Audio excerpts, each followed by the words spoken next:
The committee will come to order. Before this hearing begins, I want to acknowledge the passing of our former colleague, Charlie Rangel. He started from humble roots in Harlem and rose to be a member of the Ways and Means Committee for more than 40 years, and ultimately, he became chairman of this committee, as his portrait sits to my right.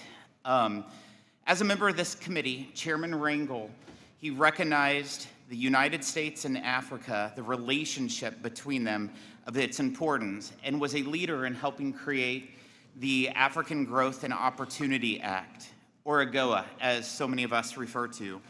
He wrote that after sustaining wounds during the Korean War, he said he hadn't had a bad day since. It's a pretty powerful statement. There can be no doubt that Charlie Rangel was a joyful warrior in the U.S. House. And our prayers are with his family, and I'd love to turn it over to Ranking Member Nill if he'd like to say a few words as well. Thank you very much, Mr. Chairman, and thank you for this recognition of our departed colleague. Charlie Rangel was one of the finest people that I have met in my long political career. Saw him as a mentor, saw him as a guide, but also saw him as an individual who overcame extraordinary odds in his own life. And he spoke of the anecdotes that should be powerful to all of us as we recall his contributions, including sitting in the chair when the Affordable Care Act was written. And I also think that despite whatever setbacks he had in a nation that was pretty segregated when he was growing up as a young man, he might have been a high school dropout, he might have been an individual who was pushing a cart at the Fulton Street Fish Market, but he also saw opportunity. And he always referred to America as this great country of ours. And I think that in his early days, there might have been reason for him not to think it was quite as great as the nation he came to serve as a war hero at the Yalu River. But it was also part of urban lore. It was part of the story of how we've all arrived here, and Charlie Rangel was a very important part of that mosaic. I will share one very funny story because his sense of humor was gratifying to all of us. He could take the steam out of an argument in 10 seconds after he listened very carefully to what somebody had to say. But I think meeting the Chinese government was one of the funniest moments that I had with him. We met in the Capitol, and at that time, the Chinese government, they had not really made the sort of reforms that many of us have come to see today. They were not dressed in Madison Avenue garb. At that time, they were dressed in military uniforms, men and women. And we were all wondering how Chairman Rangel would greet Madame Wu Yi and probably 25 members of the Chinese cabinet.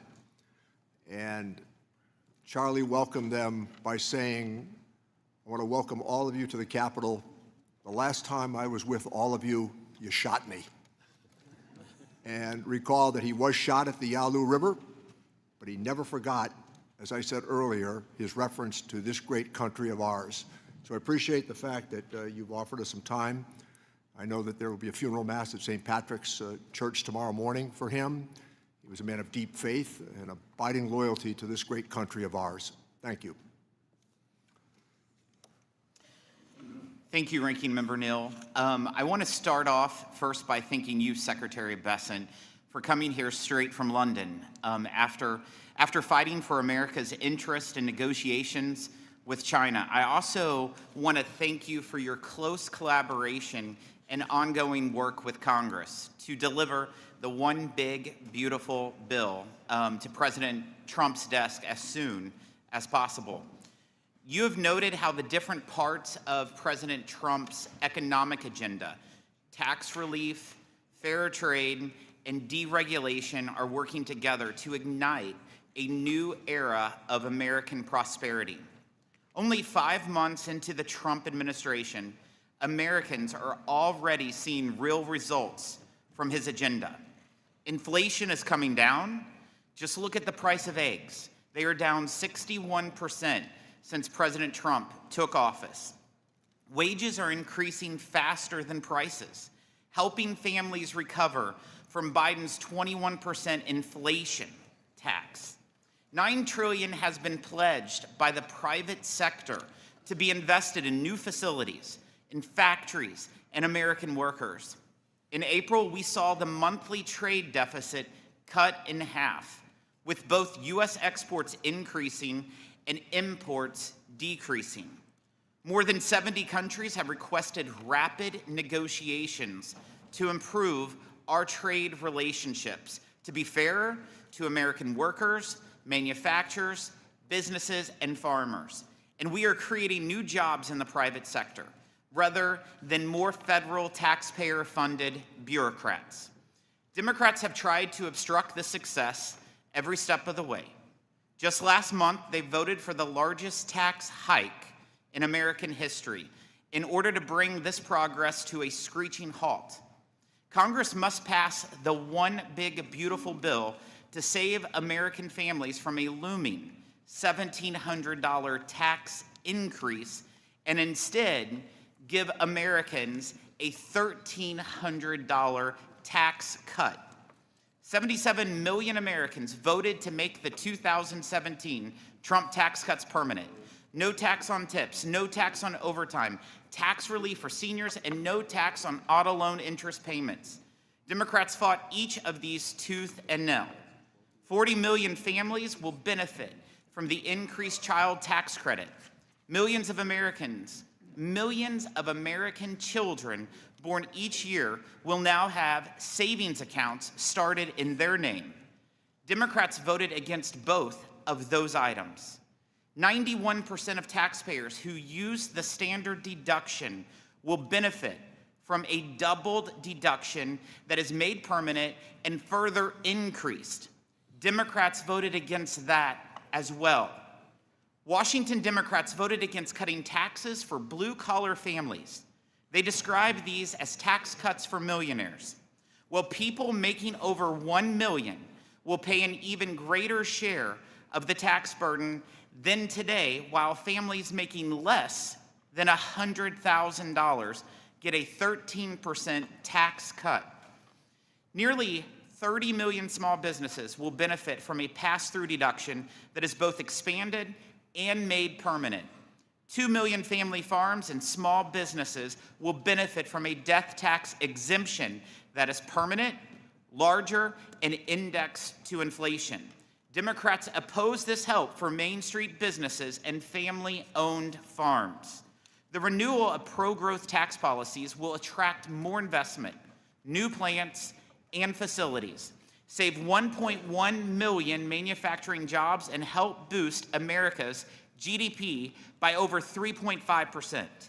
Democrats couldn't fulfill these goals and instead shoveled your tax dollars toward mega banks, China, and radical wealthy environmentalists.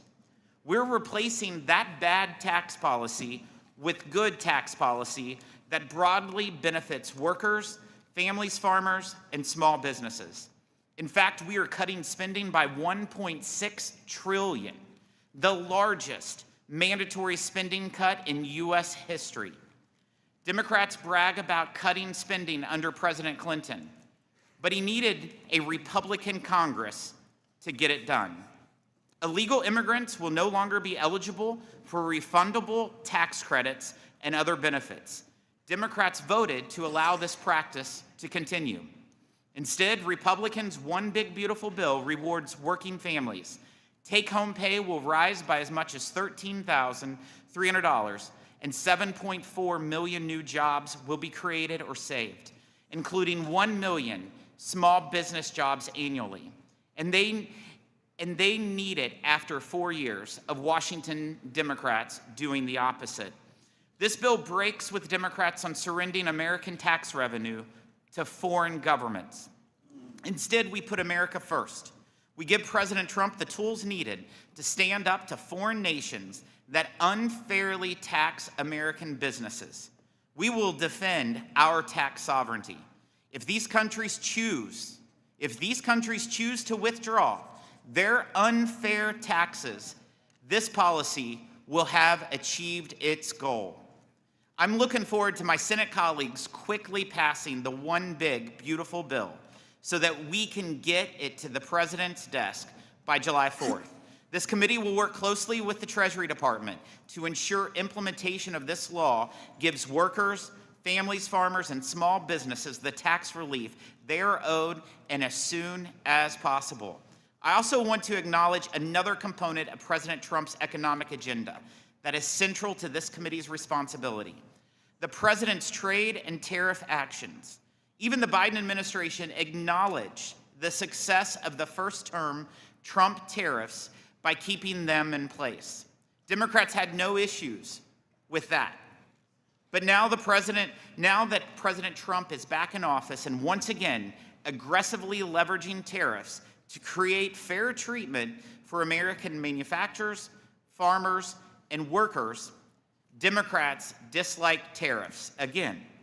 I'm encouraged by the progress we have made to tear down unfair trade barriers and the ongoing consultation Secretary Bessent and others in the administration have had with us to ensure better trade agreements that open market access for American products and services and hold foreign trading partners accountable. Thank you, Secretary, for your hard work in advancing the President's agenda. I look forward to continuing to work with you and appreciate you taking time to answer our questions today. I am pleased to recognize the ranking member, Mr. Neal, for his opening statement. Thank you, Mr. Chairman, and welcome, Mr. Secretary. Forgive me if I point out that we've all heard this argument before. Tax cuts and growth. 201, 203, $2.3 trillion of tax cuts. 2017, let's borrow $2.3 trillion in tax cuts as we project economic growth. But somehow tax cuts pay for themselves, because that's the theology that became so popular. When there's a Democrat sitting in the White House, it's always about the national debt. When there's a Republican sitting in the White House, it's always about tax cuts. During our conversation that went pretty well, Mr. Secretary, I did remind you that you are a successor to Alexander Hamilton. I have known the men and women who have had the title that you have today. It'll be the title at the end of your life you, perhaps other than a family person, will cherish the most. The people that have had this job, they don't fudge the numbers. The people that have had this job, they don't bend to political considerations. They give advice based upon reality and the success you've had in your career. Since Republicans reclaimed power, they've had a trifecta. What have we seen? It's the constant chaos. Whether it's been the DOGE shadow operating as they rifle through confidential data, the blatant weaponization of the IRS, as they've attempted to change tax collection policy in this country. They have misled us, they have circumvented oversights, they have misled the public, and they have bent the levers of power to benefit those in the Oval Office. This committee is rubber stamping all of it. That is not our job. The members on this committee know I questioned Democratic presidents when I disagreed with them publicly and stayed with my disagreement if I thought it was based on principle. We see none of that any longer. It's what is stated at the White House that everybody acquiesces to on the Republican side. A blank check for the president. Never mind that we'll let wealthy tax cheats go. Never mind that the theology of tax cuts paying for themselves doesn't stand up. Never mind the pathology that if we only have tax cuts, it'll always work out. Well, they're attempting now to ram through what a very prominent former best friend of the president had to say. He called the tax bill an abomination. The Trump congressional Republicans certainly are about to make history. They're going to be responsible for adding $4 trillion to the national debt and simultaneously cutting health care for 16 million Americans. The changes that have taken place, the chaos of the tariff bill, we don't object to tariffs. When implied and suggested for an outcome, we object to the chaotic nature of how those tariffs are being applied. We've driven away friends across the globe. We've driven away careful allies. I negotiated USMCA. It was done the right way, and the president at the time said it was the best trade bill in the history of the world. Today, it's the worst trade bill in the history of the world. That's what we object to on the Democratic side. You've had a reputation, Mr. Secretary, for sound, fact-based decision-making. I hope it continues to set you apart from other members of the administration. But we shouldn't be attacking the scorekeepers. I have many days when I've disagreed with the Joint Committee on Taxation. I've had many days when I've disagreed with the Congressional Budget Office. I've had many days when I've disagreed with the World Bank. But I don't suggest it's partisan. I don't suggest that they're making up the numbers. I suggest instead it's an honest disagreement. And I don't come back to the argument that they don't know what they're talking about. The math here is true. It's projected correctly. $4 trillion at least to the national debt. That takes us from 36 to 40, $41 trillion of debt. When the new administration took office, they said clearly that the reality of their economic policies would be there for all to see. Well, you know what? They were accurate in that statement. The American people are being left behind in a system that is rigged, and I don't use that very often. The rich right now in America do not need a tax cut. Downward pressure on wages created by a lot of different issues should be reasoned and considered here in this committee. We could find an agreement with the Republican Party on an awful lot of things if we left the position clear, as we did in the previous administration, where those under $400,000 would have tax relief, not those over $400,000. Oversight is a sacred obligation of this Congress. Republicans need to at least, from time to time, ask a few real questions of the administration before the white flag of surrender goes up to these arguments. Thank you, Mr. Chairman. Thank you. Today's sole witness is United States Secretary of the Treasury, Scott Bessent. The committee has received your written testimony, and it will be made part of the formal hearing record. Secretary Bessent, you have 5 minutes to deliver your remarks, and you may begin when you are ready. Chairman Smith, Ranking Member Neal, and members of the committee, I'm grateful to join you today. Treasury is committed to working with Congress to improve our nation's finances, create new jobs, and strengthen the economy. We look forward to coordinating with you on the President's budget, his tax priorities in the coming weeks. As part of this effort, I wish to highlight today the Treasury Department's efforts to advance President Trump's economic agenda on tax and trade. First, tax. I'm pleased to report that Treasury has just completed its most successful tax filing season in years, and we did so while improving efficiencies and cutting costs at the IRS.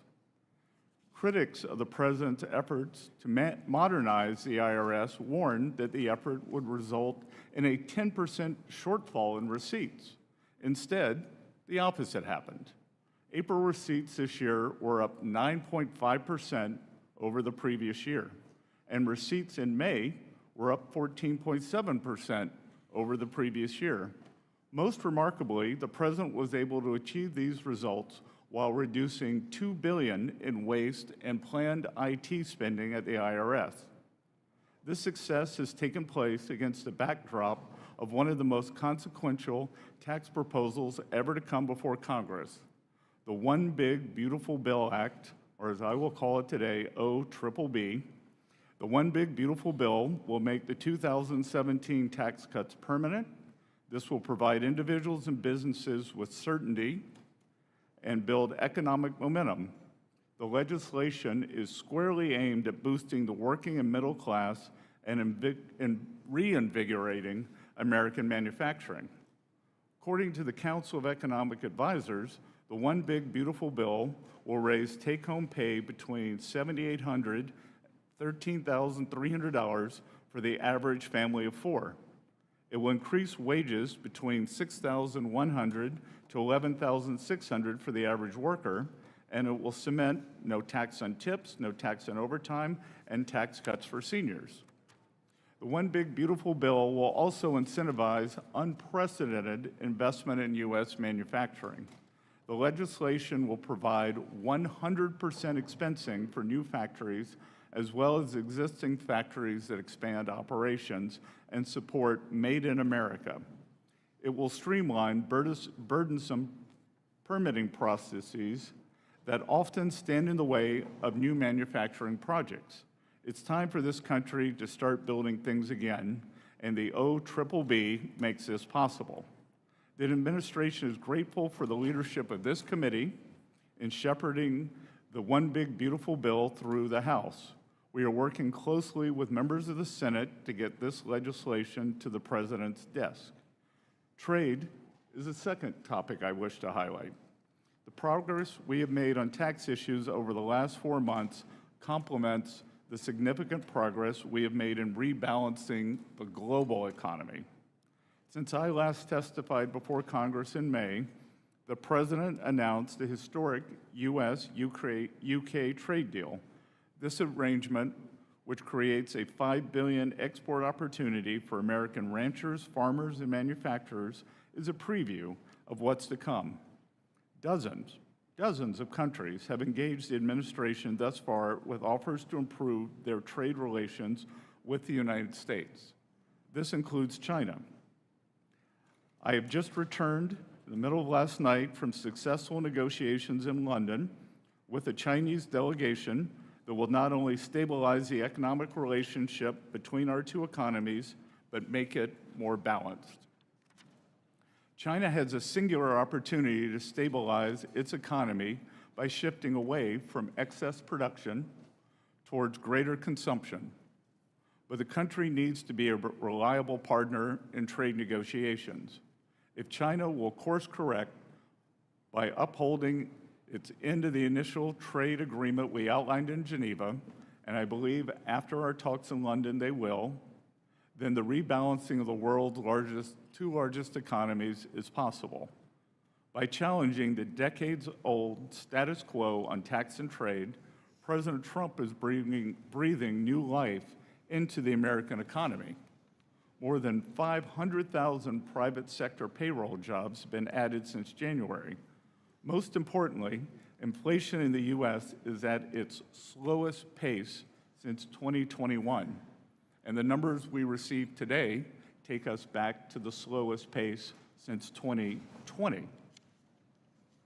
Most importantly, we are decelerating cost increases for shelter, food, and energy. After 4 years of price increases diminishing the U.S. standard of living, inflation is showing substantial improvement due to the administration's policies.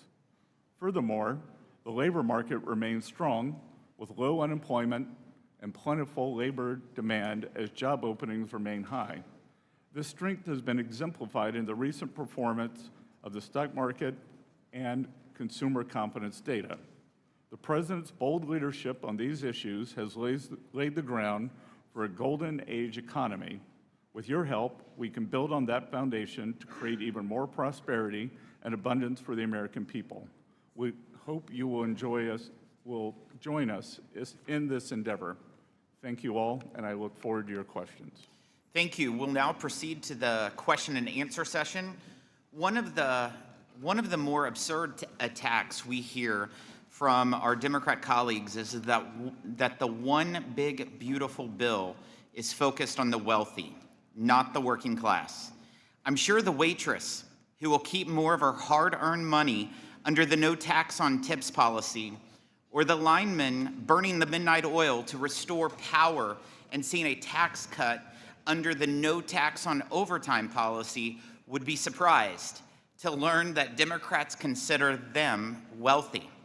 Secretary Bessent, whether it is those policies or the tax relief in the bill for seniors, the double child tax credit and standard deduction, or the fact that the tax burden on the truly wealthy will actually rise under this bill, how does the one big beautiful bill deliver primarily for working families?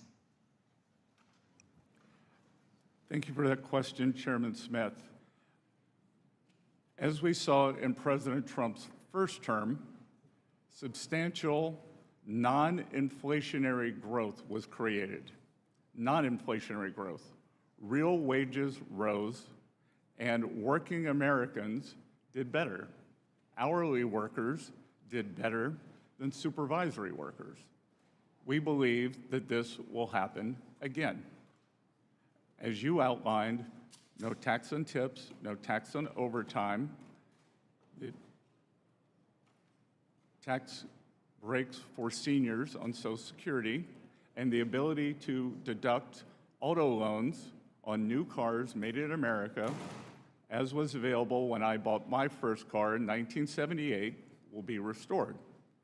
All of this will help working Americans overcome this horrendous affordability crisis that this administration inherited. The Biden administration negotiated a global tax scheme through the Organization for Economic Cooperation and Development that would rob American taxpayers of $120 billion and would discriminate against American businesses. President Trump issued a day one executive order opposing the Biden administration's global tax surrender. In the One Big Beautiful Bill, Congress provides the president, in line with that directive, specific targeted authorities to fight back in the event nations impose a discriminatory tax on American businesses, such as a UTPR. Last week, members of this committee met with an ambassador who was specifically concerned about how this provision would give the U.S. the ability to stand up for American businesses and respond to an unfair tax his country has imposed on American job creators. Secretary Bessent, why is it important for the Treasury Department and the President to have strong protective measures, like the one provided in the One Big Beautiful Bill, to fight against foreign taxes that discriminate against American companies? And how will the administration ensure that the use is targeted and in a manner to protect or replace U.S. tax revenue? Mr. Chairman, for whatever reason, the previous administration chose to outsource American sovereignty on tax matters, and the Trump administration believes that is unacceptable. Unacceptable. Many other countries would seek to pull in revenues from U.S. multinational corporations into their treasuries. And rest assured that the provisions in the One Big Beautiful Bill to combat this are a staking out of our fiscal sovereignty. The U.S. tax system will stand next to what is called Pillar 2, and other countries are welcome to relinquish their fiscal and tax sovereignty to other nations. The United States will not.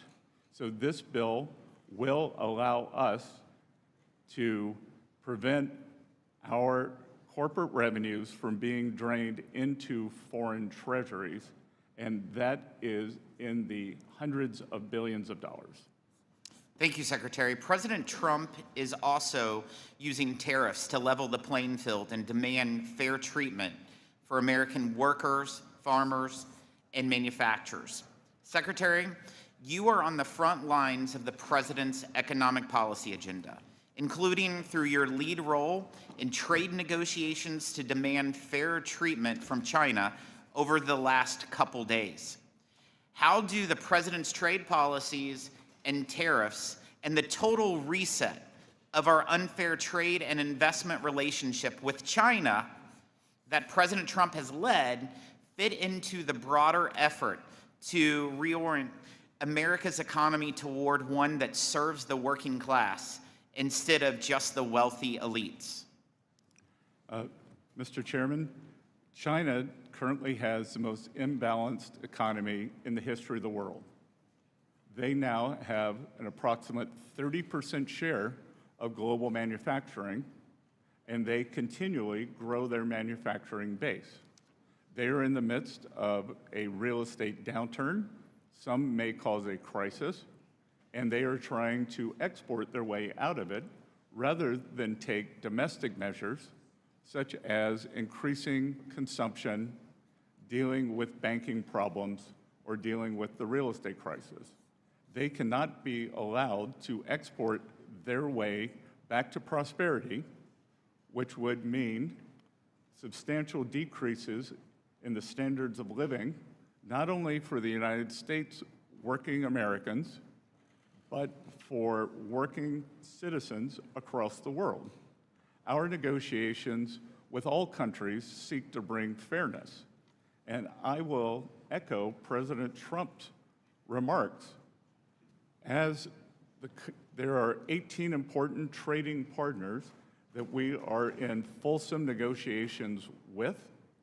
Many of them are coming to us with unimaginably good trade deals to bring down tariffs, non-tariff trade barriers, which the academic research has shown can be even more pernicious than the tariffs, currency manipulation, and the subsidy of labor and industry.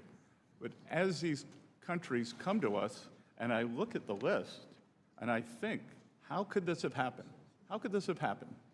That the United States willingly became party to such unfair, and unbalanced trade. And as President Trump has said, I don't blame the other countries. If you could get away with it, you should. It was those sitting behind the Resolute desk or those making trade policy who've allowed this to happen over 40 years. And we are determined to rebalance that for the American people. Thank you, Secretary. I now recognize the ranking member for any questions he might have. Thank you, Chairman. So maybe we could stick to a couple of facts here, as previously discussed, and that is that if you made $1 million last year, you're going to get about $84,000 in tax relief with this bill. If you made under $50,000, you are likely to get about $1 a day. The President said that we'd have 90 trade agreements in 90 days. We're 89 short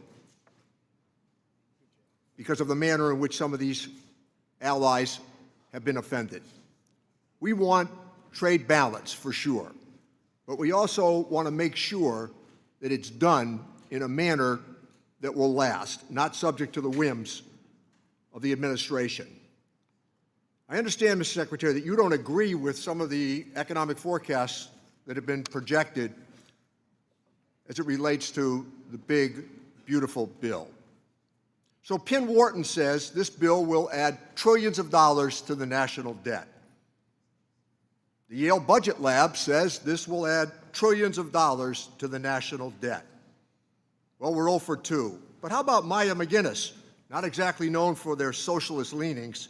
They say this will add trillions of dollars to the national debt. Well, let's go to the Tax Foundation, hardly a left-leaning political organization. They say this will add trillions of dollars to the national debt because the money's going to be borrowed. Here, facts should matter. The advice of experts should matter.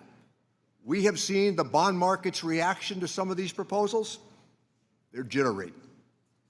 But you know what? In this committee, we listen. The administration is putting its head in the sand on this debt issue.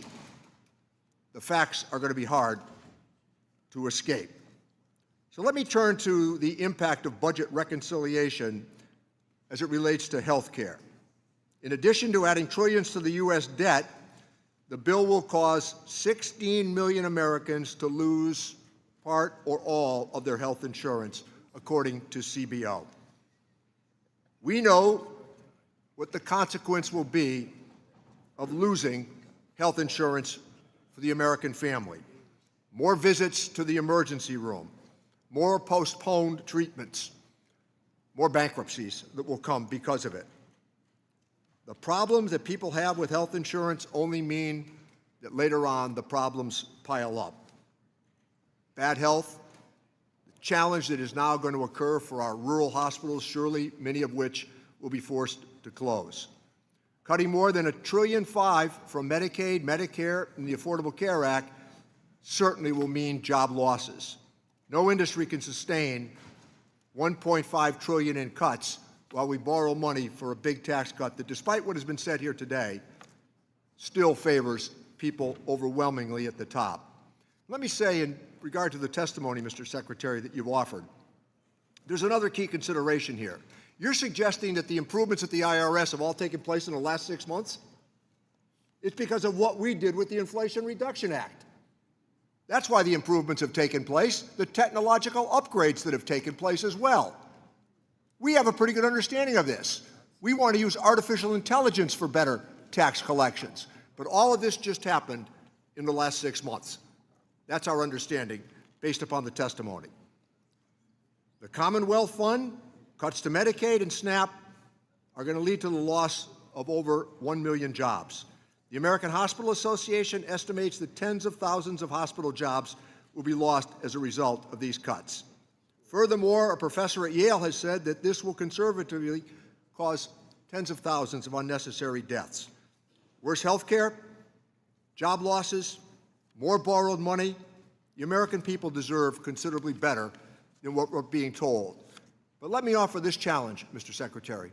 We would be prepared on the minority side to work with the administration and direct tax relief back to people under $400,000 of joint income, as opposed to the suggestion that is being offered here today.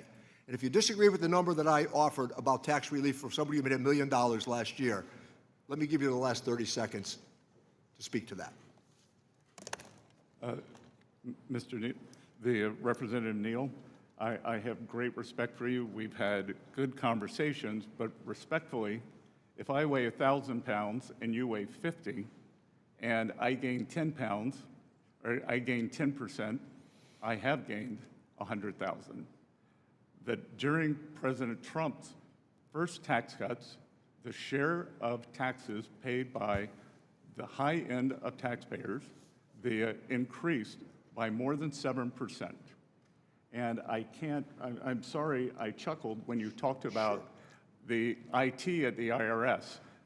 The program is 35 years behind schedule, 35 years, and is wasting $2 billion a year. That's why we put the extra money in, Mr. Secretary. No. The extra money went in for bodies, and whistleblowers acknowledged that standards were being lowered to bring in new agents. The money is not the issue here. It is how the money is spent. That's exactly right. We agree on that, how the money is spent. And the last point that I would make... It has been spent poorly. Let me make this last point, Mr. Secretary. Do you agree with the idea that in 2017, that the federal government, emanating from this committee, borrowed $2.3 trillion for that tax cut? What I believe is that everyone on the Democratic side voted for the biggest blowout for the deficit in history, and that we are suffering from that. This past tax year, we will have between a 6.5 and 6.7% deficit, so I find it very difficult to be lectured to by people who created the largest deficit in history when we were not at war and not in a recession. So I negotiated with Secretary Mnuchin the pandemic relief bill, if that's the reference point. That's where overwhelmingly the money went. That was not a bad infusion of money. It worked. The Economist magazine and the Financial Times said in January the American economy was the envy of the world. I yield back my time, Mr. Chairman. Well, the spending was not the envy of the world. I'm pleased to recognize the Vice Chairman of the committee, Mr. Buchanan. Mr. Secretary, thank you for being here today. There's no doubt that your knowledge of finance and global markets bring a unique and welcome perspective to the Treasury, and this country is fortunate to have your leadership. Since coming to Congress, I've seen administrations from both parties, I'll say that up front, in terms of what's happened with the debt deficit. I want to get your perspective. I mean, the reality is, last 20 years, over $20 trillion in additional debt. I remember in the 80s, frankly, where we had the junk bond markets. If I look at all these younger people out here, what we're leaving them is deplorable. And I just want to make sure that we're giving as much consideration as we can to that. 49 out of 50 governors have to balance the budget. It's my biggest issue up here. It's not about one party or the other. It's both parties have done little or nothing in this area, and it needs to get addressed. When you spend last year, you take in $5 trillion, spend $7 trillion, and you average over $1 trillion a year for over the last 20 years. We need to get real about it, because again, in the 70s, in the 80s, all the junk bond, I seen what happened with all the markets and all that. So can you make, I know you touched on it, but could you, and we'll get into the pro-growth things in a minute, can you just touch on it, your thoughts about where we're at and where we're going as it relates to that? I know we've got people looking at making cuts, but I do want to get your perspective on that. Congressman, I've enjoyed our conversations in the past. You, as a very successful private businessman, understand the power of this tax bill, especially in the expensing. You and I discussed it in great detail. And look, we do not have a revenue problem. We have a spending problem. We are right in line with the long-term revenues of approximately 17 to 18% of GDP. What we've seen here is a blowout in the spending. And as I was saying, last fiscal year was something we have never seen before. We have never seen a deficit to GDP this large when we were not at war, or not in a recession, or not in a pandemic. Yeah, But we Mr. could call that Secretary, a war. we only have 5 And- minutes. Let me just mention just real quickly. You mentioned, and I just want to get this in, that 100% expensing is like jet fuel. And 199 is huge. These are huge opportunities to make a big difference for small business. But to me, it's because I'm so passionate about it, because they're the job creators. So can you comment on that, your thoughts in terms of 199A and 100% expensing? Congressman, I'll very quickly comment on two things. It is the 100% expensing that is powerful, and we are adding not only expensing for equipment, as in President Trump's first term, we are adding 100% for factory structures. So if you want to build your factory here in the U.S., we want it to be tax efficient. We want you to have regulatory certainty. We want you to have quick permitting. And that is likely the single most powerful aspect. As the ranking member discussed, on the 400,000 level, that unfortunately is a disaster for small business in the 199. Most small businesses are pass-through entities, and those small businesses are substantially above that 400,000 threshold. Yeah, let me just add, just a closing point. I do want to make on the whole thing of full expensing, it's probably the most powerful tool, whether you're buying or selling. Someone that's been in business for 40 years or so, I can tell you firsthand, it's a powerful tool. It's a job-creating tool. I did want to have you comment the other thing on making, I'd say in Florida, I was chairman of the Florida Chamber, one of the big issues there is about making the tax, whatever we do on taxes, making it permanent, so they got more certainty, they can do planning and investing in terms of going forward. Do you want to add anything to that? Yes, sir. I was with a group of business leaders earlier this week, and they were telling me that they are, in fact, holding back on CapEx because they need for the tax bill to pass so that they will have certainty that the 100% expensing will come back. I think that we will see a sharp upward break in terms of CapEx as soon as we pass the One Big Beautiful Bill. Thank you, and thanks for your leadership. We're excited you're here today. Thank you. Thank you, Mr. Doggett. Thank you. If beauty is in the eye of the beholder, certainly I can understand, Mr. Secretary, why you and the members of the Trump cabinet are so enthusiastic about this beautiful bill. It gives so much to those at the top, and of course Trump appointees are not just in the top 1%, but the top 1,000th of 1%.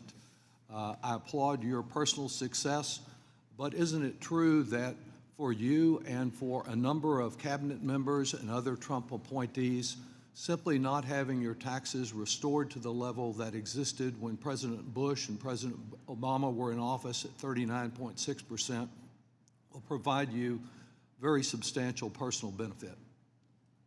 Yes or no?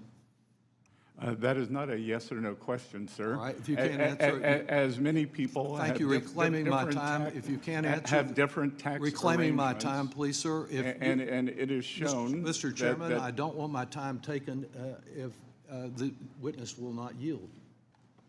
I would recommend, Mr. Doggett, that if you asked a question, at least allow them to answer. You can recommend it, but you're taking my time from your him time is answering the moving, questions. so Continue. use it. Let me say, I understand you can't answer that with a yes or no. I'm concerned about the weaponization of the Internal Revenue Tax Code by the President and your role in it. Section 7217 of the Internal Revenue Code makes it unlawful for the President and his partners like you requesting IRS to conduct or terminate an audit or other investigation of a particular taxpayer. Section 6103, as you're familiar, protects taxpayer privacy.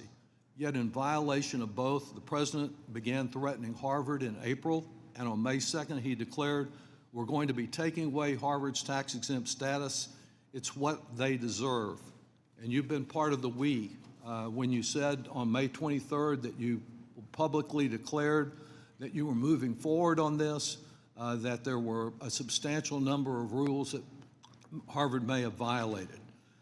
Can you tell me, yes or no, whether you can pledge to avoid any interference in IRS audits or investigations of particular taxpayers? And if you can't answer that yes or no, just say so, and then I'll move on to the next question. Sir, that is without question that I will follow the law. All right, sir.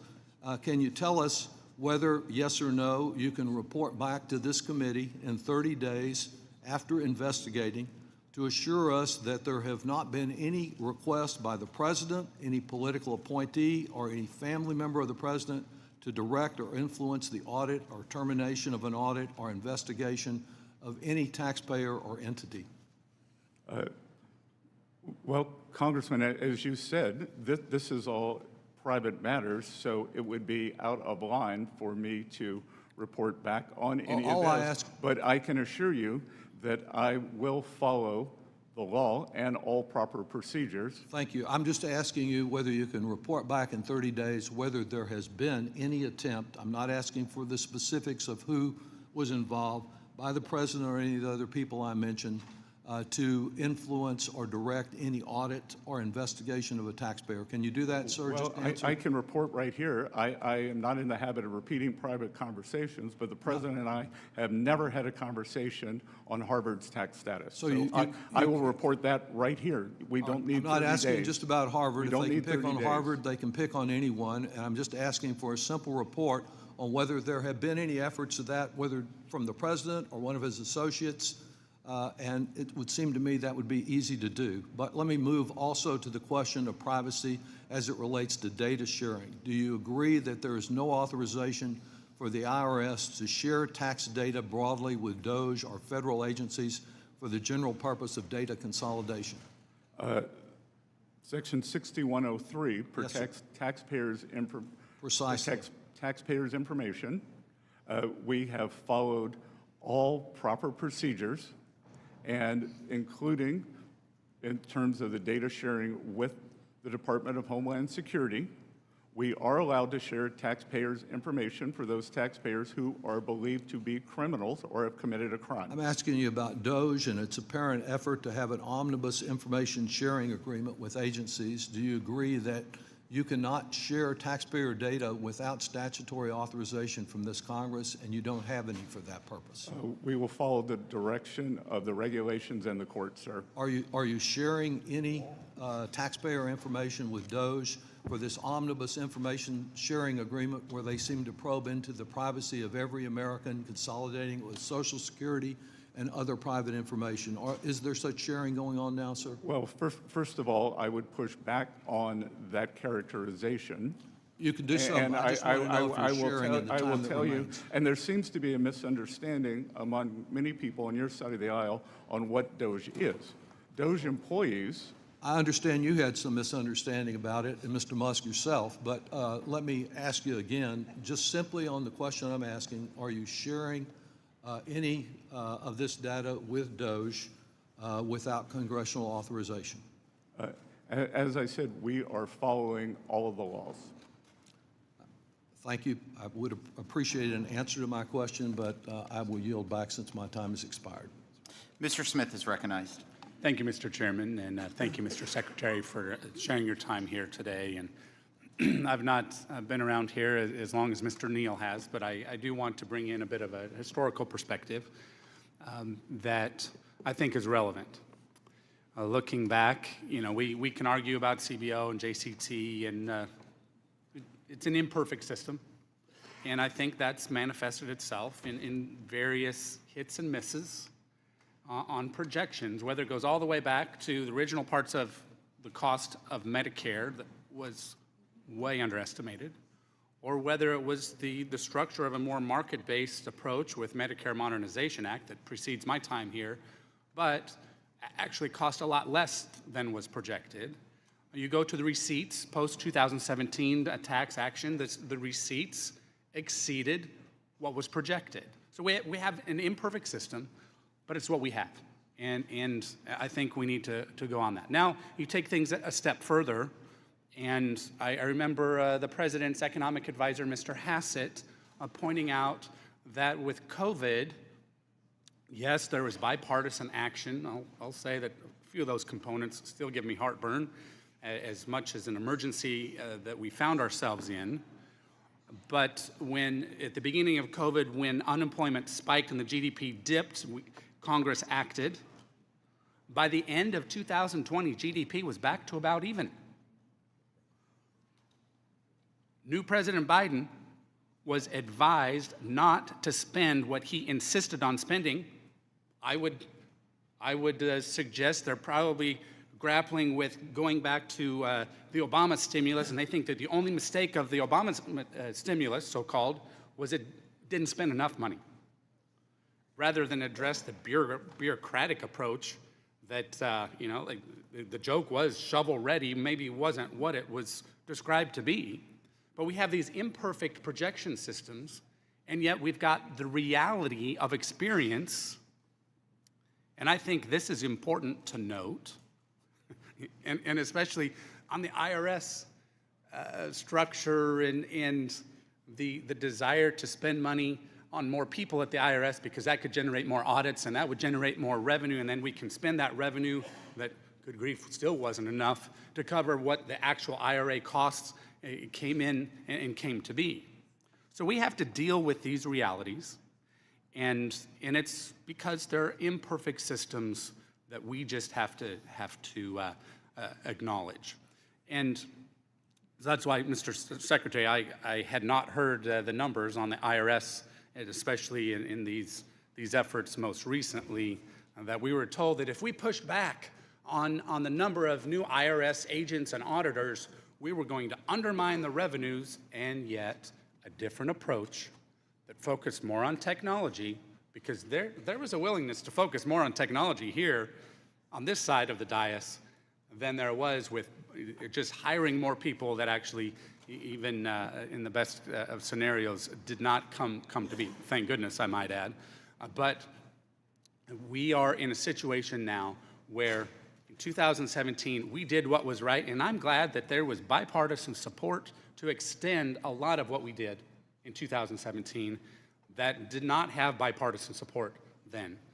Now, that didn't pass the Senate. We are where we are, and now heading into a situation where what we have at hand with this reconciliation bill is good for workers. It's good for workers. It's good for economic expansion and encouraging investment and increasing productivity so that we can grow the economy without triggering inflation. President Biden was warned not to push more spending by Democrats, I might add.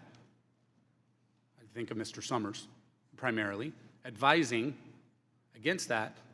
Did it anyway. We are still paying the price. We're trying to dig out from a lot of that, and that's why we're doing the bill that we are.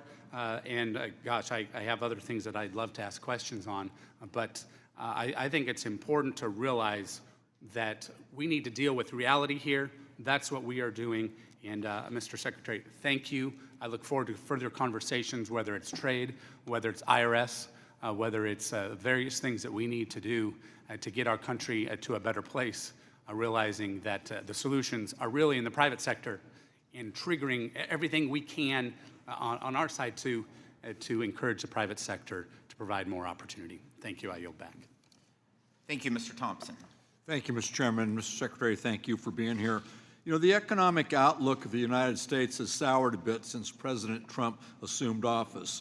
We've gone from record lows in unemployment, historic growth, and lowering inflation to unprecedented trade wars, volatile markets, and low consumer sentiment.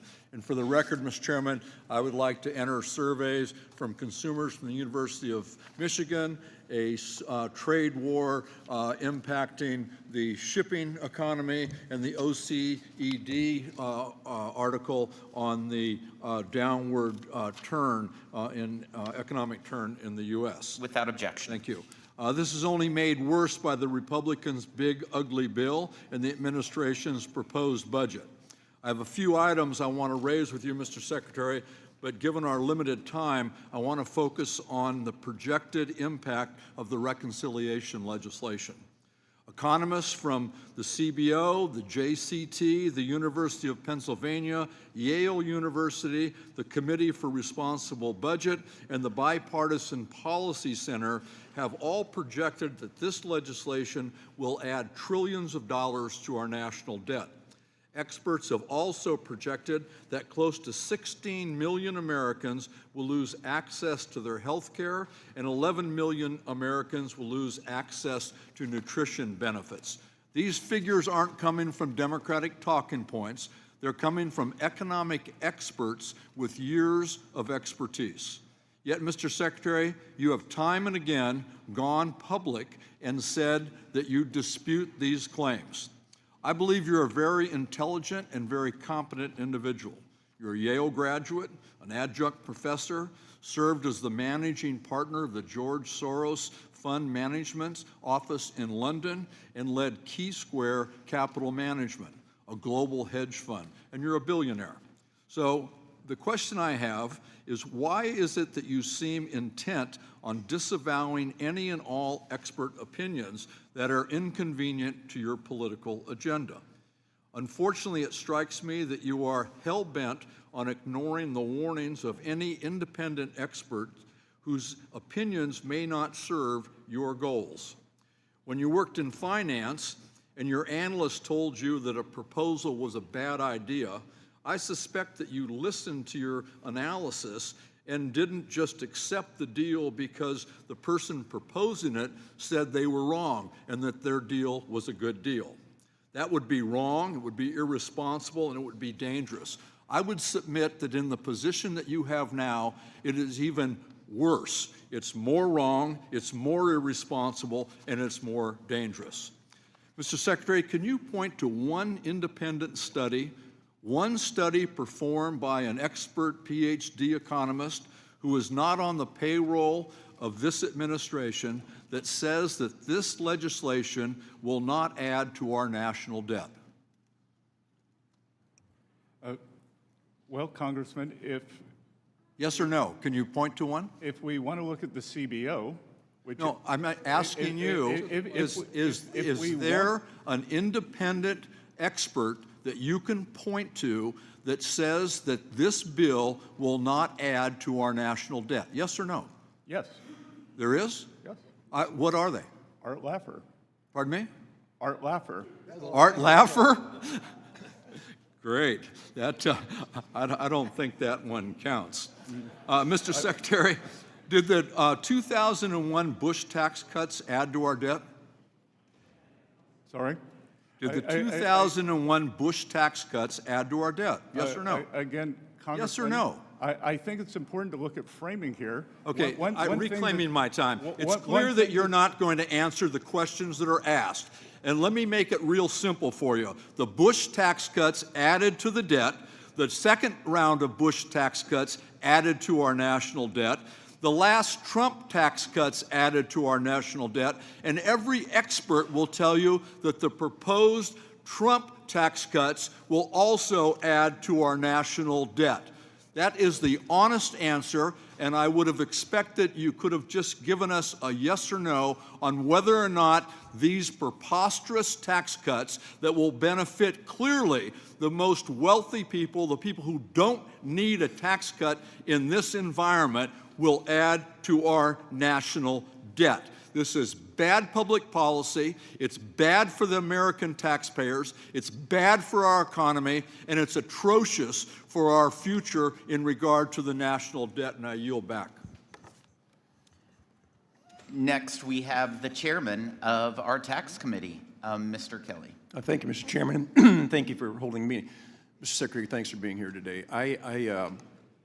We get into these back and forth, and it comes down to who struck John. I think both sides of the aisle can talk about things and policies in the past that caused wherever we are today to be wherever we are today. The question isn't about the history of how we got here. The question is, how do we remedy it? How do we fix it going forward? I'm from the private sector. And I really do believe before anybody should ever serve in public office, they should have been in the private sector and worked where they got paid on commission only and had lost their job at least once and had faced an unbelievable task of trying to keep your business open when there was no revenue coming in. So I don't want to grill you and all these things of asking you a question and not allowing you to answer it, because that seems to become the thing. I'd rather go back to consistency and certainty.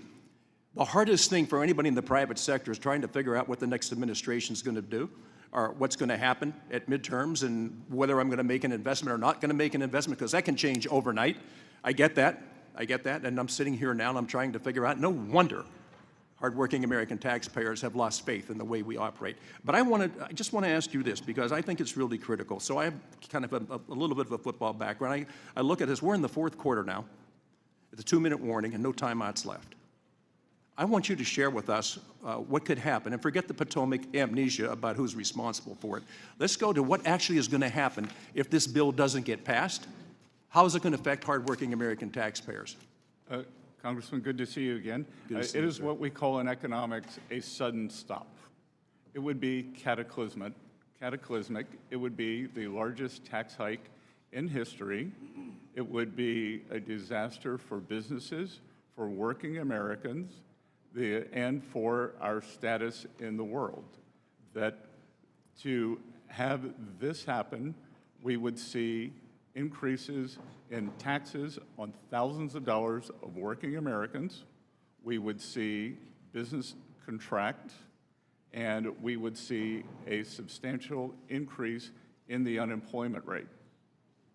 So as you look at what's taking place right now, and I think there's always the back and forth about do these tariffs work, do they not work? Just from a standpoint, your background is incredible for you to be in this position today.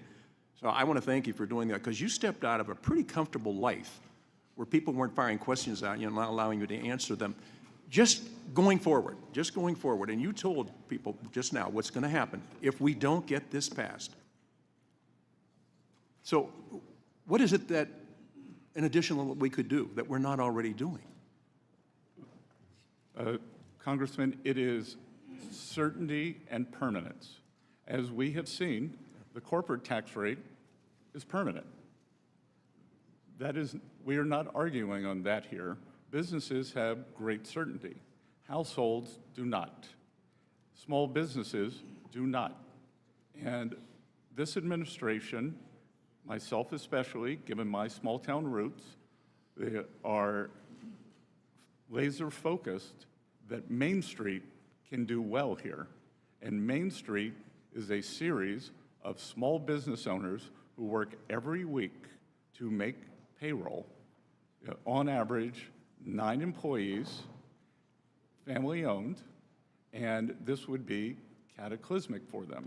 On the other side, having permanence, being able to invest, being able to hire more workers, being able to expand, will lead a Main Street resurgence.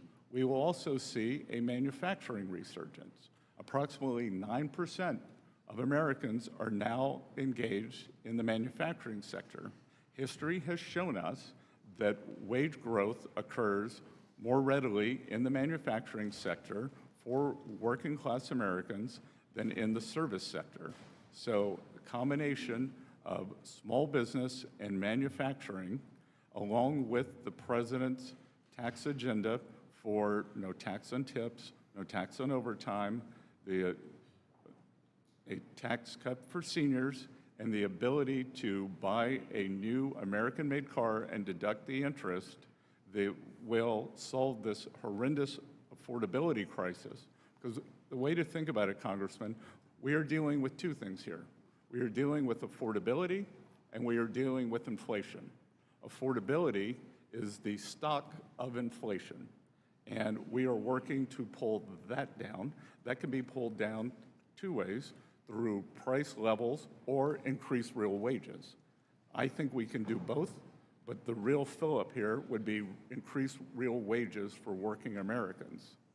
On the other side, we just saw the yet another fantastic inflation number, much of that due to decrease in energy prices. Thank you for being here, and again, for you to step out of your private life, which is very comfortable, to step into this arena, I can't tell you how much I appreciate it. Thank you so much for being with us today and your service. We appreciate it. Thank you, sir. Thank you. Mr. Larson. Thank you, Mr. Chairman, and thank you, Mr. Secretary, for coming before the committee as well. It's pretty clear, and listen, now, who needs to get into arguments when you need answers? And but you can see the frustration on this side. I appreciate your loyalty to the president and understanding your responsibility, but it seems pretty clear that in the time that we're given to ask a question, et cetera, the reason that people are seeking yes and no answers is because of the time that's allotted. It has nothing to do with you personally or whatever. You're obviously very bright and intelligent. So, Mr. Secretary, would you agree that I give great credit to Representative Massey, who stood on the floor and addressed the Congress during the debate on this bill, and he never criticized the president. He never criticized a fellow Republican.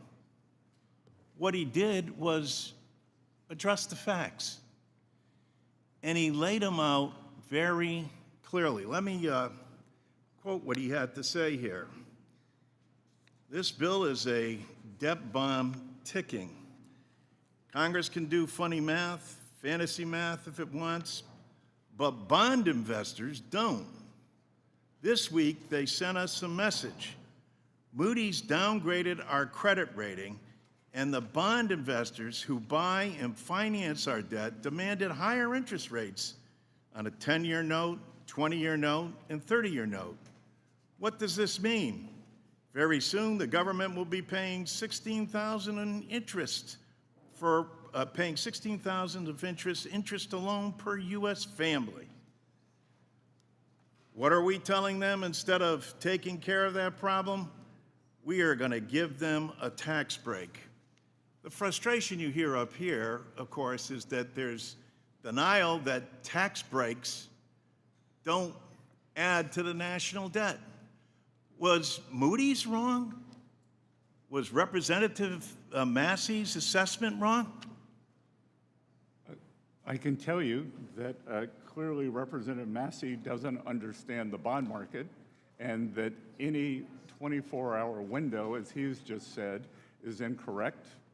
That I will point out that the U.S. 10-year, which I repeatedly reference, is the only major 10-year bond that has a lower yield this year.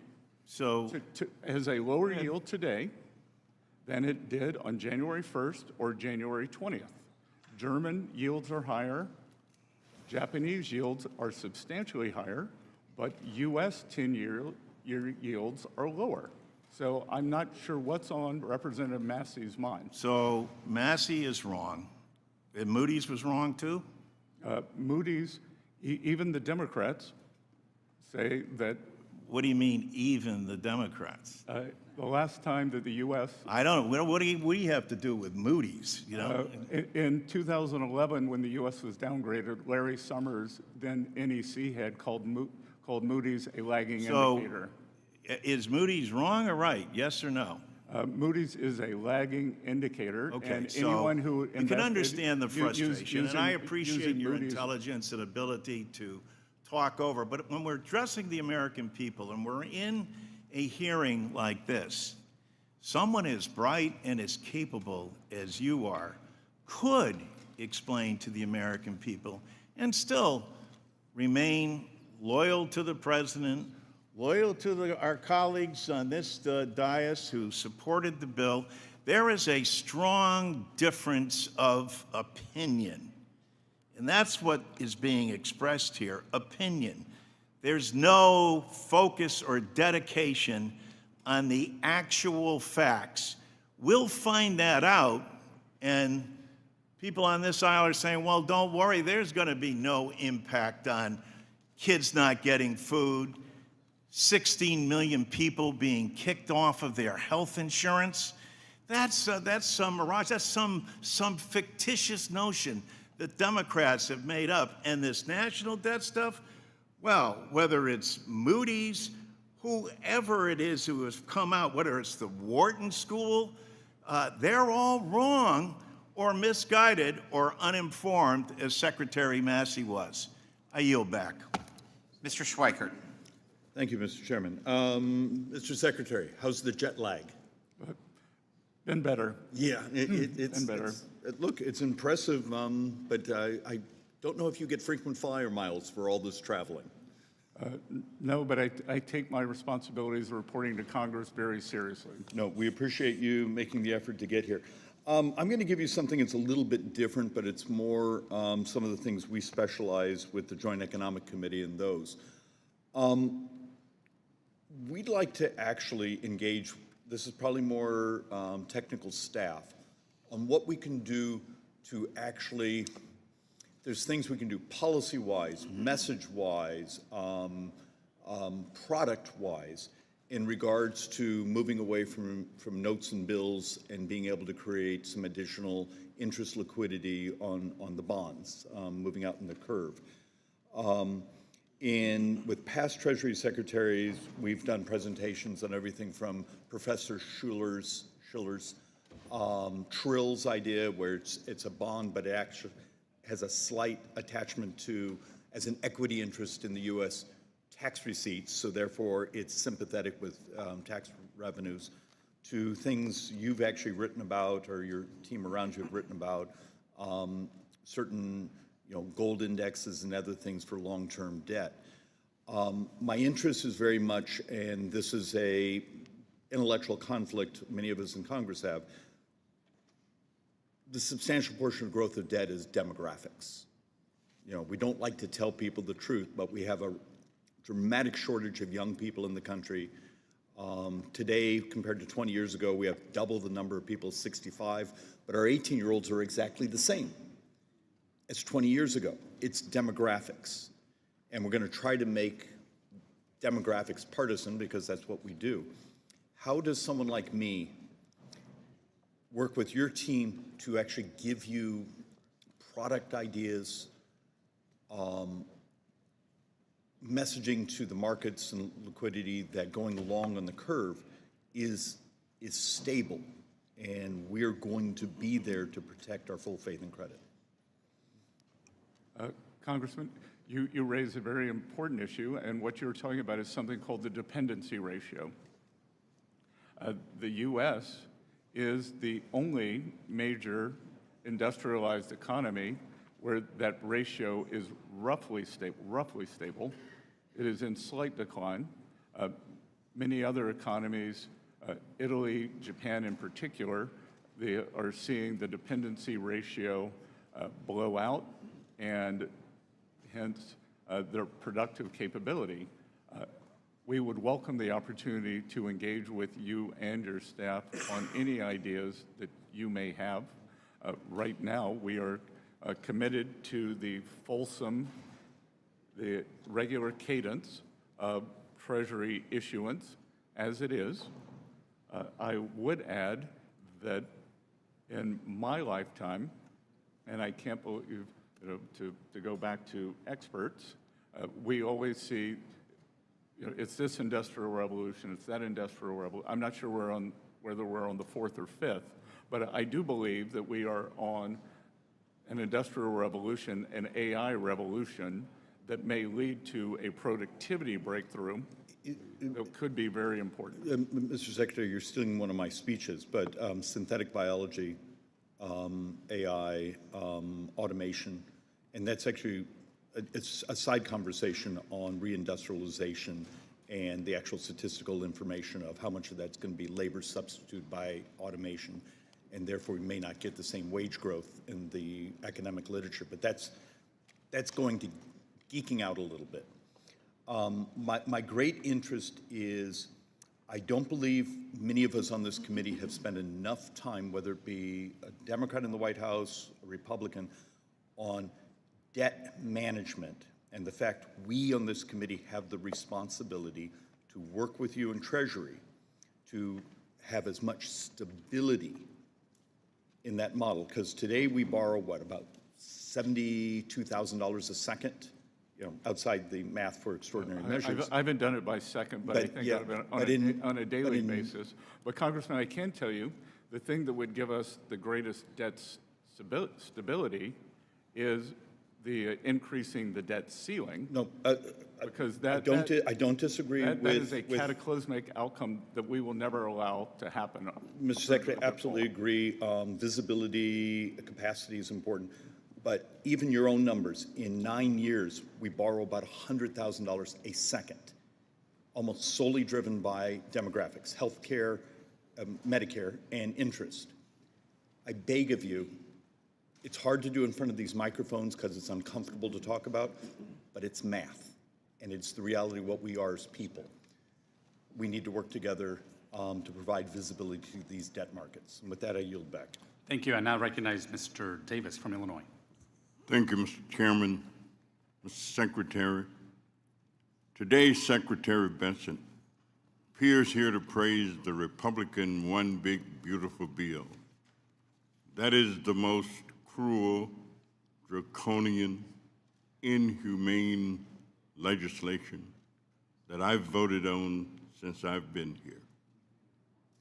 Government, I seriously believe, should help people and not hurt them. I reject this bill that makes poor people poorer, sick people sicker, and hungry people hungrier.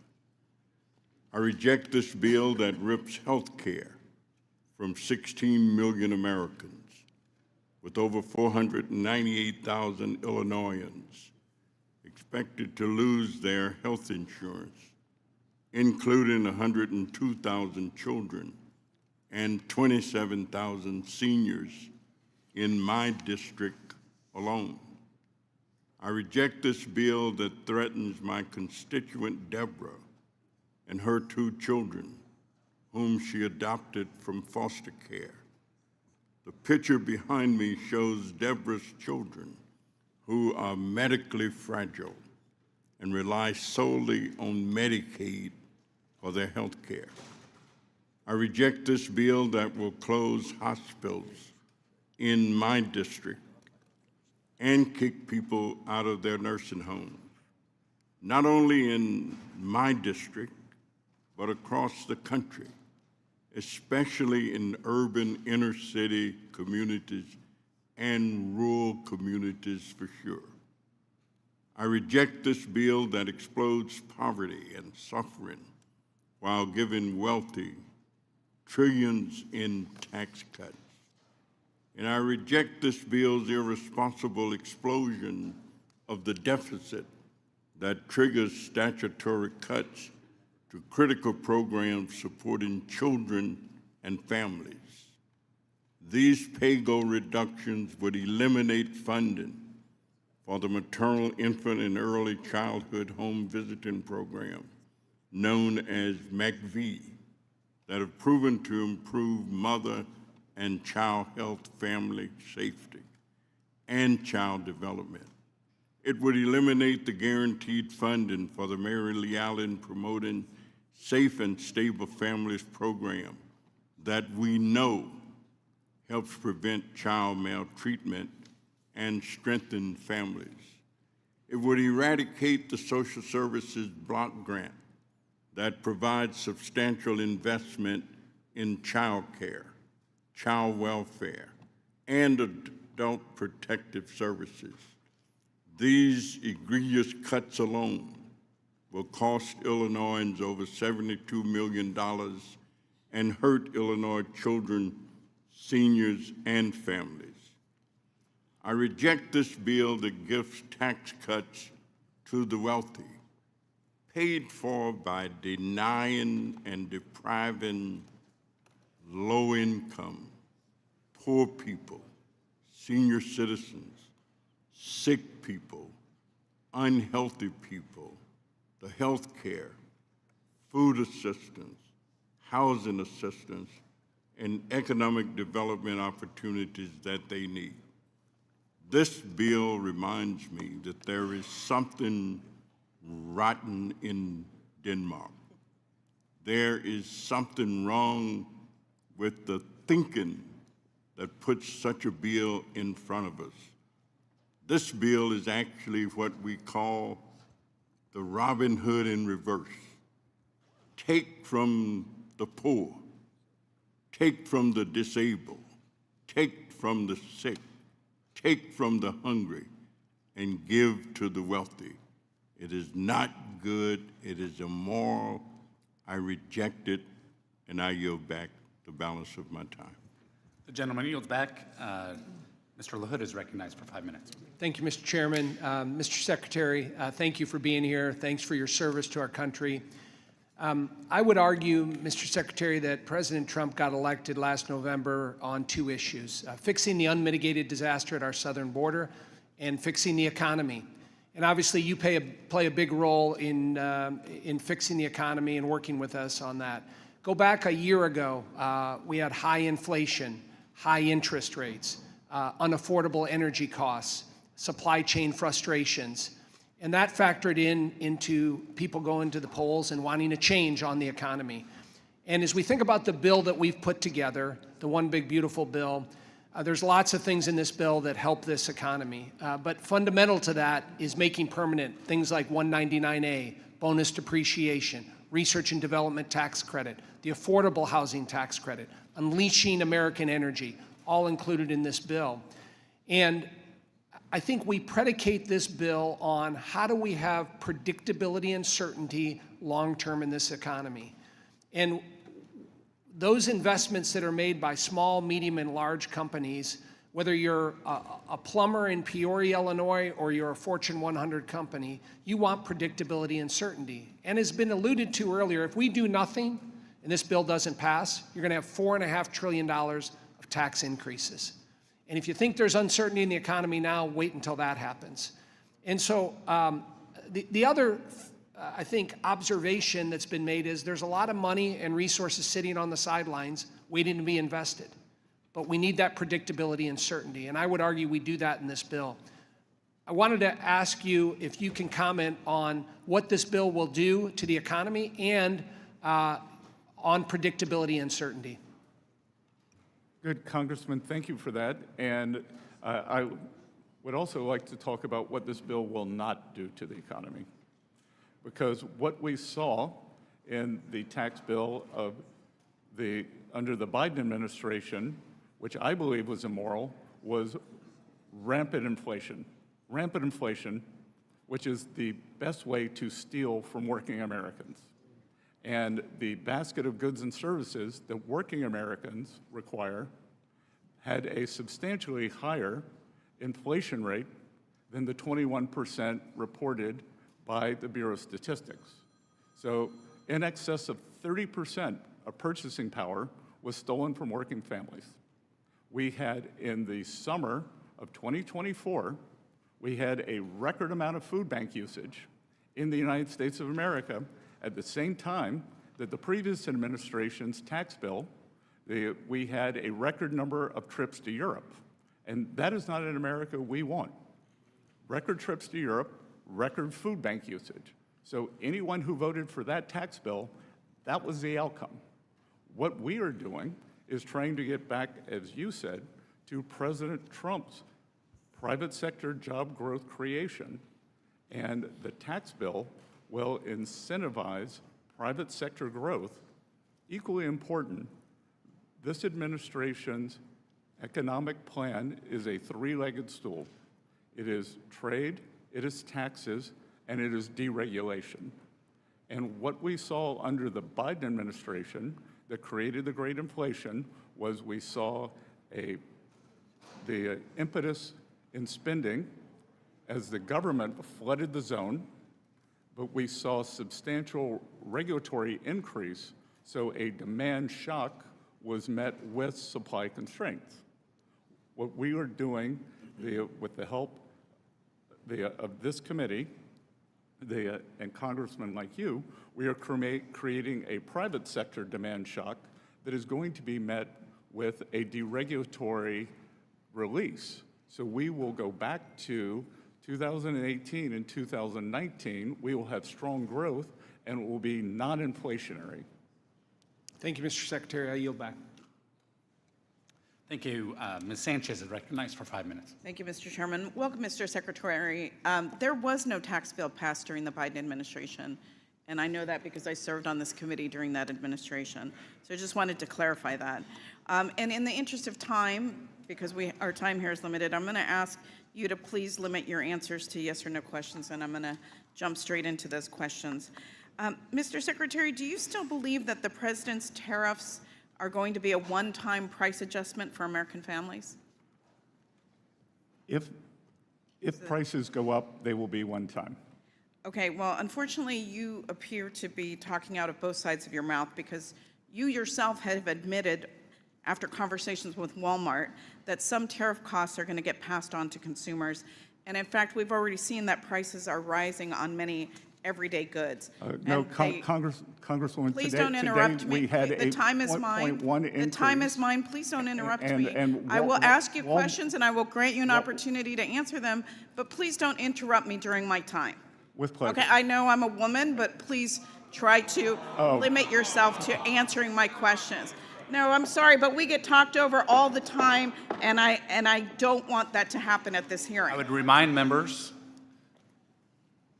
the gentlelady is recognized. Please proceed. Thank you. The time is mine. Clothing is going up 20%. Shoe prices and canned goods like chicken noodle soup and canned fruit and microwave meals have gone up 15%. Toys are getting more expensive. Walmart just raised the prices of dinosaur action figures by 38% and baby-born dolls by 43%. Household goods like drills, toolkits, vacuums have also gone up. Stanley Black & Decker recently announced higher prices for all of their products, and these are just some of the products that are affected. On average, Trump's tariffs are estimated to cost households $3,000 more for the same goods than they would have last year. And that's money that could be going to... That's incorrect, and That is I'm not not sure incorrect. who's estimated. The best estimates are that consumers will pay $3,000 more for the same goods And that estimate is from that whom? they did last year. That estimate's from whom, I will get Congresswoman? you the estimates. Right, because But that's money that could be going to paying 8.4% goods increase. or paying rent and groceries. And it's clear that Trump's trade wars are hurting American families. Yet all we have to show for the economic pain are news reports of these flimsy trade deals. And I understand, Mr. Secretary, that you are co-leading the China trade negotiations. Do you think that China is a reliable trading partner? I think we will see. Well, pardon me for being skeptical of this administration's ability to get anything meaningful out of trade negotiations with China, because this administration is too swamped with trying to negotiate with 90 countries around the world. And to me, a poorly negotiated trade deal with China is probably not worth the paper that it's written on, because this is China's China's track record. These are facts. In the Trump administration's Phase 1 trade deal, China promised to increase purchases of U.S. goods and services by $200 billion over 2 years. Countless reports, and you yourself, have noted that China has failed to meet these purchase commitments. Those were purchase commitments that were negotiated by Trump in his first administration. They met their agreements under President Trump in 2020, and President Biden did not enforce them, and the Chinese delegation told me that they did not believe they needed to adhere to them. I'm reclaiming my time. That's incorrect. China has also not made the structural reforms that they promised Trump that they would. Many U.S. companies still reported widespread intellectual property theft and counterfeiting. So excuse me if the last attempt by the Trump administration to secure meaningful change from China doesn't exactly inspire any confidence in the current negotiations. And, you know, quite frankly, negotiating trade agreements with China requires more time and effort than this administration has given so far. And that's why I was alarmed to hear this morning that Trump said that the US-China deal was done after just 2 days of talks in London. Mr. Secretary, the press release on this so-called deal looks more like a framework. Congress, who has the constitutional authority over trade, needs the details of this supposed deal. So I'm asking if you will provide this committee with the actual details of this deal, because there has been, unlike what was said earlier, there has been no consultation with our side of the aisle, at least, on the China negotiation. Will you commit to giving us the specifics of that deal, the details? Congresswoman, I flew back at 4 a.m. this morning to be here this morning, and we are... It's a simple yes or no question. No, it is not a simple yes or no question. We are in the midst of constructing it, and back to your question, China has proven an unreliable partner in strategic... Will you commit to consulting with us on trade deal with China? Gentlewoman's time has expired. I would ask the witness be allowed to answer that last Gentlewoman's question. time has expired. I It's now a yes or no recognize- question. It's very simple. Representative, I raised many of your concerns to the Chinese delegation, and it will be a longer process. The trade deal today, or last night, was for a specific goal, and it will be a much longer process. And I will note that the previous administration did nothing. But excuse me, the Mr. question Arrington was is whether now or not you recognized. would The gentlewoman's consult with time has members of expired. Congress. Mr. Arrington's time It's my time is now. now Mr. Arrington's time, 5 minutes. Mr. Secretary, thank you for your service. I think my best contribution now in 5 minutes is to separate fact from fiction and help debunk some of these tired, old, baseless, and false claims from my Democrat colleagues. Let's start with Ms. Sanchez and her claim that they didn't pass the tax bill. That's not wrong. That is completely false. The Inflation Reduction Act was a tax and spending bill. They levied taxes on corporations.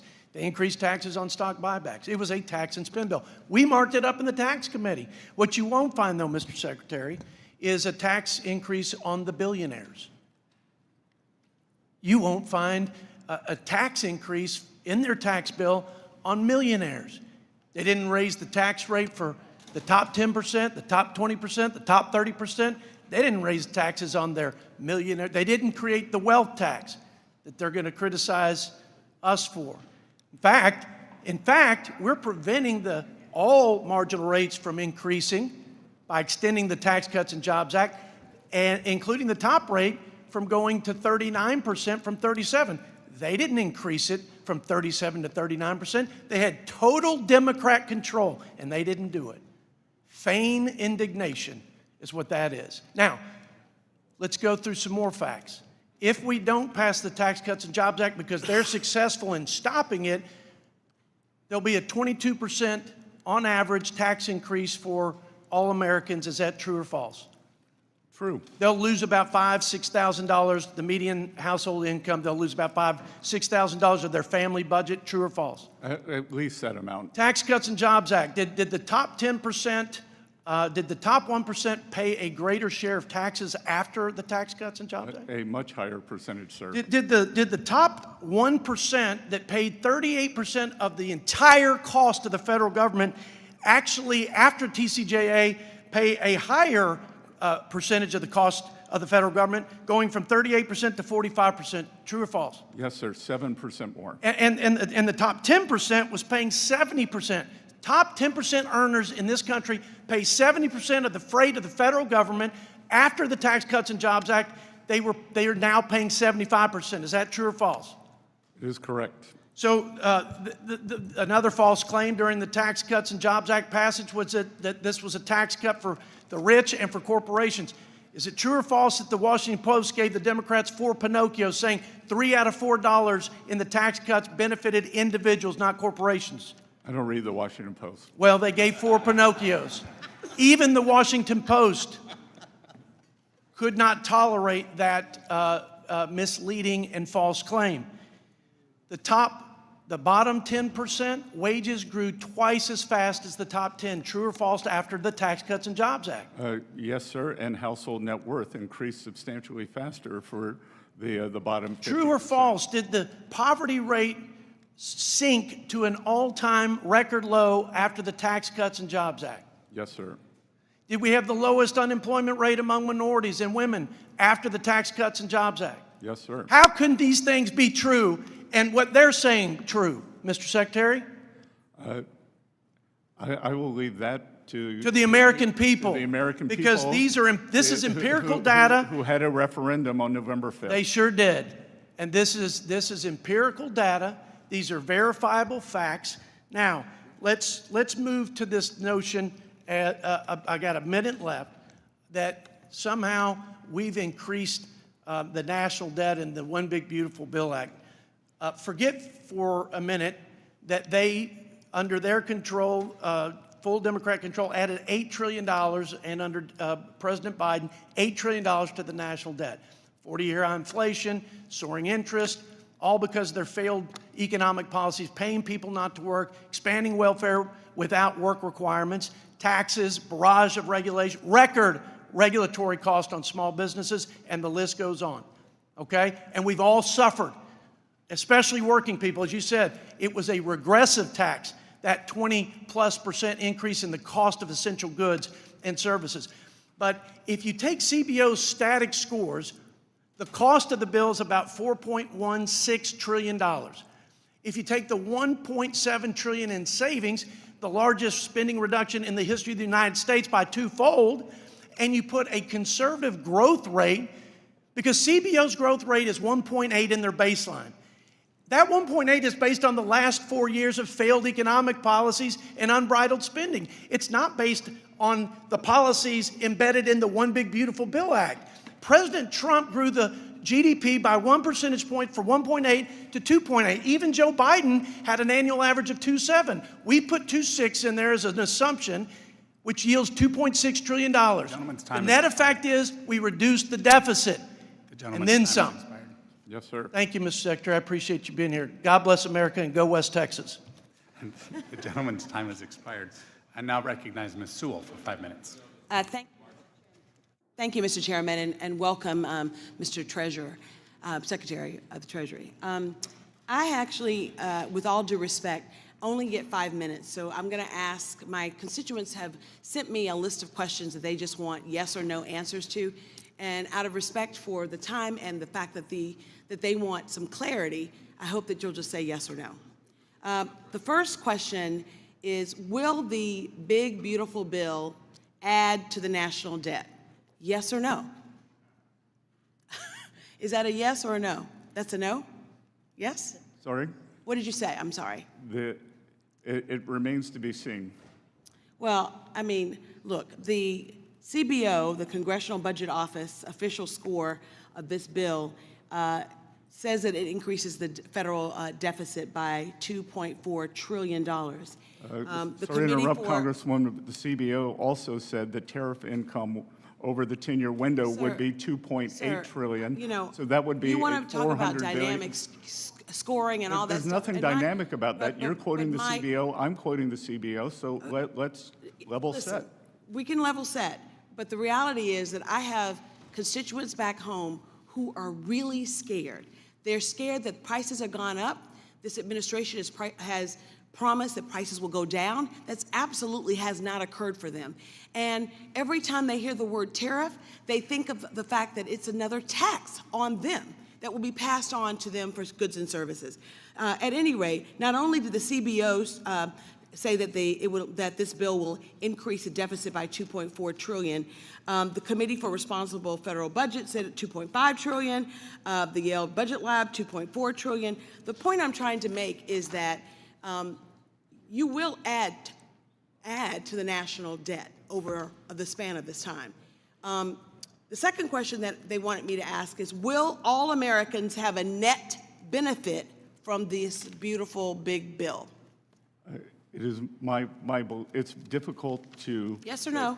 Again, it's impossible to say all Americans, it is ridiculous for me to give an answer for 337 million Well, I can people. tell you what a lot of I can say the balance of probability is that Americans will get a substantial increase, especially if you're referring to working people in your district. Yep. They should do very well, as they did Can I in tell you what the 2018 distribution and tables tell us? 2019. You know, the distribution the numbers don't lie. The average tax cut in 2027 for people in this bill making $1 million is about $81,500. So someone who makes $1 million, and no one in my district makes $1 million, to my knowledge, will get a tax increase, will get a tax benefit of $81,000. That's $223 a day. Now, the average tax rate in 2027 for people making under $50,000, which in my district is about 63% of the people that I represent, they will only get a tax break or tax increase of $265, which is 73 cents per day.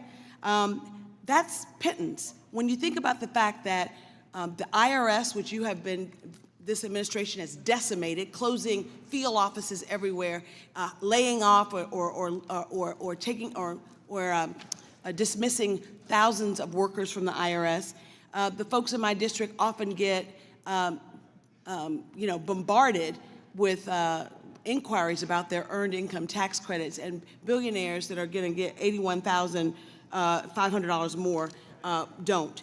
So, I mean, the point that I'm trying to make is that not all Americans will benefit the same. We know that because people make different things. But the fact of the matter is, if you're only saving me $268 and you're taking away my health care, which 16 million Americans will have no health care, will lose their health care, and they have to lose their health care in order for you guys to actually pay for your bill.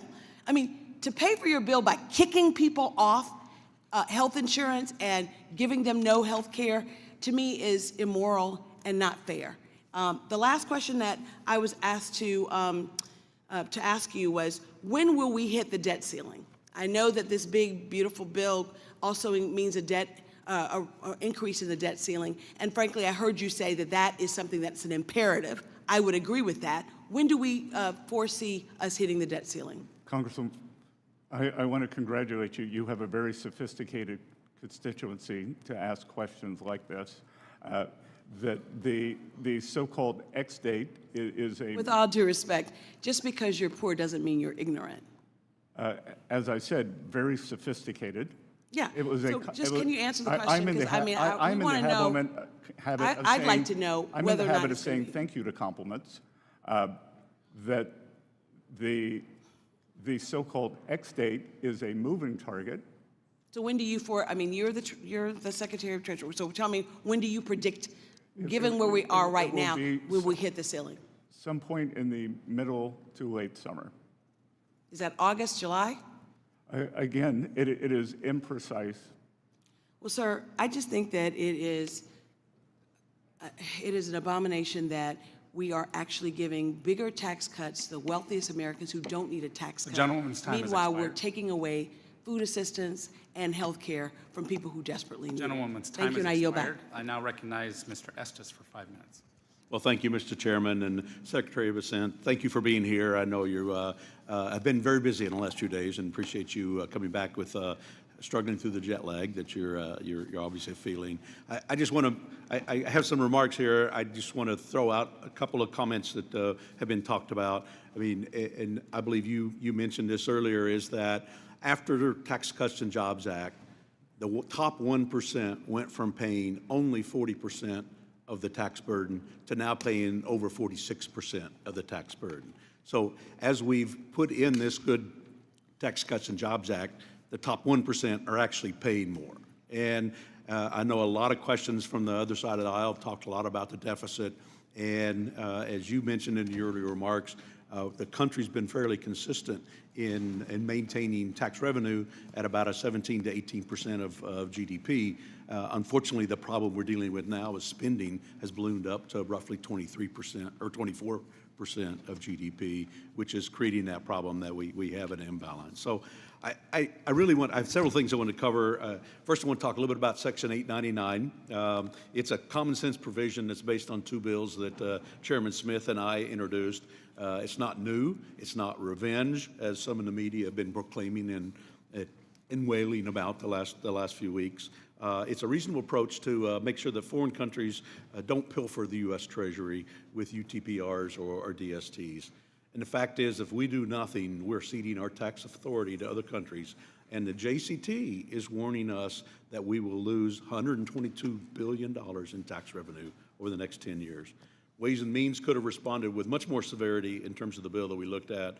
We took a measured approach that maintains our tax sovereignty and that either discourages our allies from moving forward with these discriminatory taxes, or will raise our tax revenues by $116 billion over the next 10 years. I'd like to submit, Mr. Chairman, for the record, an op-ed from Bloomberg that covered this topic. Mr. Chairman. Without objection, so ordered. Thank you. Secretary Bessent, are the fears that Wall Street has over the 899 grounded in truth, and what's behind the stir, and why wasn't there outcry from the Wall Street and economists during the last administration working with OECD in a manner that put America last? Sir, I believe that there is quite a bit of misinformation on 899, and I also believe that if businesses came back, took a deep breath, and much of the pushback is coming from overseas companies, and overseas companies are worried that their countries may try to usurp U.S. authority. So if a European country, they tried to unfairly tax a U.S. company or take money away from the U.S. Treasury, then it would fall perhaps on that corporate. So they should look to their own capitals. This is a fiscal bill, not a revenge bill. Right, I agree with that. I think that some of these companies need to be lobbying their own government instead of trying to lobby 100%, Congressman. Administration. Something else that I've been pushing over the last 6 years has been research and development expensing. Mr. Chairman, I'd like to submit this Washington Examiner op-ed titled, "We're a Nation of Innovators, but our tax code no longer encourages it." Without objection, so ordered. Immediate expensing for research and development is a jobs provision, with 3/4 of the R&D expending spent on wages and salaries. Also has broad bipartisan support. I believe we need to provide businesses with certainty by making immediate write-off permanent, because it takes longer than 4 years to actually develop more new methods and technologies. Secretary, can you help explain why it's critical for our country to return to immediate R&D expensing, hopefully on a permanent basis as we finish this bill? Sir, we are the undisputed technological leader in the world, from AI to life sciences. And one of the reasons for that has been the expensing of R&D, and we are pushing very hard to make this the best location for whether it is high-tech investing, whether it is biomedicine, or any other, the manufacturing process that we want to bring back. Part of the problem, I believe, is that the manufacturing process has been separated from the R&D process. So we need to have both of them here sitting side by side in the United States. Yes, thank you. And there's so many other provisions I could do, but I'm out of time. Mr. Chairman, I'll yield back. Thank you. Thank you. Ms. Del Bene is recognized for 5 minutes. Thank you, Mr. Chairman. Thank you, Mr. Secretary, for being here. Mr. Secretary, do you support the government having a consolidated database containing Americans' sensitive financial health and personal information? I support protecting Americans. Do you support the consolidated database?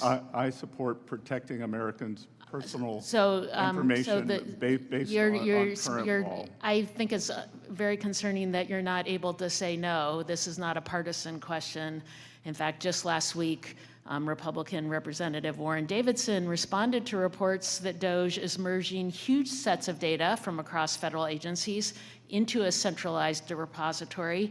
He said it's dangerous when you start combining all those data points on an individual into one database. It's a power that history says will eventually be abused, end quote. Well, I could not agree more, and would also add that this kind of database would be a gold mine for malicious actors who are eager to exploit Americans' sensitive data. And Mr. Secretary, Section 6103 sets forth the confidentiality and disclosure rules for tax returns and tax information. Just because DOGE wants to compile people's sensitive information into one place doesn't mean the confidentiality rules go away. Is that correct? We adhere to 6103. So it seems like, you know, that should be a simple one too. We should absolutely be clear that the confidentiality rules did not go away. In fact, earlier in this hearing, you asserted that the Treasury Department is following, I think you said, the proper provisions within the Privacy Act, all proper provisions within the Privacy Act and Section 6103. So my question for you is, how can we be sure that's happening? I mean, especially knowing that the president illegally fired 18 inspectors general, including acting Treasury IG Sherba. How do we know? I'm sorry, you saying that isn't good enough. We're an oversight body. How do we know? Again, I will say that we are following the law, and that. But we need, that's not good enough, Mr. Secretary. You should be coming. We should have officials within Treasury coming. We should, and this is a statement to my colleagues on the other. I'm here today. But you're not answering how we know that. You're just saying we are. So what would an acceptable then let's answer bring to then how let's do we bring know people be? who are building a database. Let's go through the details of exactly what you are doing with that data, what protections are in place.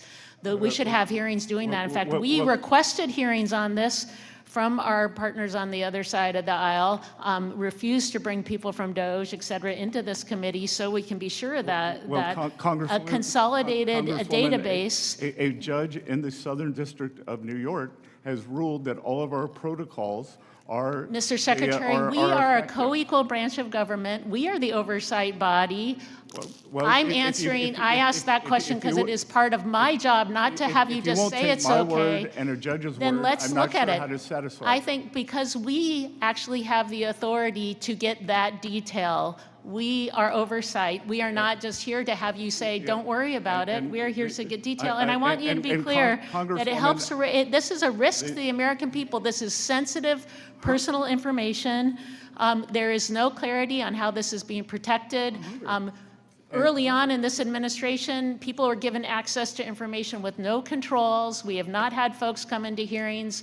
That's not good enough, Mr. Secretary, and I'm supportive of making sure that we are using technology in smart ways. I'm also very supportive of making sure that we are protecting people's personal information and we are following the law. 6103 is clear, and there is no, and now this consolidation, there's no approval on how this consolidation takes place, and you can't even be clear to me that you're about where you stand in terms of making that happening. So I don't think we're getting the information. Maybe it did not filter up to you, but we provided a staff level briefing several weeks ago. Then let's bring folks, I want to ask the questions, frankly. It's not about whether or not you had a staff level briefing. Let's bring experts to answer detailed questions in this body so that we get those answers.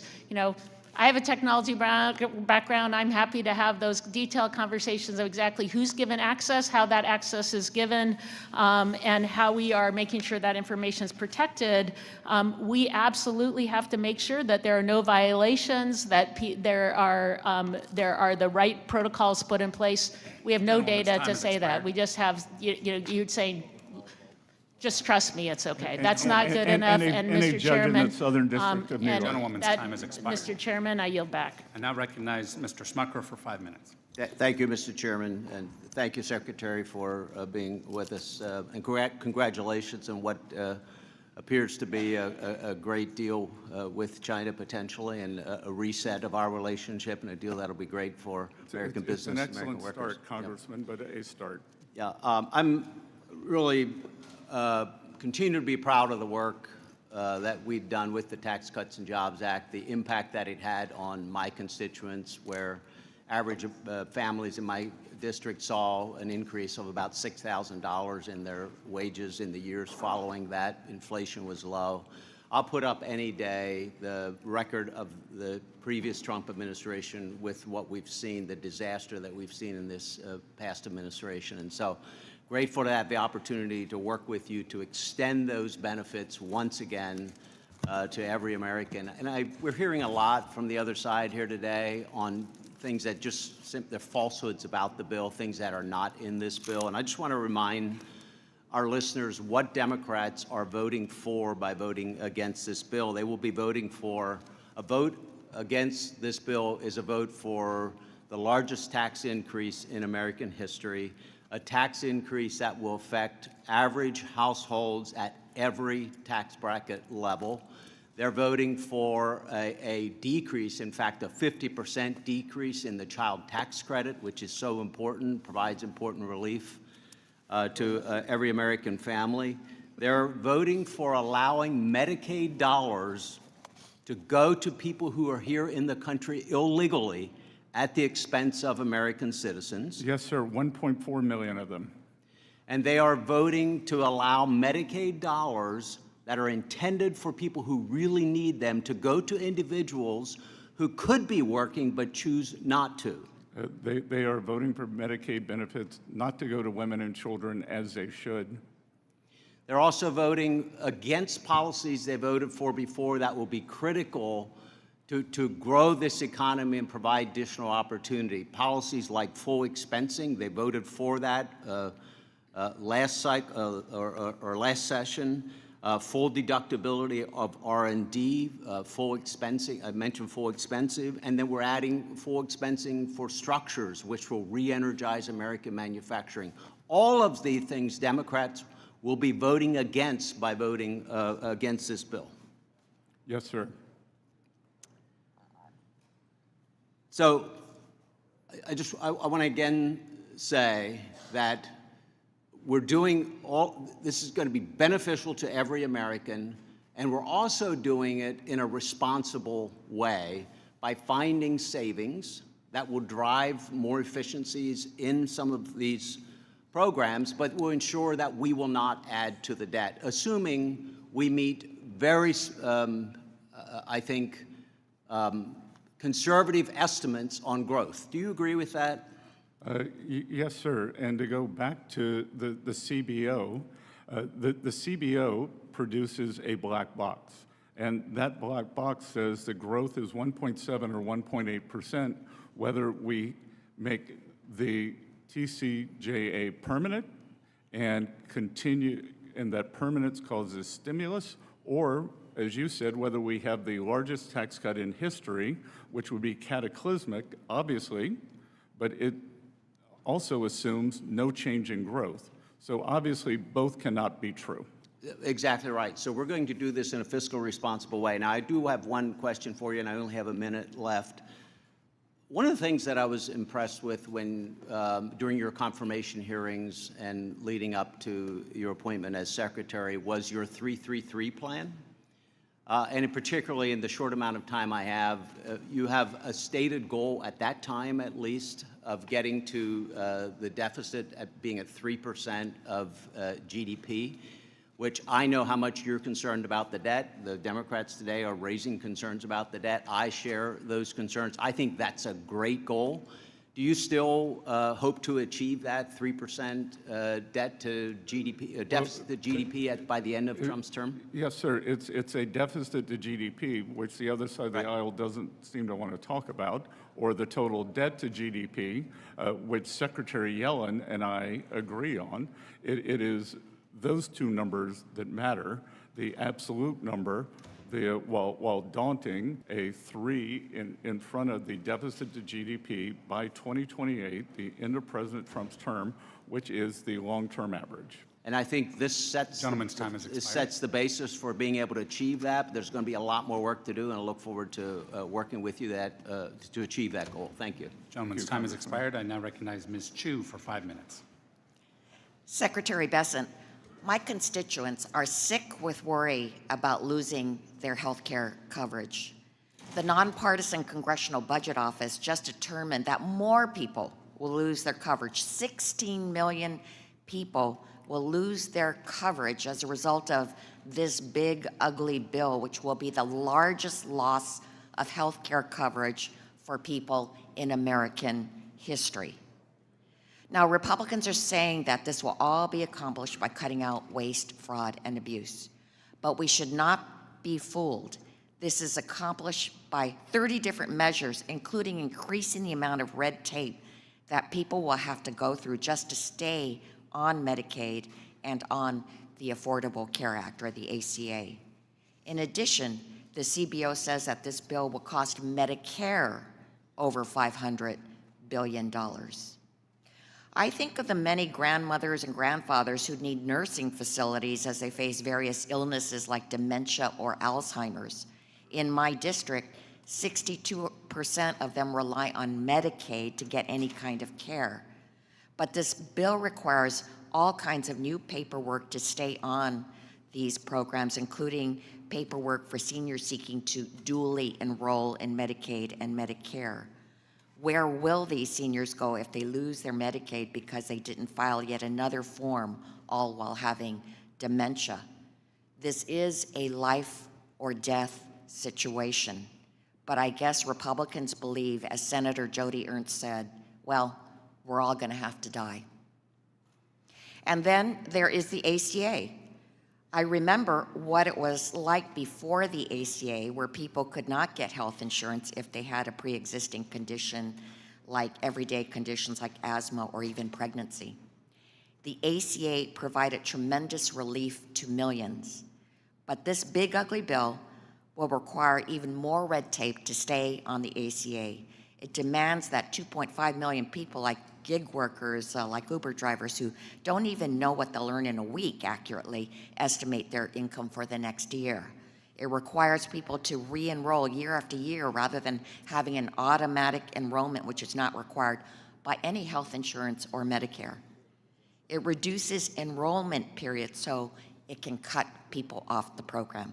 And it takes away the premium tax credits that helped millions of families afford health coverage. And that is why at the hearing for this bill, I introduced an amendment to strike the provisions that undermine the coverage of the ACA. Every single Republican on this committee voted no. So, Secretary Bessent, I'm asking you a question in which I only want a yes or no answer. How would you have voted on my amendment to protect the ACA and keep millions on their health insurance? No. Okay, that makes it clear. And Secretary Bessent, I'd like to address the reason that 16 million people are going to lose their health care coverage. It's so that millionaires and billionaires can get big tax giveaways and become even richer. The nonpartisan Joint Committee on Taxation just this week found that if this bill becomes law, the richest 5% of taxpayers in this country will get a bigger tax cut than the bottom 80% of taxpayers combined. To put dollar amounts on it, someone earning $1 million will get a tax giveaway of $81,500 in just 1 year, while someone earning less than $50,000 can only expect $265 in 1 year, which is only 73 cents a day. That millionaire will get a tax cut in 1 day that's almost as big as what the middle-class person will get over the entire year. And of course, this does not account for the burden of paying more for basic necessities because of Trump's tariffs, nor does it account for the loss of life-saving benefits like Medicaid coverage or SNAP food assistance. When the University of Pennsylvania included the benefit cuts into their analysis, they found that the poorest 20% of households in this country will lose $30,000 over their lifetime if this bill gets signed into law. It's quite literally a reverse Robin Hood scheme, taking from the poor and giving to the ultra-rich. That's why I had an amendment that said there should not be tax giveaways for those earning more than $10 million per year. And so, Secretary Bessent, I only want a yes or no answer. Would you have voted yes or no on my amendment? Again, no. I yield back. Mr. Hearn. Thank you, Mr. Chairman. Mr. Secretary, it's good to see you again. Thanks for sitting here. Your predecessor, Janet Yellen, pushed Congress for the last 4 years to adopt the OECD Global Tax Deal. I'm grateful that you and the administration have been working to stop this. There's a lot going on in that space. And as the current global tax deal is formulated, U.S. multinationals are disadvantaged in two critical ways. First, they face two layers of minimum taxes, the existing robust U.S. system and the emerging OECD system. And two, their traditional income-based tax incentives face stricter scrutiny against the corporate welfare regimes in China and the EU. The global tax deal fosters a kind of a Hunger Games style race for government handouts, cash subsidies, and refundable tax credits. The system rewards political connections and authoritarian regimes over innovation. And Mr. Secretary, as you know, countries are pressuring the U.S. to sign on to the global tax deal and want to push subsidies out of the income tax system into the hands of bureaucrats, distorting markets, picking winners and losers, and leaving their taxpayers footing the bill for political pet projects with dismal economic results. If other nations want to tie their economies in knots with that nonsense, that's their funeral. The U.S. should not play the role of global nanny, dictating domestic policy to sovereign states.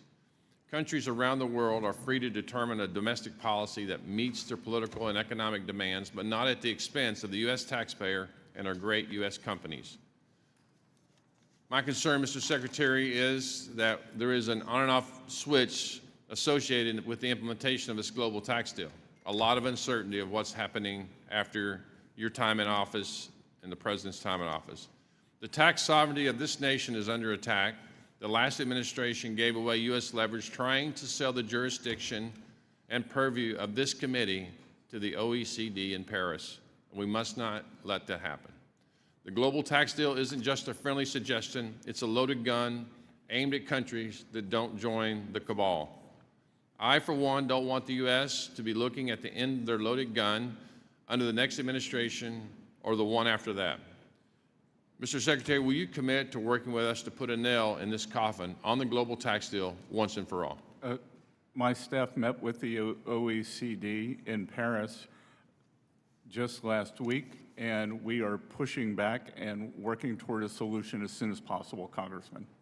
Thank you for your work on that. And then one last thing, the current tax code has certainly been biased against investments and structures, and I've been working on this issue for a number of years since I've been on the Ways and Means, including a bill I introduced that implements a neutral cost recovery for structures.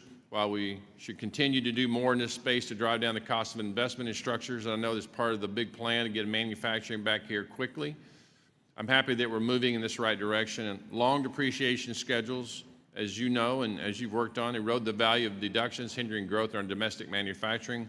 The provision that we included in the big one, beautiful bill that allowed full expensing of factories coupled with restoration of 100% expensing for equipment and machinery will be crucial for the President Trump's agenda to boost American manufacturing. We're hearing a lot of great things about that. Mr. Secretary, I want to reiterate my thanks, certainly the Republican Party's thanks for your immense support in this provision to implement full expensing of factories. And I'd like to yield the rest of my time to you to just talk about why that is so important to move quickly on this to get it done and what it's going to do for our economy.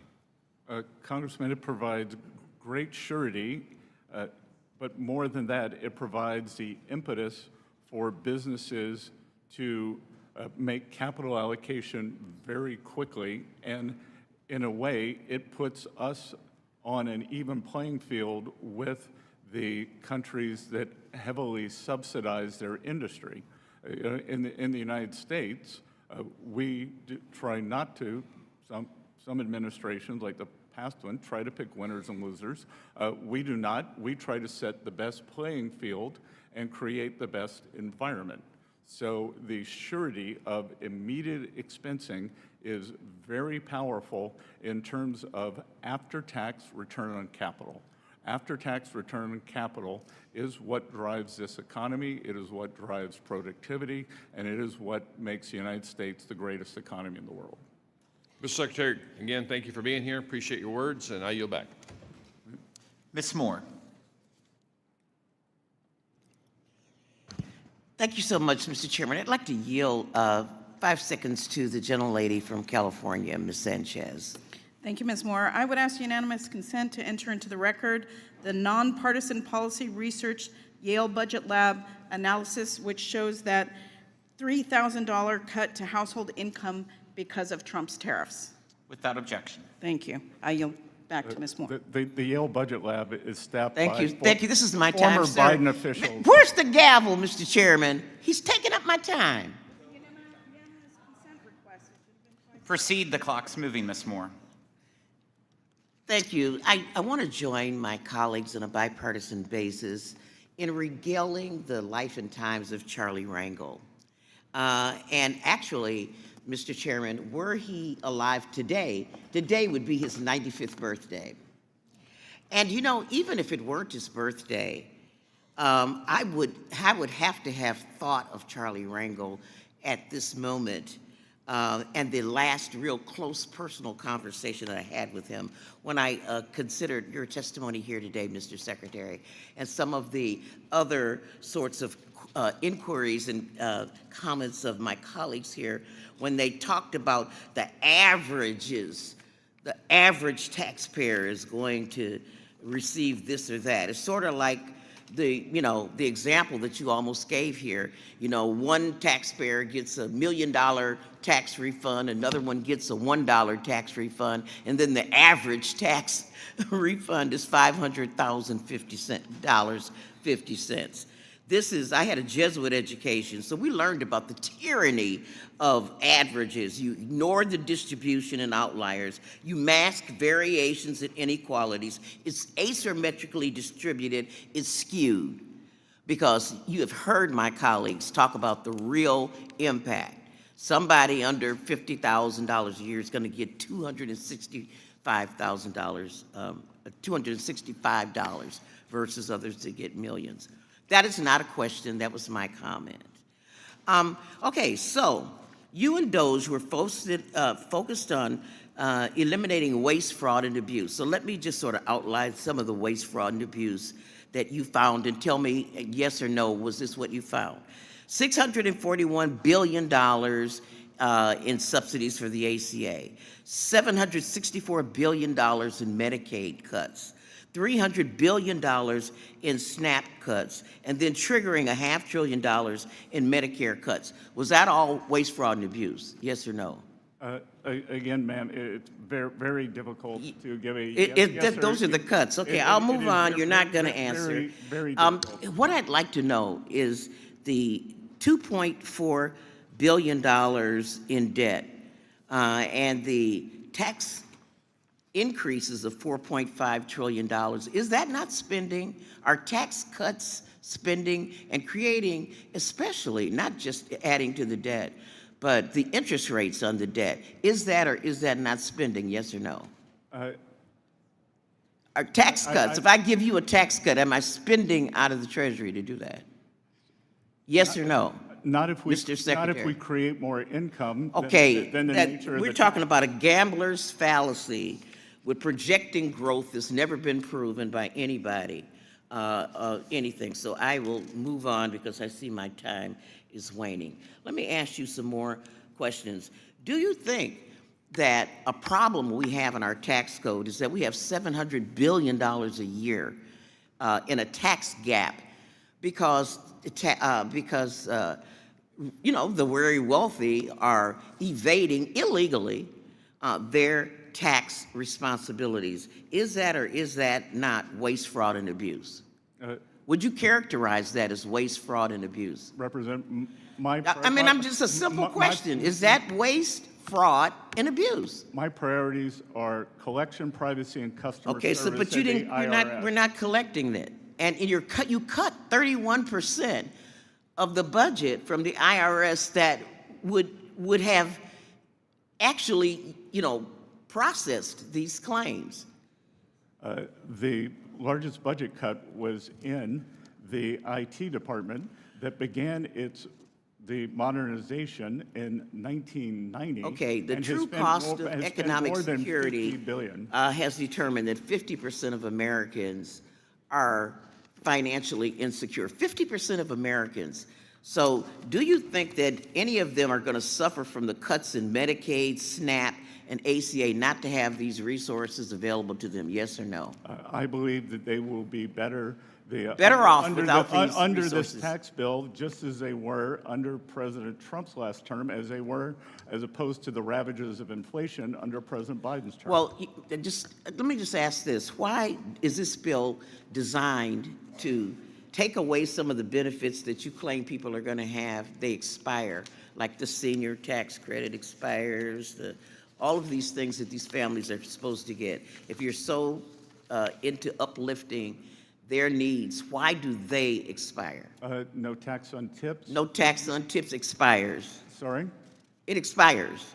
And it's not really a decrease on tax on tips. If you would like to join me and making it permanent and have your Democratic You're colleagues the do it, secretary. You're the secretary, sir. You wrote the budget. We would welcome you to join us. Excuse me? We would welcome you to join us. I'm ready to join you right now. Are you going to accept an amendment? Time has expired, Makes Ms. it- Moore, by over a minute. I was very generous, Thank but you. way too Mr. generous. Chairman, you are always very generous. Let's be clear.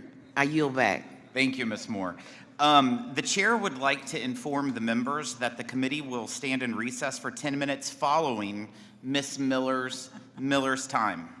Ms. Miller. Thank you, Mr. Chairman. I'm from West Virginia, and I'm going to give you a little Southern love.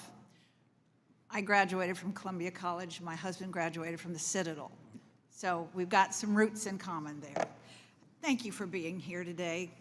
You know, after 4 years of inflation and unmonitored spending and non-existent trade negotiations under the previous administration, I'm thrilled to have you and President Trump back at the helm to deliver on America First policies. Having businessmen rather than career politicians running the country is already making a huge difference. Ways and Means Republicans have spent the better part of 2 years gearing up to reauthorize the 2017 Tax Cuts and Jobs Act and put more pro-working class tax policies in place. This committee passed the most significant tax bill in modern history last month, and the House followed suit. It is now time for the Senate to do their job and get this big, beautiful bill to the President's desk. I want to talk about 1099-K. One of my top priorities in the tax package is to repeal the Democrats' absurd 1099-K threshold. Under the Biden administration, Democrats changed the time-tested standard of $20,000 in 200 transactions to $600 when determining whether a taxpayer receives a 1099-K or not. Before this committee, your predecessor acknowledged that this new threshold would be difficult to administer and to lead to the taxpayers' confusion. So instead of working with us to fix it, the Biden Treasury unconstitutionally delayed implementation and then changed the threshold to try and ease the taxpayers' confusion in the election year. Unfortunately, there are still millions more 1099-K forms that were sent out, and Republicans have worked to restore the 1099-K threshold to the time-tested standard of $20,000 in 200 transactions by including my Saving Gig Economy Taxpayer Act in the One Big Beautiful Bill. Can you shed some light on how this policy and others being produced from your department will make life easier for our taxpayers? Representative, thank you for discussing these very important issues. As I said, I believe the underappreciated part of President Trump's economic plan is the deregulation. And what you were describing, the cutting back on paperwork, that putting thresholds at proper level is indeed deregulation, lower paperwork. And I think you correctly pointed out that the previous administration, I'm not sure that anyone ever signed the the front of a paycheck or the back of a paycheck. I think they mostly receive direct deposit from the U.S. government because they're always government employees. So if you have never made payroll, if you are not processing paperwork, you don't understand the costs that are inherent in this. If you are a small business person, if you are someone with a lawn care business, if you are someone, as you said, we have a completely new economy today with the gig economy. Whether it is Uber drivers, delivery people, the contract workers who work from home, in programming fields. So I think that it was tone deaf, completely tone deaf, for the nature of the new economy. You are so right. And I also want to voice my support for the ongoing trade negotiations that the President and you are working on. For too long, our trusted trade partners have quietly taken advantage of the United States. And I'm a firm believer that trade truly is the great equalizer and a powerful tool to bring the world together. However, sometimes the tool can be used effectively and not always with fairness. I'm particularly interested in the domestic steel industry. From West Virginia, we've been producing quality steel for decades, and some in my hometown in Huntington and my district is currently ramping up more steel production even further with new mills in Mason County. So I'm supportive of the Section 232 tariffs on steel that the President has pursued, and I'm eager to work together with the administration to ensure that a level playing field is also applied to the U.S.-UK economic prosperity deal. The U.K. has a history of subsidizing its steel industry, which in turn often undercuts our domestic steel producers. Can you commit to continuing working on securing fairness for our domestic steel industry across trade deals? Representative Miller, I had the privilege of being with the President at the U.S. Steel factory in Pittsburgh a week ago Friday. And I can tell you that the President's commitment to the U.S. steel industry is unwavering, that we are bringing back domestic production, and what we have seen, and one of the previous questions about is China a reliable partner, what we have seen during COVID since then is that there are strategic industries in the United States where we must have an industrial base. And I would put steel in the top 3. Thank you. Mr. Chairman, I yield back. Thank you. The committee will stand in recess for exactly 10 minutes.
Ready.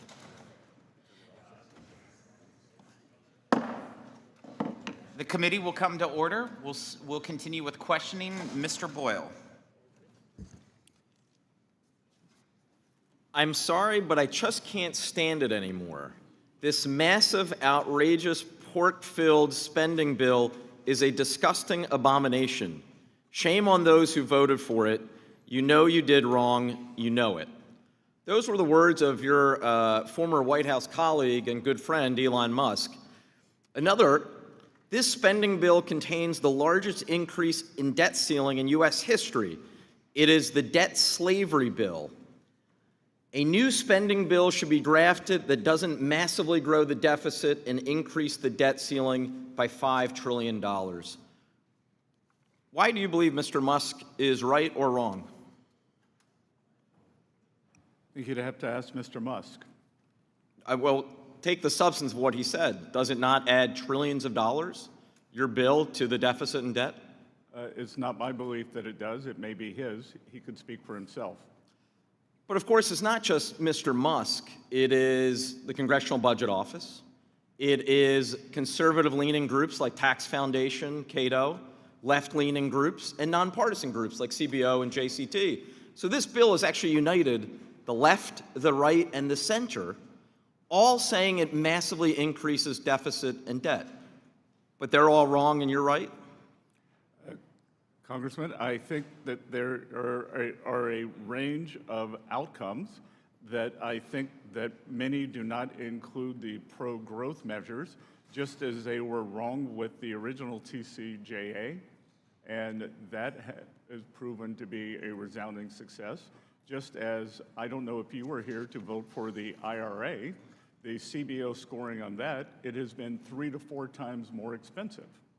So it's curious to me because you spent decades as an executive at George Soros's hedge fund, being very successful, making billions of dollars. Back then, you would always rail against deficit and debt. What's happened? Again, that it is smart spending. That what are we spending for? Are we tax cuts that mostly go to billionaires such as yourself? While throwing 16 million people off their health care coverage. Well, I would dispute that 16 million. I think you're conflating a lot of numbers. No, it's the, excuse me, reclaiming my time. Those aren't my numbers, just to be clear. As you know, it's the Congressional Budget Office projection. I think you're adding up a lot of numbers that shouldn't be added. Excuse me, I am adding 2 specific numbers. The cuts CBO found coming to Medicaid. No, if we're entitled to our own opinions, but not our own facts and not our own numbers. The CBO shows that 10.9 million will lose their health care coverage from the Medicaid cuts, and another 5.1 million will lose their health care coverage due to the ACA cuts. 10.9 plus 5.1 is 16 million. So you are adding numbers. 1.4 million. Yes, correctly. Do you support Medicaid for illegal aliens? 1.4 I am million? asking the questions, not you. Although you'll be happy to know that in my Commonwealth, home state, Commonwealth of Pennsylvania, actually they check your citizenship status before you can enroll in Medicaid. But I understand why you're wanting to divert and change the subject.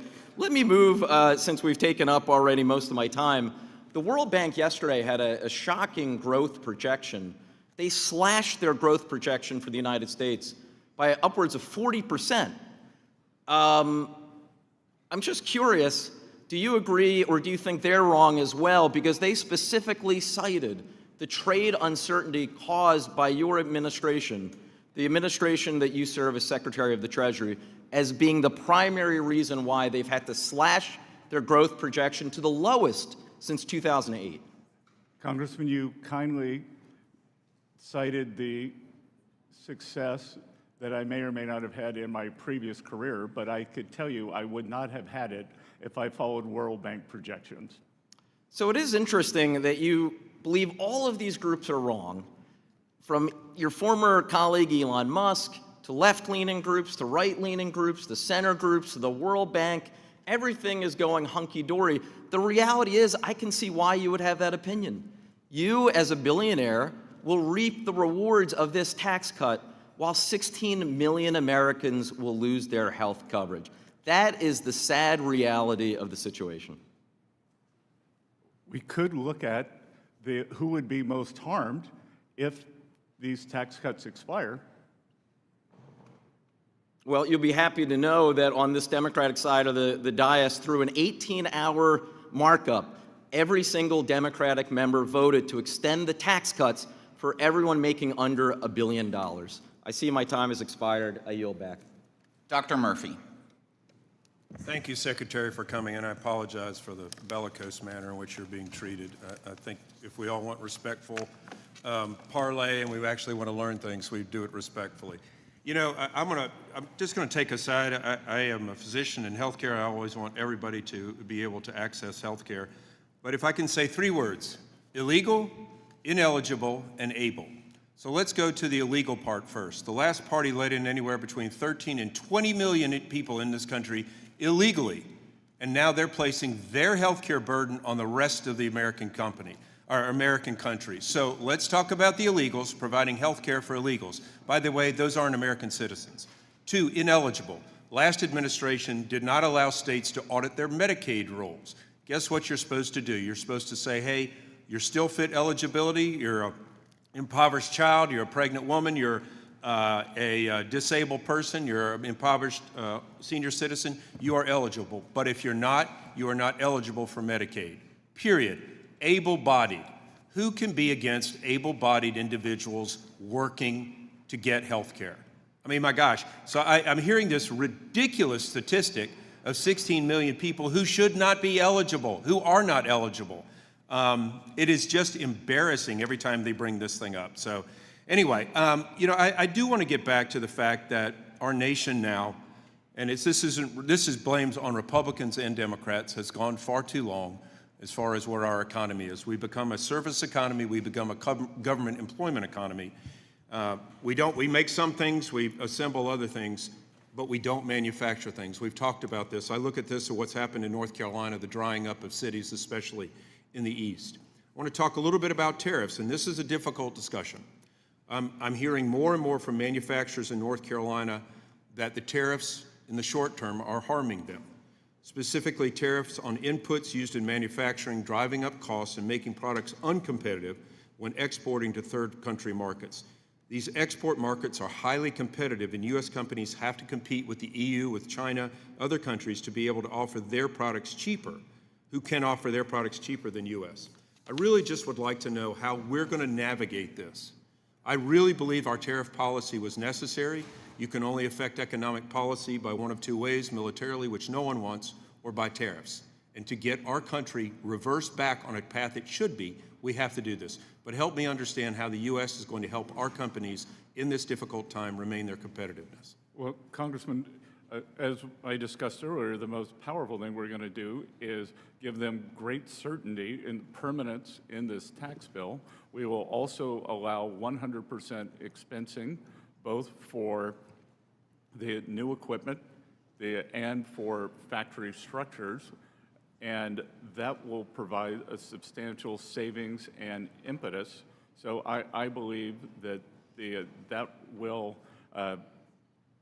aid in the manufacturing here. We are also working with industry, and again, it is across a wide range that we will see. Some companies will make less, some will make more. I appreciate that. You know, I love to see our growth in our manufacturing. During the last administration, we had 3 to 7 million individuals who are able-bodied adult of working age come off of the workforce. We need workers. And guess what? Some of those people will come off Medicaid and actually get insurance by their jobs. So again, just a little bit of truth. Real quickly. And Congressman, as I said earlier, that we have approximately 9% of the workforce that is in manufacturing. Historically, real wage increases accrue to manufacturing workers faster than lower-end service economy workers. So I think we could still see real wage growth there also. Right, facts matter. Quickly, I'd like to talk to you about transshipment. Transshipment by Chinese companies have undermined President Trump's Section 301 tariffs, and the problem seems to be getting worse. Can you elaborate by any chance if any discussion with China was done about transshipment, or is that in order? Is that going to be discussed? Well, we, As you can imagine, they pushed back on the de minimis exemption, which we have gotten rid of, and we are going to, we are tariffing all the de minimis imports. We are going to set a level, and it will be a global level, not only for Chinese imports, although China floods the zone, because that is their business model, is to export their deflationary impulse, which is unacceptable to the rest of the world, especially for U.S. citizens. So we are going to set a global level for these de minimis imports. Thank you. It's nice to see an administration actually do something on trade. We did nothing in the last 4 years, and I'm sorry if it hurts people's feelings that they've tariffed against us and we're retaliating, trying to do things better for the American people. Support what you do, and thank you very much. Thank you. Mr. Kustoff. Thank you, Mr. Chairman, and thank you, Mr. Secretary, for being here today and after your long days of travel. So thank you very much for being here. If I could ask you, Mr. Secretary, there's been a lot of attention lately and a lot of conversation around the bond markets and rising yields for U.S. Treasuries. If I could get you to address that, maybe some reassurance. Maybe a couple of questions. First of all, what is your current assessment of the bond markets and your view of the upward pressure on Treasury yields recently? Congressman, if I could break that down into three pieces. One is the smooth functioning of the bond market. So even during the April high volume, high volatility period, the bond markets functioned very well, trades cleared. There was never a question of financial stability. Two, at Treasury, our bond issuance is going quite well. We are actually seeing an uptick in primary purchasers as opposed to, so these are the end users who would hold it as opposed to dealers or flippers. And then three, as I said earlier, the United States 10-year is the only major 10-year yield in the world that is down on the year, down in the year. So for all the sky is falling and cries of what's happening, or that a crisis is inevitable, the U.S. continues to be the most stable bond market. You've had a lot of questions today about the One Big Beautiful Bill, and a lot of questions, very detailed questions. What would happen to the economy if Congress were to fail to pass the One Big Beautiful Bill and the majority of the tax cuts from 2017 were to expire? Well, again, Congressman, there are two parts there. So one, the OBBB, as I call it, contains the debt ceiling raise and extension. So that cannot happen. That must be raised and extended. And so we will not even talk about the ramifications of that because it will never happen. Two, as I said, it would be an economic sudden stop where we would see a cataclysmic event for working Americans, for job creation, for the financial system. So it's unthinkable that this could happen. It would be the largest tax increase in history. And again, I'm not necessarily, I was criticized for my criticism of the CBO. I'm not necessarily going after the men and women who work there. I'm going after their insufficient models, because their insufficient models say that if we make permanent the tax bill, that we don't get an increase in growth. But to your point, if somehow the One Big Beautiful Bill were not passed, that growth will remain the same, which is obviously the ridiculous assumption. Wouldn't it be devastating for the economy if we failed to pass the One Big Beautiful Bill?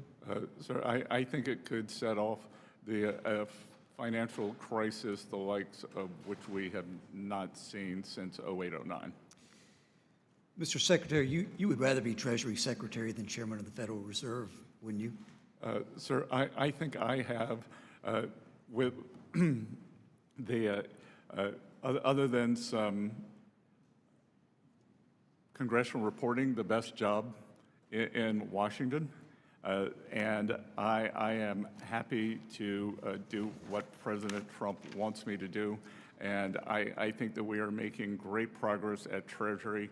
I can tell you that having been in the building now since January 28th, the professional staff is incredible, incredible. And the political staff that we brought in, everyone is working well together. We are working to enhance the economy for the American people, maintain the reserve status of the U.S. dollar, and to your first question, make sure that the U.S. Treasury market, which is the largest and soundest and bellwether for the world, maintains that status. And I would like to stay in my seat through 2029 to do that. Thank you, Mr. Secretary.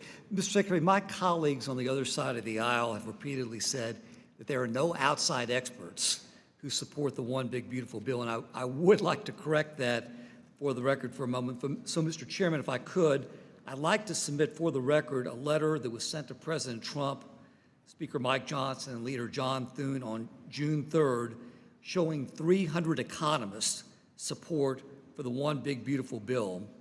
They urge speedy adoption of legislation to enact pro-growth tax policies. And, Mr. Chairman, I'd like to submit that for the record. Without objection. Thank you, Mr. Secretary, and I yield back. Good, and Congressman, I believe I may have been in London when that was published, so I look forward to perusing the names of the economists on that list. Thank you, Mr. Secretary. Mr. Byer. Thank you, Mr. Chairman. Mr. Secretary, the role of the Secretary of the Treasury is one of the most important and consequential in the entire federal government. You're responsible for our nation's economic prosperity, for ensuring the stability of our financial systems, and you're a successful guy with an Ivy League education. One would assume that you would understand that to execute on these objectives, you must apply foundational, widely acceptable principles to support economic growth. For example, a climate of economic stability and predictability, ensuring the economy has a strong and stable workforce, supporting science and innovation, and much more. Yet at every turn, your policies fly in the face of these basic principles. The erratic tariffs have thrown the markets and consumer confidence into free fall, while driving up costs for businesses and consumers alike. The misguided and cruel immigration policies of this administration are forcing highly skilled talent to seek opportunities outside of the U.S. and have left businesses across the country without workers they need and our communities depend upon. And the indiscriminate slashing of our libraries, medical research centers, NIH, the National Science Foundation, have forced our scientific progress backwards.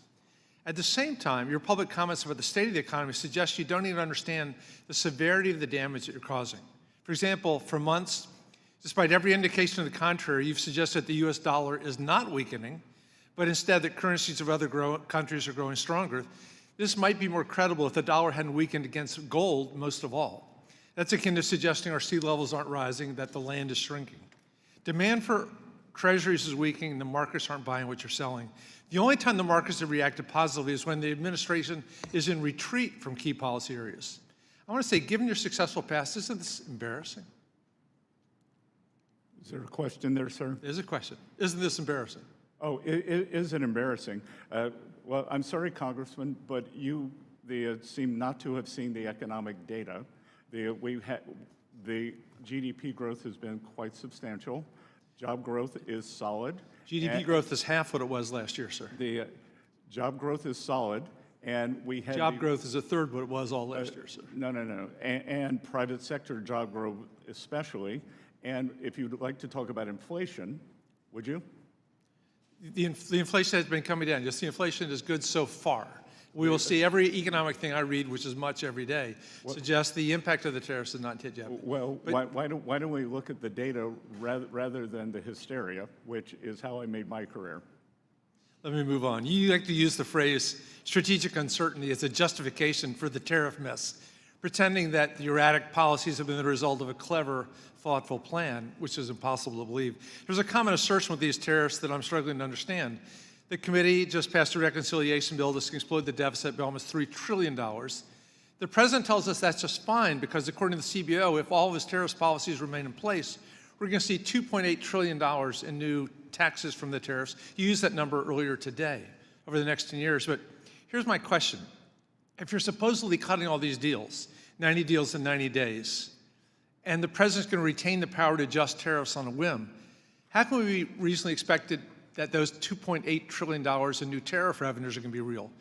Isn't this just one more example of how the lack of a plan is going to lead to an explosion in the nation's debt? How do you have your cake and eat it too? Well, you claim the tariff revenue is going to offset the increase in debt, and yet you also say you're going to get rid of that tariff revenue by negotiating 90 new deals. Well, Congressman, two things. It sounds like you're questioning the CBO because that's a CBO score, not my number. You used it today.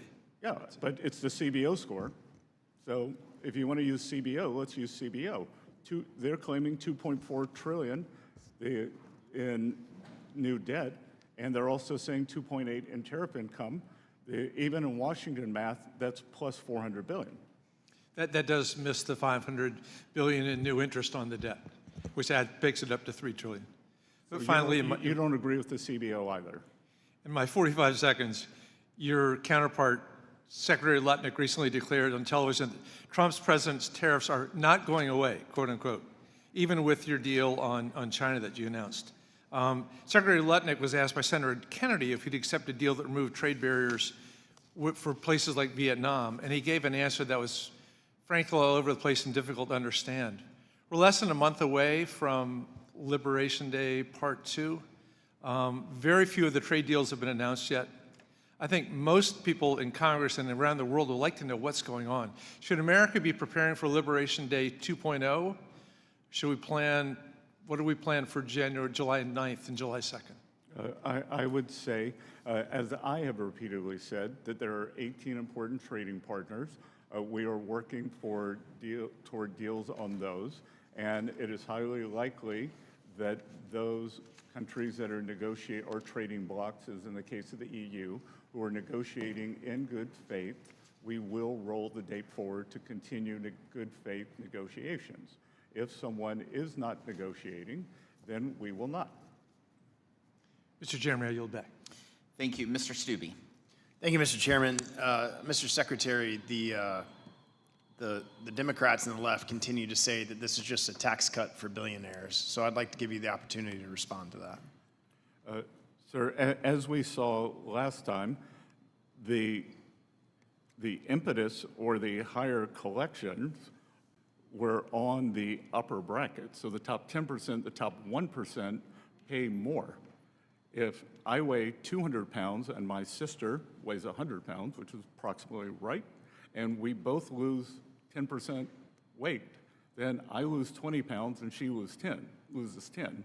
So they prefer to speak in absolute rather than percentages. So the percent increase, as the Congressman Arrington said earlier, that we went from approximately the top 10% paying 38% to 45%. So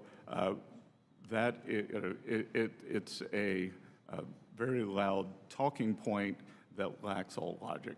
And so who would be hurt the most if Trump's Tax Cuts and Jobs Act expires? As I have said, a sudden stop in the economy always hurts the working Americans. So the bottom 50% of wage earners would be hurt by far the most, as they always are. And on the other side, they will be helped the most, as they were during the first Tax Cuts and Jobs Act. The working Americans did better. The minority households did better.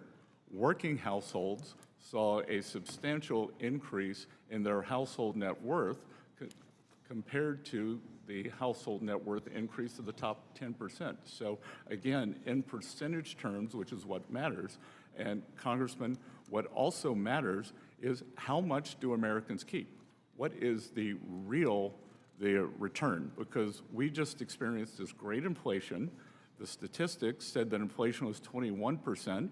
The goods basket for most Americans, because it includes the cars, insurance, groceries, was in excess of 30%. So that inflation, they're still trying to recover from this affordability crisis. And as I said earlier, there are two ways to recover from that. Lower the prices, which we're working hard to do. Gasoline prices are down substantially. Or have real wage increases, which we believe that this bill will drive. Well, that's not even touching on if we did not pass this bill, the increase on small businesses by the 199A deduction going up by almost 20%, the impact that would have on small businesses in our country. Exactly, Congressman. And as I've said many times, and I get somehow my friends on Wall Street accuse me of being a redistributionist when I say Wall Street's done great. It's time for Main Street to do great. Wall Street can still do fine. Both can do well together, but it is Main Street's time. Main Street is driven by small business. We are working on regulations. I've probably met, including conferences, over 300 small and community bankers to try to stop this regulatory noose that is around them so that they can grow the economy. So the One Big Beautiful Bill had strong language blocking the use of ESG metrics in federal contracting and finance. How is Treasury ensuring that woke corporate activism is no longer subsidized or promoted with taxpayer dollars? We have taken out all language at Treasury. We are looking at it in all contracts, and we are looking for the best outcomes. I think if you were to look at the CHIPS Act, which the Democrats thought was a great success, that there were so many woke bells and whistles in that it was impossible to get the money out the door by the Commerce Department during the tenure of the Biden administration. In the little time I have left, President Trump has made clear that U.S. trade policy must put America workers first. How is Treasury working with USTR and other agencies to ensure that financial and trade policy is aligned with the America First agenda? We work every day on that, and we are trying to, these trade deals or this trade situation did not happen overnight. It's happened over 20 or 40 years. As I said earlier, I agree with President Trump that I'm not blaming the countries. They got away with it. It was the administration, Congress, who let them get away with it. So we are pushing back on high tariff countries, non-tariff trade barriers, which could include things like local content requirements, currency manipulation, and then, as in the case of China and many other countries, subsidies to industry and labor. Thank you for your time today. I yield back. Mr. Fitzpatrick. Thank you, Mr. Chairman. Mr. Secretary, thank you for joining us today. I want to begin by discussing a bill which I've introduced here in the House, Lindsey Graham in the Senate, the Sanctioning Russia Act. As you know, Mr. Secretary, this legislation requires sweeping sanctions on all those individuals, financial institutions, and other entities affiliated with the Russian invasion of Ukraine. It establishes a 500% tariff on all imports from Russia to the United States, as well as on products from any nation which continues to enable this war through the purchase of Russian origin oil and natural gas. Mr. Secretary, this committee and this Congress have an obligation to provide the administration with the tools necessary to deliver lasting peace through strength. The Sanctioning Russia Act has strong support from many on this dais and in the House, and has 84 out of 100 U.S. senators currently signing on as co-sponsors. So my first question, Mr. Secretary, how well is the Department of Treasury ready and able to implement legislation of this scope should it become law? Good. Thank you for this very important point. So economic tools remain an important facet of the administration's strategy to end the conflict. All the options are on the table. Treasury is ready to take action to facilitate a durable and lasting peace. We have existing U.S. sanctions and export controls on Russia that remain in place and continue to be enforced. I'm aware of the legislation. I would encourage Congress to continue to let this administration have flexibility to support the negotiations, we should be aware of unintended consequences. Specifically, what resources does OFAC require to ensure that the sanctions are executed swiftly as intended? We have all the resources that we need, sir. Okay, and I want to point out, Mr. Secretary, we appreciate the administration's support of this legislation to maximize the administration's leverage to deal with Mr. Putin. Separately from sanctions, but on a related topic, can you speak to what steps the United States, and particularly the Treasury Department, Mr. Secretary, I know you had a big role to play in the mineral agreement. Thank you for that. Any steps you can share of the Treasury Department taking to implement the April 30th agreement, which establishes a joint reconstruction investment fund in support of the long-term economic success of Ukraine? Yes, and Congressman, just as I have said with the U.S., economic security is national security is economic security. President Trump and I believe that a strong, sound Ukrainian economy over the long term will be their best defense. When the Berlin Wall came down, Poland and Ukraine economies were the same size. Now Poland's is 3 times larger. I believe that we could imagine in 2 decades that Ukrainian economy, through good management, through a partnership like this and global investment, could be larger than the Russian economy. And I think that that would provide a very prove an extreme deterrent for whomever is running Russia then. I would say this partnership, we are working on operationalizing it quickly. There's going to be, we had members of the Ukrainian economic team in our offices at Treasury last week. There's going to be a big conference in Rome about rebuilding Ukraine. We are urging the World Bank to focus on this. And Congressman, I believe that you will be in extreme agreement with me on this, that we are dedicated and confirm the fact that no country contributed to the Russian war machine through monies, through troops, or through military parts or any parts used for Russian military weapons will be eligible to participate in the rebuilding of the Ukraine. You do not get to destroy a country, destroy people, ruin lives, and then get paid to rebuild it. Thank you for that, sir. Just very quickly revisiting, you said you wanted flexibility. This legislation is designed to give the administration maximum flexibility and pressure to end this conflict. It's got a ton of co-sponsors in the House, 84 out of 100 U.S. senators. Is there any changes specifically you'd like to see made to that legislation? I'm happy to have my staff work with you on that, and it is good to see that some things can get done on a bipartisan basis. Thank you, sir. I yield back. Thank you, Mr. Evans. Thank you, Mr. Chairman. During this hearing, we have been hearing about the ways that the Trump administration claims it will help working people. However, the data shows that policies will do the opposite. The Trump administration wants to help the rich, not the poor. However, the Democrats on this committee are committed to helping the poor and the working class families.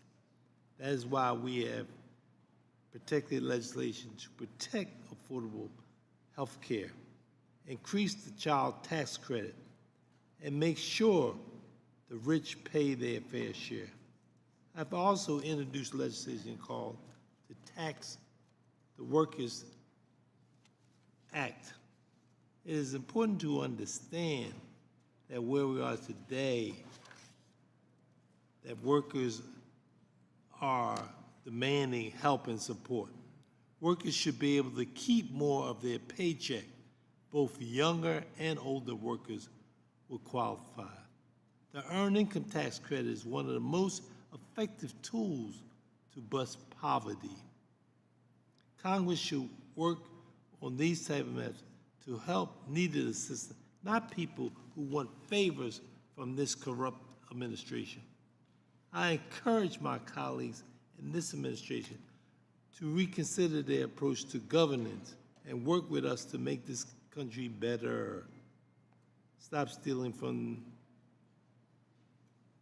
It's important to make sure that we make sure that people in the poor, not just the rich, that we have an opportunity here to really send a collective message.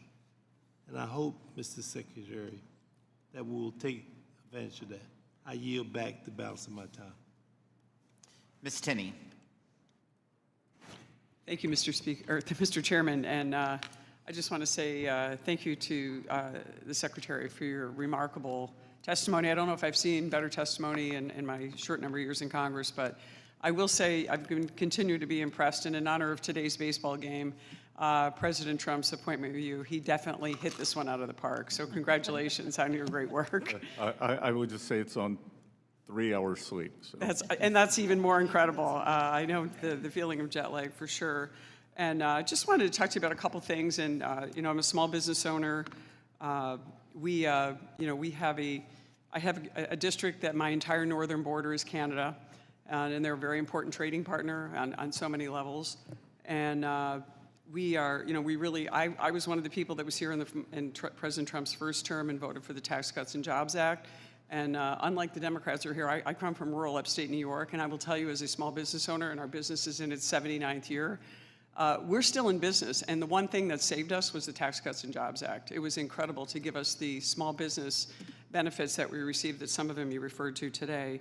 And I just wanted to highlight just a couple things just to touch on this issue, and I really thank Secretary of Commerce Howard Lutnick for meeting with us and talking about this issue with us. But we do have a number of legacy businesses in my community. They're copper fabricators, aluminum fabricators, all dependent on smelting operations coming from Canada. And some of these companies are 100 years old, 200 years old. Paul Revere built his copper business in my region, Revere Copper. It's been there for over 200 years. And they're a little concerned about the tariffs, although they wholeheartedly agree we need to bring our supply chains back. They wholeheartedly agree that our area and our Erie Canal District, which I represent most of the Erie Canal, we were hollowed out by China and unfair trade, and we want to continue to do business. And they all agree that we need to deal with reshoring and bringing our supply chains back with President Trump. And these are wonderful, patriotic, legacy businesses. We want to make sure that they can be in business. Now, again, let me add one more factor. They're surviving in upstate New York. So we have some of the highest taxes, highest regulatory burden, highest minimum wage. Most expensive energy. Worst energy state, extremely, by the way, a catastrophic energy grid that we face. If it weren't for the nuclear power, all of which the nuclear reactors are in my district, and hydropower coming from Niagara Falls, another gift, we can't touch our wonderful natural gas reserves that we have in the Marcellus and Utica Shale because of New York's far left Democratic one-party rule. Ridiculous, unscientific policy. But we also have, is there a way that we can find some relief for some of these businesses on the tariff side and make sure that we can bring Canada back in the mix? And is there work being done, not just on the fabrication side with copper, aluminum, steel, but also on the agricultural side? Because I also have the 5th largest dairy district in the entire country.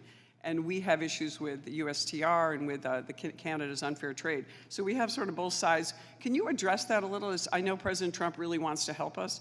Where's your position on this? So, Representative, I think that you have talked about the balancing act that rebalancing trade constitutes. Because on one hand, Canada has very discriminatory dairy tariffs on the U.S. I can't remember the number, but they're in the... Great. We'd like to revisit that issue as well, the USTR. We think they're unfair. We think... They're in the hundreds of percents after a bit.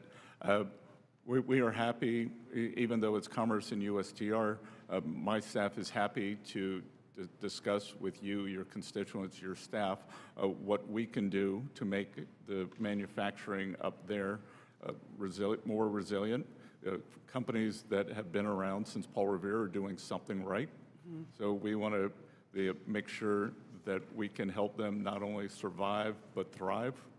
And so we are happy to do that. And look, I think that the new Canadian government has made very good progress in righting some mistakes made by the previous leadership. So I think we are on a more sustainable path. I'll be traveling with President Trump to the G7 on Sunday, and I would expect that we would be meeting with Prime Minister Carney. We really appreciate it. And then we want to see these tariffs in place, but we also want to see a balance, as you say, so that we can keep these legacy businesses and the thousands of jobs that they produce in our region. And everybody's all for reshoring, and everyone's for making sure that we make these things in America, because we can and must do that again in order to build our economy. And I just want to thank you again, and I know you're on a little bit of sleep, but we are grateful for your service and the wonderful job you're doing representing our nation. Thank you. Well, thank you. And we are dedicated to areas of the country like yours that especially experienced the China shock to rejuvenating the manufacturing base there. Ms. Fishbach. Thank you, Mr. Chair. And Mr. Secretary, I would like to also thank you and just tell you what an incredible job you're doing, and really appreciate that you are here, even on so little sleep, here in front of the committee. And we kind of know how you feel since we did our 18-hour stint a couple of weeks ago now. But sincerely, just thank you and thank you. And just so you know, I represent a very rural district in western Minnesota, and I also border Canada, so I share the concerns that Ms. Tenney does. And agriculture is the major driver of our economy in my area, and small businesses, and they're the lifeblood of the economy there, but across America. And I know that Mr. Stube and Ms. Tenney both asked about small businesses and with the advantages in the tax bill and what would happen if they didn't. But if you could, not only those small businesses, if you maybe would expand on what would happen to our farming industry, what would happen to our farm communities if we didn't pass this bill, if it didn't become law. Well, Congresswoman, as you may or may not know, I am a farmer and grew up in a rural area. And so let's talk about the positive and then the cataclysmic. The positive is that we are working very hard at Treasury to reinvigorate our community banks and small banks, that they are responsible for 70% of ag lending, 40% of real estate lending, and 30% of small business lending. So I think that's one of the best things that we can do. We are in our trade negotiations. We are constantly pushing to open other markets that have high non-tariff barriers or sometimes tariff barriers on American agricultural products and we are pushing substantial purchase agreements for American farmers. On the other side, that no one will do well if the one big beautiful bill fails. That the largest tax increase in history does not help anyone, and I am sure that farmers who are working people, our farmers occupy a special place because they are working people, but they are also small business people. And they are sophisticated, they have large equipment needs, so the immediate expensing for new equipment. I had some business people tell me earlier this week that they were waiting for the tax bill. They know that they're going to be able to get 100% expensing for the tax bill. As President Trump said in his address to Congress, it will be retroactive to January 20th, but they need 100% certainty because, as I'm sure so many of your constituents operate on razor-thin margins, that without the surety of the tax bill, without knowing they're going to get the 100% expensing, that they will not be able to buy the new equipment that will give higher yields. Well, and thank you, Mr. Secretary, and I appreciate your comments on capital, because that is one of the challenges, not just for the ag community, but the communities in general, is that capital expenditure. There's not as much available in rural areas, and so I appreciate your work with those smaller banks and trying to open markets. But just one other thing I wanted to ask about, the Biden administration and, the 45Z provision in the reconciliation bill, and the Biden administration failed to finalize guidance on 45Z, and it's created, serious issues and uncertainty in the biofuels industry. And, you mentioned the uncertainty, and we're feeling the uncertainty of that with the biofuel plants. And so can I get a commitment from you to expedite the process of finalizing the guidance for 45Z? And can I also ask that you would work with myself and other members of this committee to make the credit the strongest it can be for American farmers? Yes, so I am happy to put myself in contact with yours immediately. We want to get this done quickly. What we are trying to do is to make sure that 45C is more of a North American product, and that there are not overseas actors, specifically Chinese companies, that backdoor into it through Mexico. Well, so we will work quickly with your staff on that. Absolutely, and I would love to be part of that process, because we need to do this for our farmers. And I am over time. With that, I yield back, Mr. Chair. Thank you. Mr. Schneider, you are recognized. Thank you, Mr. Chairman. Mr. Secretary, you come to this historic committee with both the honor and the responsibility to uphold the proud legacy of your predecessors, starting with Alexander Hamilton. As Mr. Neal earlier noted, it's a fair expectation that when you come here, you don't, quote, fudge the numbers. Mr. Secretary, I'm disappointed that so much of what you have said today has stretched the truth, ignored the facts, and avoided directly answering our questions. But that really shouldn't surprise anyone, as in your relatively short tenure as Secretary, you've established quite a record of dissembling, deflecting, and too many times just simply highlighting. I'm going to highlight just a few. On June 1st, on Face the Nation, you said, thus far there have been no price increases because of the Trump tariffs. Simply not true. In fact, many companies have expressly stated that they've been forced to raise prices, and others expect to do so. Public companies have noticed this in their, as required by law, reports to their investors. I ask unanimous consent to submit to the record an article published by CNBC titled, "Here are the retailers raising prices as Trump tariffs take hold." Without objection. Costco has said, Congressman, I would this is point my out time, that Mr. Secretary, inflation this is my today was time. Costco has said it's 0.1%. increased prices because of tariffs for bananas, for pineapples, for flowers. Best Buy has raised prices, and those changes took effect in May. Shark Ninja has raised prices for coffee machines. Newell Brands, Graco has said it has raised prices on baby gear by 20%. I ask unanimous consent to submit the entire May issue of Musical Merchandise Review, the cover titled, "How Tariffs Are Already Impacting and Will Continue to Threaten the Music Industry," just as an example. I also had a constituent visiting this morning who manufactures here in the United States with U.S. employees using U.S.-produced aluminum, selling to U.S. consumers. He shared with me that the price of aluminum, what's known as the Midwest Premium, rose 30 cents a pound after President doubled the tariffs on aluminum. Reuters reported on June 9th that the Midwest Premium hit a record 62.5 cents per pound, and that since Mr. Trump was elected, the price has risen nearly 190%. Another example, on May 18th, you said gasoline prices have collapsed under President Trump. According to AAA, when President Trump took office in January, the average price per gallon was $3.23. Prices have gone up and down, but last month, the Bureau of Transportation Statistics said that prices were actually higher. This week, AAA has the average current price at $3.12. None of this reflects a collapse in prices. And on March 7th, you said, "There's nothing I'm going to do to hurt collections at the IRS." Yet immediately after the end of this year's tax season, an internal IRS memo indicated you intend to cut 40% of the IRS workforce. You stated that the systems at IRS are grossly outdated. Your predecessor, Charles Rettig, sat in that chair.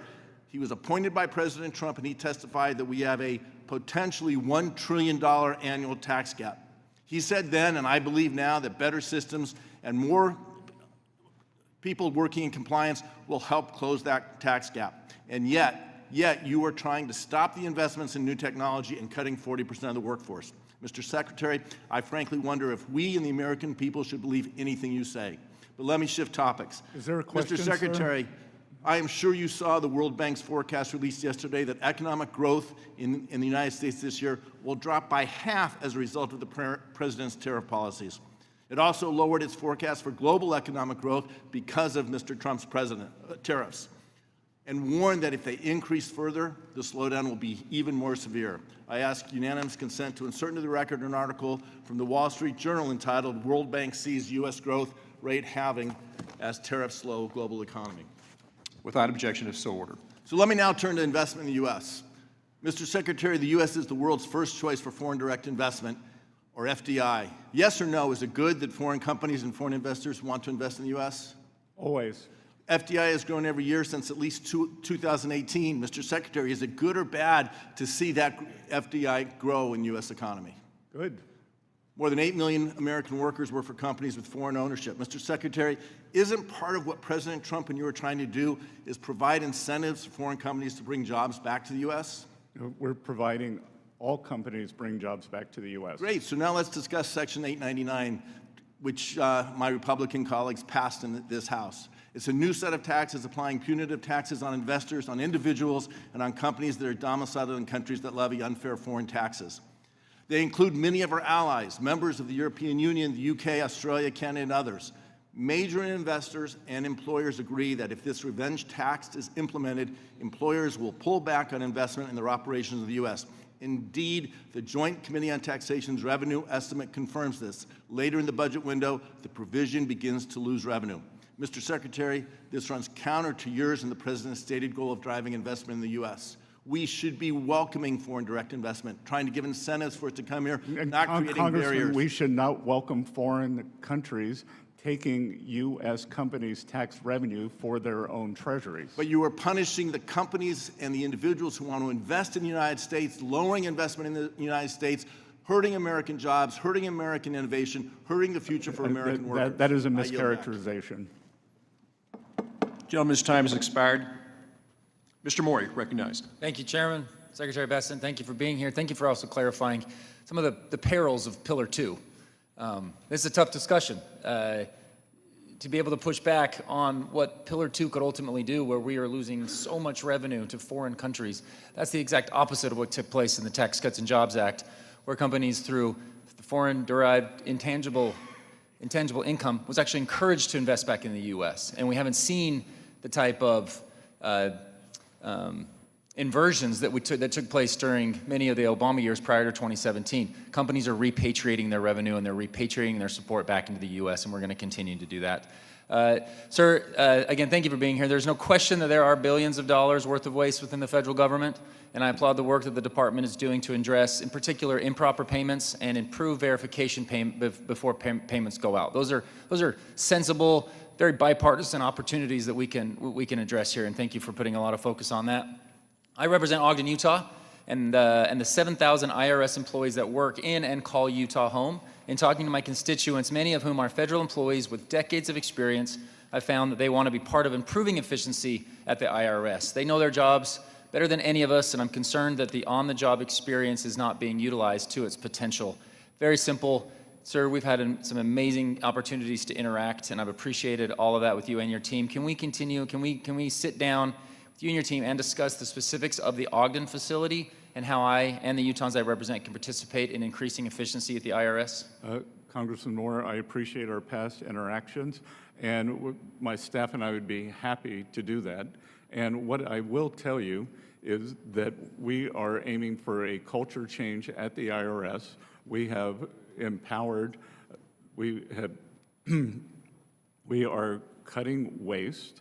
There is a 35-year-old, maybe close to your age. I wish.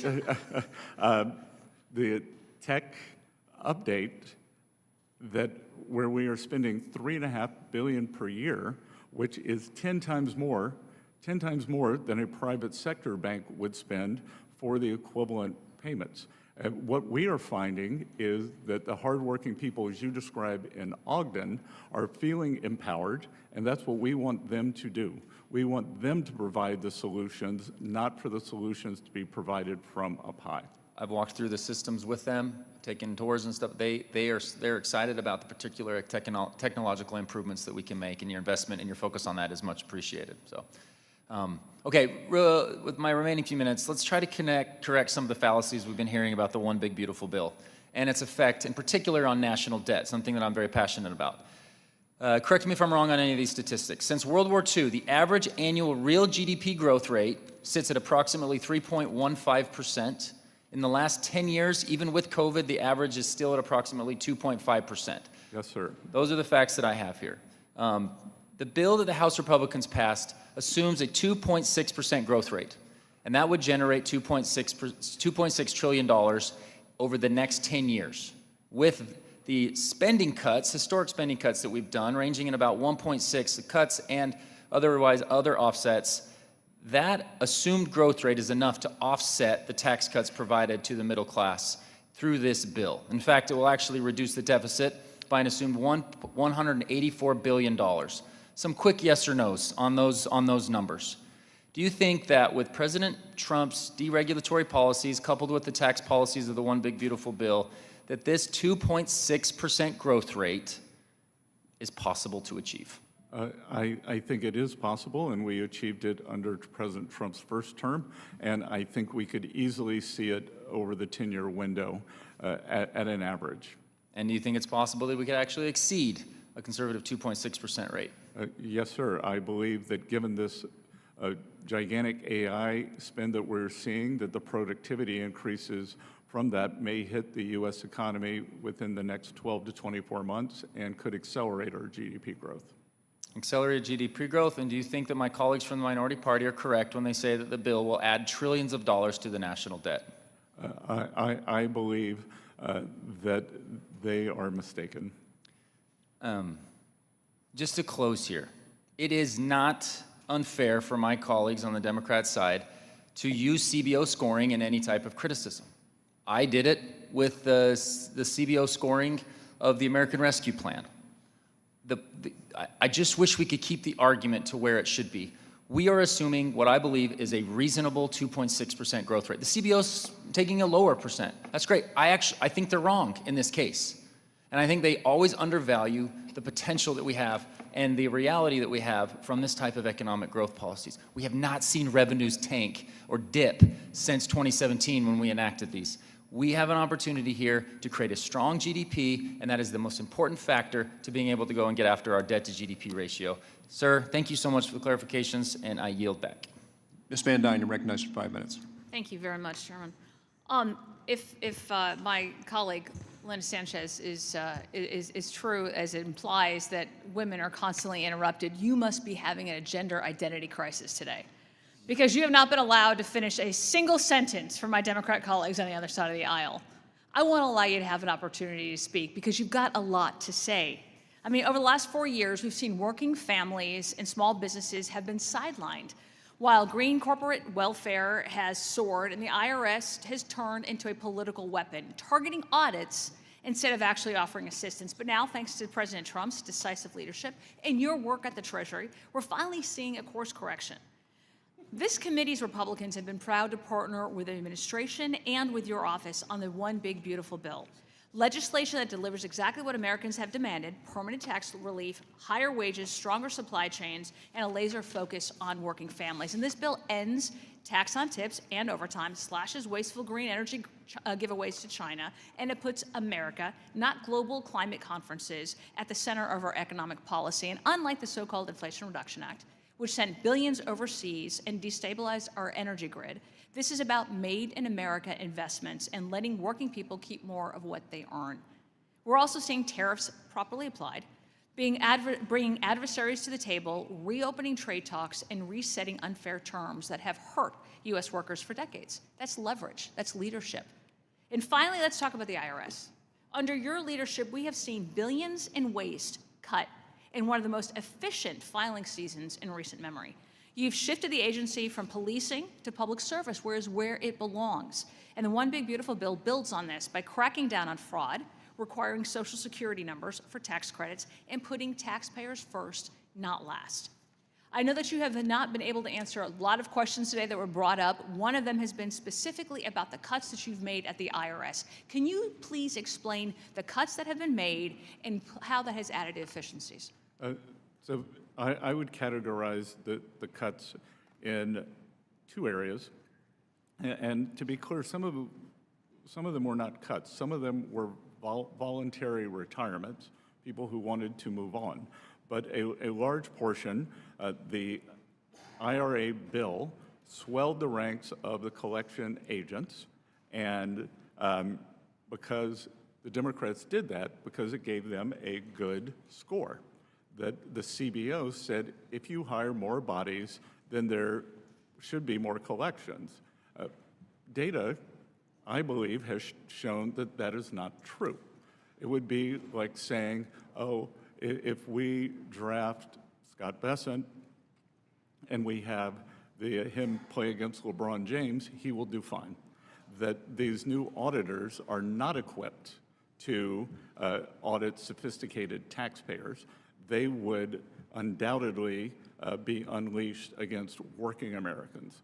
We saw from a whistleblower in the Atlanta IRS that qualifications were lowered to bring in these new agents. So we have just gone back to... So we were filling bodies. We weren't actually filling the places with workers. And so we've just gone back to the 2020 level, and the IRS collected taxes very well for hundreds of years before that.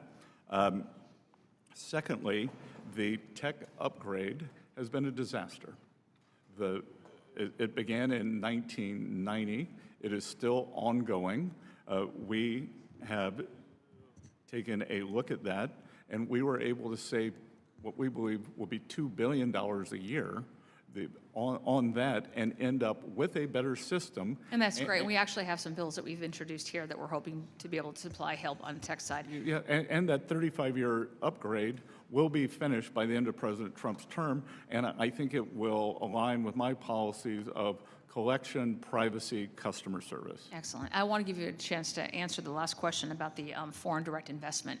You weren't able to. Can you please go ahead and finish your answer? Well, the other thing I want to answer is the congressman conveniently truncated the World Bank article because it said that President Trump's policies were going to cause a decline in world growth, but World Bank president endorsed President Trump's policies. He said that he was doing the right thing for America and that many trade frictions had been created. So if we were going to be honest, the whole article from the Wall Street Journal should go into the record, not just that. All right. Thank you very much. I yield. Thank you. Mr. Panetta, you're recognized for 5 minutes. Thank you, Mr. Chair. Secretary, good to see you. Thank you for being here. As you said, as we know, you came directly from negotiations with China on trade issues, and that a framework was actually released today.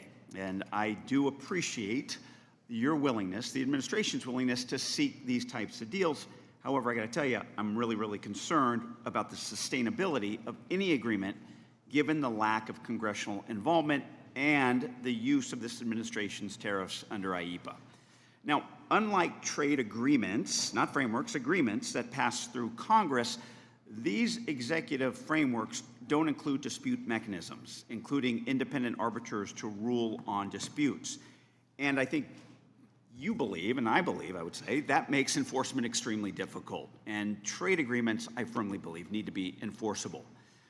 Secretary, did the last administration, when it had an agreement with China, the China Phase 1 deal, did they come to Congress for a vote? The Biden administration? No, I apologize. The last Trump administration. Thank you. No. Okay. And what happened was that China failed to meet all of its obligations under that Phase 1 agreement. And although it committed to increasing its imports from the U.S. by $200 billion from 20 to 21, it only followed through with 58% of its promised purchases. Now, under Trump's China Phase 1 agreement, did companies have access to any neutral dispute resolution process or panel when those obligations were not met? I would have to, I'm not USTR, so I'd have to get back to you. Okay, thank and you. I would always, Thank you. I would also say the Biden administration failed to No, no, enforce. I'm reclaiming my time, as I got to do.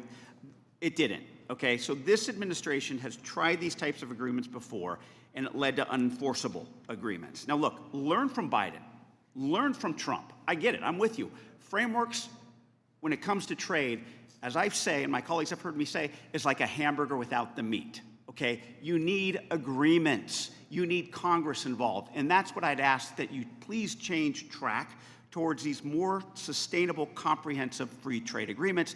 And please, get us involved. Use Congress. Help us use our authority. And I know we need to do more of that as well, trust me. Secretary, the national debt is $36 trillion, correct? Approximately, yes. $29 trillion of that debt is held by the public, correct?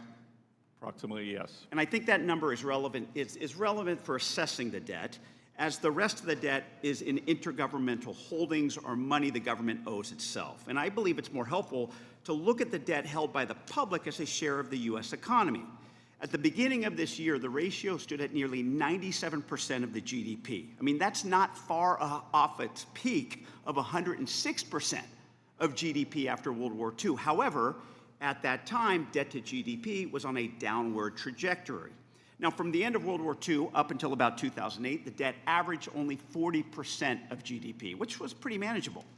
But since 2008, that debt has jumped from 40 to 100% of GDP. And with this reconciliation bill that you're supporting, combined with other costs, such as Social Security and Medicare, we are heading to a 250 to 300% of GDP debt within 30 years. That is a point that would cause economic calamity.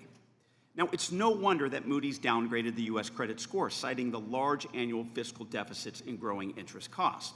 The budget deficit shows how quickly the problem is getting worse as well. The deficit was $1.8 trillion last fiscal year, but this reconciliation bill is set to increase that to over $4 trillion by the end of the decade, and it could send interest costs higher than $2 trillion by 2034. This would consume nearly 1/3 of all government revenue. The CBO said the reconciliation bill would increase the deficit by $3 trillion. A reasonable federal budget committee estimates $5 trillion. Penn Wharton estimates $5.8 trillion. I get the warnings of rising debt and rising debt eventually causing an economic calamity, but it's already hurting the economy now, as we're seeing higher interest rates, higher mortgage rates, and we very well may see elevated inflation and a drag on economic growth. Now, under the current debt trends, real income growth is projected to slow by 10% in the next 30 years. But if the debt rapidly rises, income growth could decline by 30%. Secretary, in your confirmation testimony, you stated that we must get our fiscal house in order. And you've talked about the national debt as a security problem in the past. Is this still your view? Congressman, could I ask where those numbers came from? I will get that to you, but I have those in my preparation. Okay, I'm happy to get those to you. because Once again, I hope it is still your view. I'm out of time, but I really hope it is still your view. And I hope that you not only support trade deals that deal with Congress, I hope that you support a bipartisan fiscal commission where Democrats and Republicans can actually come together, sit at the table, and actually work together on reducing our debt and deficit. Thank you, Mr. Secretary. I yield back. You know what, Mr. Secretary, I'm going to give you some opportunity to answer the question. Which question? Yeah, well, I still... I know you're wondering where the figures came from. You need to know where the figures came from. As I've said before, when I look in the mirror in the morning, I see a deficit hawk, and they support everything to consolidate this debt, stabilize the debt to GDP, and bring down that ratio in a controlled manner. We didn't get here overnight. We're not going to fix it overnight. I would like to fix it by the end of President Trump's term. Thank you, sir. Mr. Feenstra, you're recognized for 5 minutes. Thank you, Mr. Chair. Secretary Bessent, thank you for being in front of us today, Ways and Means. I consider myself a novice in economics. I love to read it and work through it, even teach it once in a while. And I appreciate all that you've done under this administration. I live in rural Iowa. You live, I think, in rural South Carolina, and we love our areas that we live in. And for me, President Trump won rural America by about 90%. There's an ultimatum, the way I see it, an ultimatum on what we need to change in government to make America great again. And I'd like to talk about that as we look forward and as you're in your role, and we have this big, beautiful bill that's coming out. Can you talk a little bit about, for Iowa or South Carolina, how this bill will grow our states economically? And I think about, immediate expensing, things like this. Can you just tell the public saying, all right, this is how this is going to be economics on steroids? With pleasure. So, and I think it's a multi-pronged approach. I would go back to the small and community banks, because as I said, small and community banks finance 70% of ag loans, so we are working to stabilize and unshackle them. The tax bill, farm structures would count for immediate expensing. In the tax bill, as would any farm equipment that would increase the efficiencies. 179 depreciation, you name it. And as you know, most farms are set up as pass-through corporations. Right. And again, these people, I think, do not consider themselves rich. They are not the ones being stereotyped and lampooned by the other side of the aisle here. These are hardworking people who, they do manual labor, they keep their books, they buy equipment, they make business decisions, and I think that the certainty and the permanence here is going to be very, very important. It's invaluable. To know that it is going to be there. And as I said, many business owners with whom I've spoken are holding back on the expenditures. Right. And I'm glad you mentioned 90% of the farmers who supported President Trump. I actually, within the past 48 hours with my Chinese counterpart, I told the Vice Premier that you did not make good on your ag purchases, right. And President Trump's #1 constituency, they are our farmers, and we expect that will be made good. Thank you, Secretary Bessent. Thank you. I mean that. I mean, our commodity prices, soybeans and corns, we rely on these export markets.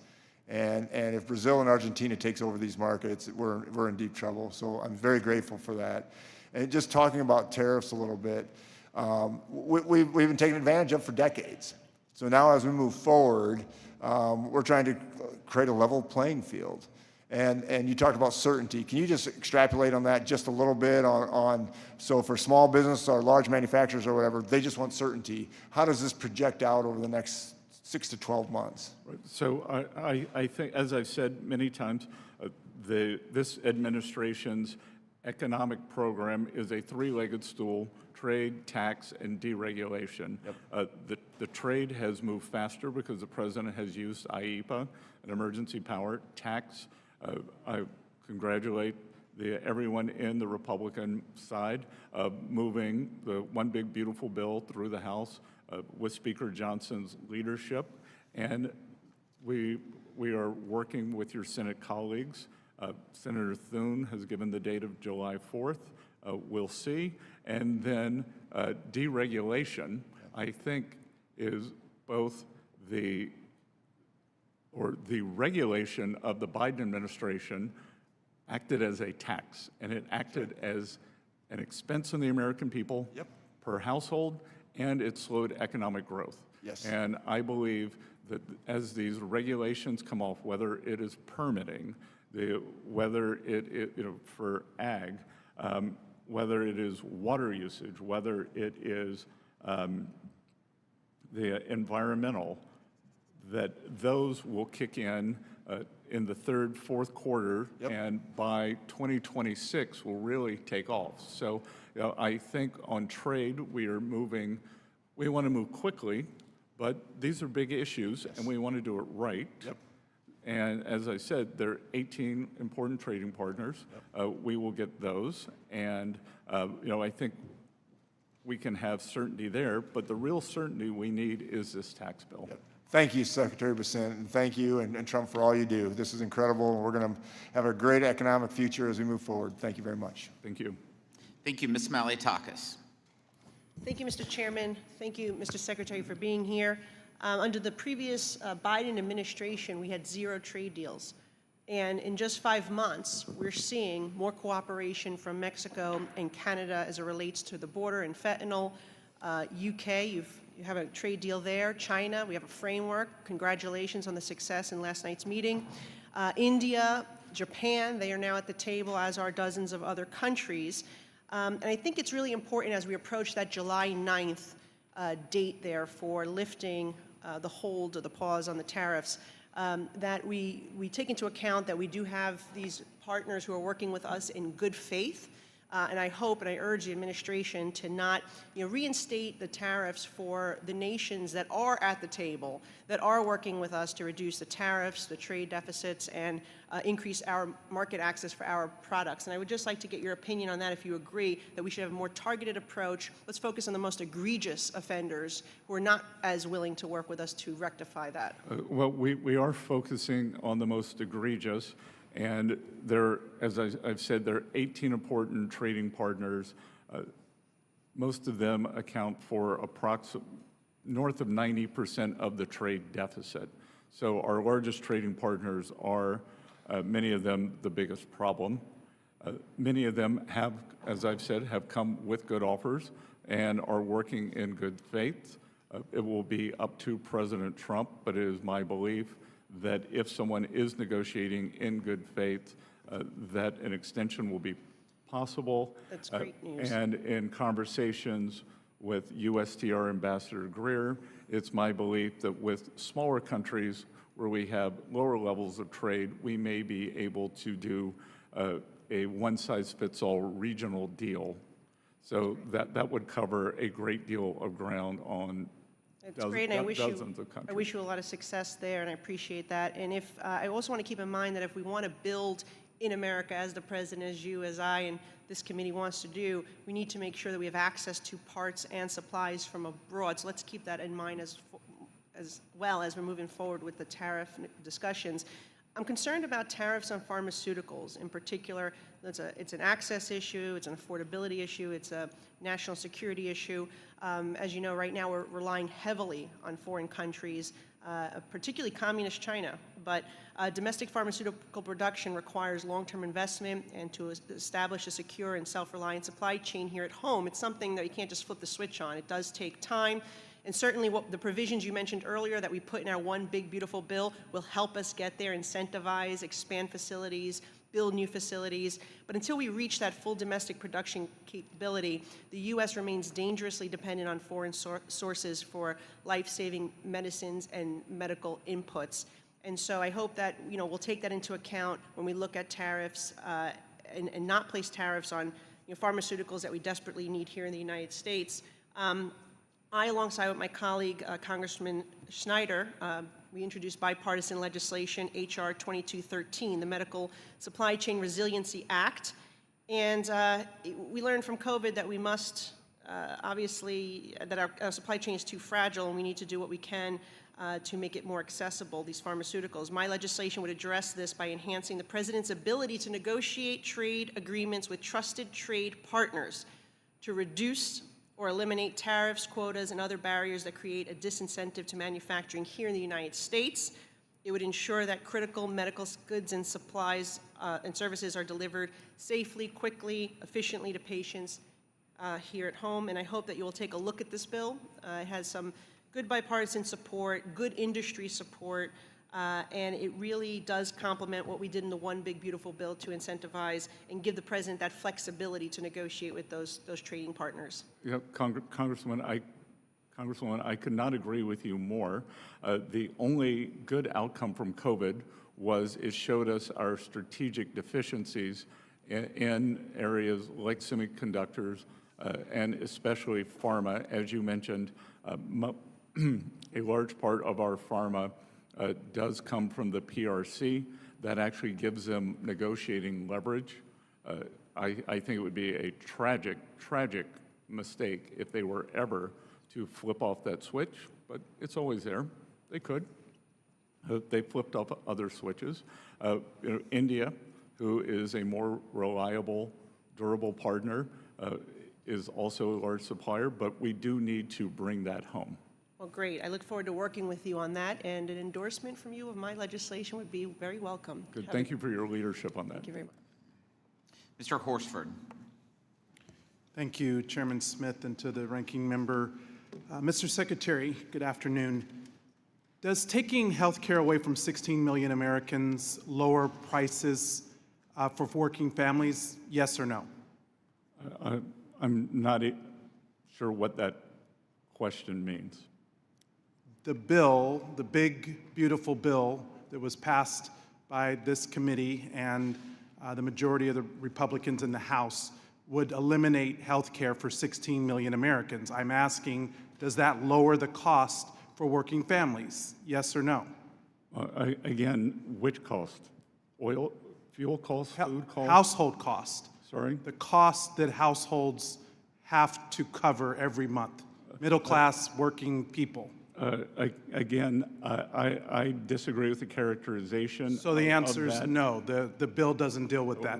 Can you name one rural community whose hospital will be strengthened by this one big, beautiful bill? Just one. Yes or no? Again, I'm not HHS, but I will be happy to get to you on that. I would appreciate that answer. 16 million people stand to lose health care. That's thousands of hospitals that will be affected. We're talking about jobs and families that will be impacted. Worse, we're dealing with these tariffs, which are taxes that Americans pay, which are raising the cost on medical equipment, putting further strain on rural hospitals in my district, but yet the billionaires under this plan will still get their tax break. Mr. Secretary, under the bill, who gets the most benefits? A billionaire with a complex tax return or a working parent with one W-2? Under President Trump's first term, a greater... Not the first term. Well, I'm asking under this bill. Including this bill, in terms of percent, as opposed to absolute numbers, in terms of percent, working families will have a greater... Well, in fact, increase. Mr. Secretary, every credible outside estimator says that the wealthiest win under this proposal and working people and the poor lose. They pay more. Working people pay more. That's the story of this big, beautiful bill. Help the ultra-rich and leave everyone else paying the price. Are you yourself a beneficiary of any provision in this bill? Will you personally receive a tax cut under the provisions of under this bill? Two things, Congressman. Yes or no? It's we had a referendum on November 5th, and Mr. working Secretary, Americans yes or voted no? for President Reclaiming Trump. my time.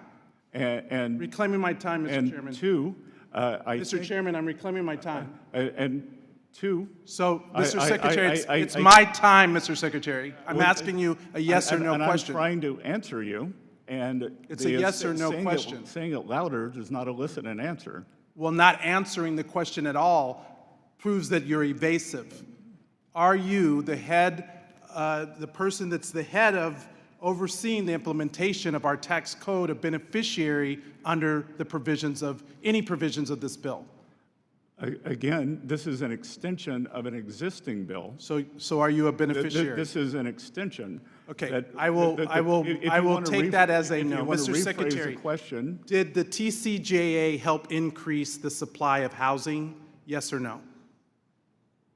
Sorry? Did the TCJA help increase the supply of housing? Yes or no? I don't know. And according to the Federal Reserve of Philadelphia, comparing the pre and post TCJA housing market, they found that between January of 2015 to October of 2019, housing construction, in fact, slowed under TCJA. So, Mr. Secretary, do tariffs on steel, aluminum, and lumber raise the cost of construction? Yes or no?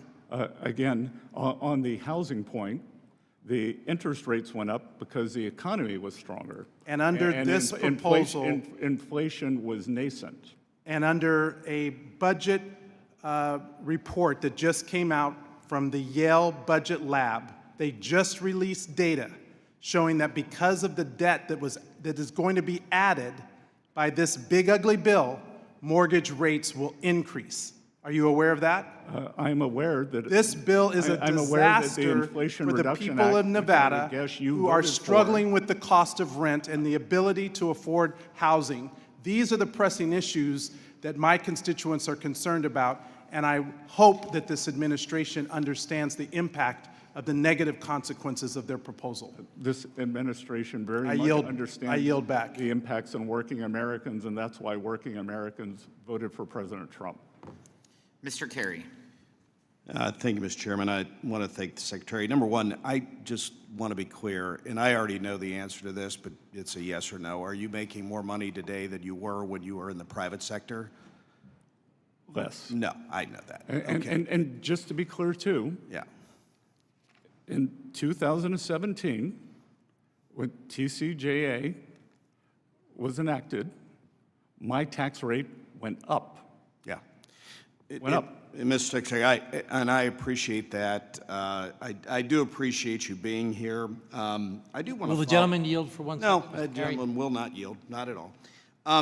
But what I would like to say is that I represent Central Ohio, including Columbus, Ohio, which is the second fastest growing city in the country. And while it is great, it presents a lot of issues as it relates to affordable housing. And I know that we've covered that here on the Ways and Means Committee. According to a report commissioned by the Building Industry Association of Central Ohio, housing permitting must increase approximately twofold in recent trends to meet the projected housing need of over 100,000 new housing units in just the next decade. So obviously increasing affordable housing is something that's very important to Central Ohio and all across the 15th Congressional District, and it's been a top priority of mine in Congress. The bill that we have put forward, well, there were some things that I disagreed with. The bill that we did expand affordable housing supply by restoring the 12.5% allocation increase for LIHTC, while lowering the bond financing threshold to 25%. I think these are very, very powerful things in the affordable housing world, and something that I think we as members of Congress, on both sides, I mean, you're going to hear a lot of drama, but the bottom line is I think there are a lot of things that we can agree with. Do want to ask you a couple questions before we move on to the next person. Over the last 4 years, in a state like Ohio, families have been squeezed, obviously, by rising prices, cost of living, groceries, whatever. And I want to address the child tax credit, because I think this is something that we did in our package that I'm very proud to have supported. So I supported it in this bill, and it increases it by $500. Can you speak to how the Treasury views the role of modernizing the child tax credit and boosting family stability and workforce participation, and what's at stake if we let these enhanced benefits expire? Well, Congressman Carey, that is a fantastic point, because not only does the One Big Beautiful Bill add $500 to the child tax credit, it makes it permanent. Mm-hmm. So if the bill does not pass, then there will be substantial diminution when we talk about uncertainty for working families in terms of which parent should go to work, which shouldn't, in terms of supplies, in terms of their household balance sheets. So I think, as with most things in this bill, the permanence, as well as the increase in the child tax credit, is what is very powerful here. And again, can you address if we did nothing, right? If we did absolutely nothing, we're going to go up to $2,500. But if we did nothing, what does the child tax credit go back to? I don't know the exact number. It's $1,000, right? Yeah, so it's $1,000. Right. So I mean, it's halved. We're giving more money, but if we do nothing, it would go back to $1,000. I think I'm correct with that. Yep, and the $2,500 is permanent. Yeah. There is surety there for families planning their budgets, planning the labor allocation, how they will work, when they will work. Mr. Secretary, I do appreciate your time, and I want to let you know, I mean, as somebody that's on this committee, there are a lot of things that my colleagues on the other side and I agree with. And I just want you to know that I know that we will work continually hard to work with the administration to make sure that those things get through because it's for the betterment of the American people. So, Mr. Secretary, thank you for your time, and I appreciate your service, sir. Good. Thank you. Mr. Yocum. Thank you, Mr. Chairman, for holding this hearing today. And Mr. Secretary, thank you for being here. I want to applaud your work on rooting out waste, fraud, and abuse. You've seen a lot of hysteria and dire predictions about DOGE, but a recent briefing by Treasury and DOGE to our staff showed there's plenty of unsexy work that happened behind the scenes. There's one example where the IRS had over 100 licenses for a piece of software where it turned out they only needed 2. There's a saying that character is what you're doing when no one's looking. The same applies to government spending. I appreciate your work in going line by line within your budget to find unnecessary spending and things like this that we can root out. One area of spending that I do think is well worth the investment is our taxpayer advocate service, which helps our caseworkers navigate the IRS bureaucracy that our constituents often face. Mr. Secretary, countries across the world are implementing taxes that target American companies. Canada's digital services tax, for example, is estimated to bring in $2.5 billion of revenue for Canada. $2.3 billion of that is from American companies. The UK, EU, and others are contemplating digital services taxes and undertaxed profit rule measures that target American companies, which basically pulls money straight out of the U.S. Treasury. Our One Big Beautiful Bill gives the Treasury Department updated tools that will fight these unfair taxes. Obviously, the best way for companies or countries to avoid these tools and these taxes is to not have unfair taxes in the first place. Are you in conversation with any countries about their DSTs and UTPRs, and what is the status of those conversations? Yes, and to be clear, we do not use 899 as a negotiating thing, but other countries do pull substantial revenues out of the U.S. Treasury, and our great internet companies, which are unique to the U.S., they are an example. This digital service tax was especially egregious.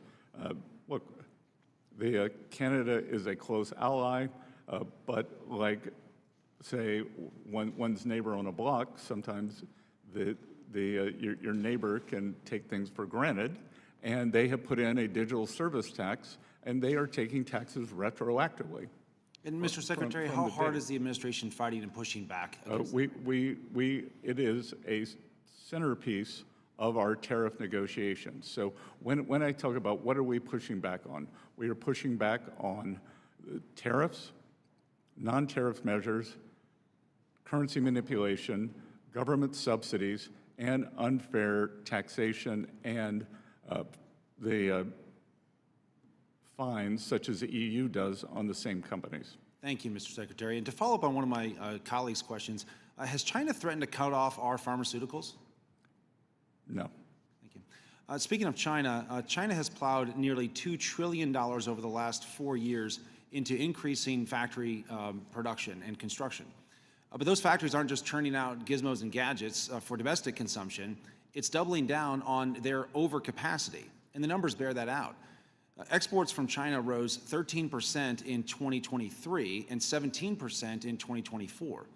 It seems like there's a global recognition of the threat posed by Chinese overcapacity. The EU, Brazil, Indonesia, Thailand, and others have also imposed tariffs on China to counter the flood of cheap imports, not just us. You've talked in the past about a, quote, fortress North America, which we would coordinate with Canada and Mexico on Chinese overcapacity. Can you please give an update on administration efforts around this? Sure. So China accounts for approximately 30% of global manufacturing. They're trying to go on their way to 40. That is unsustainable.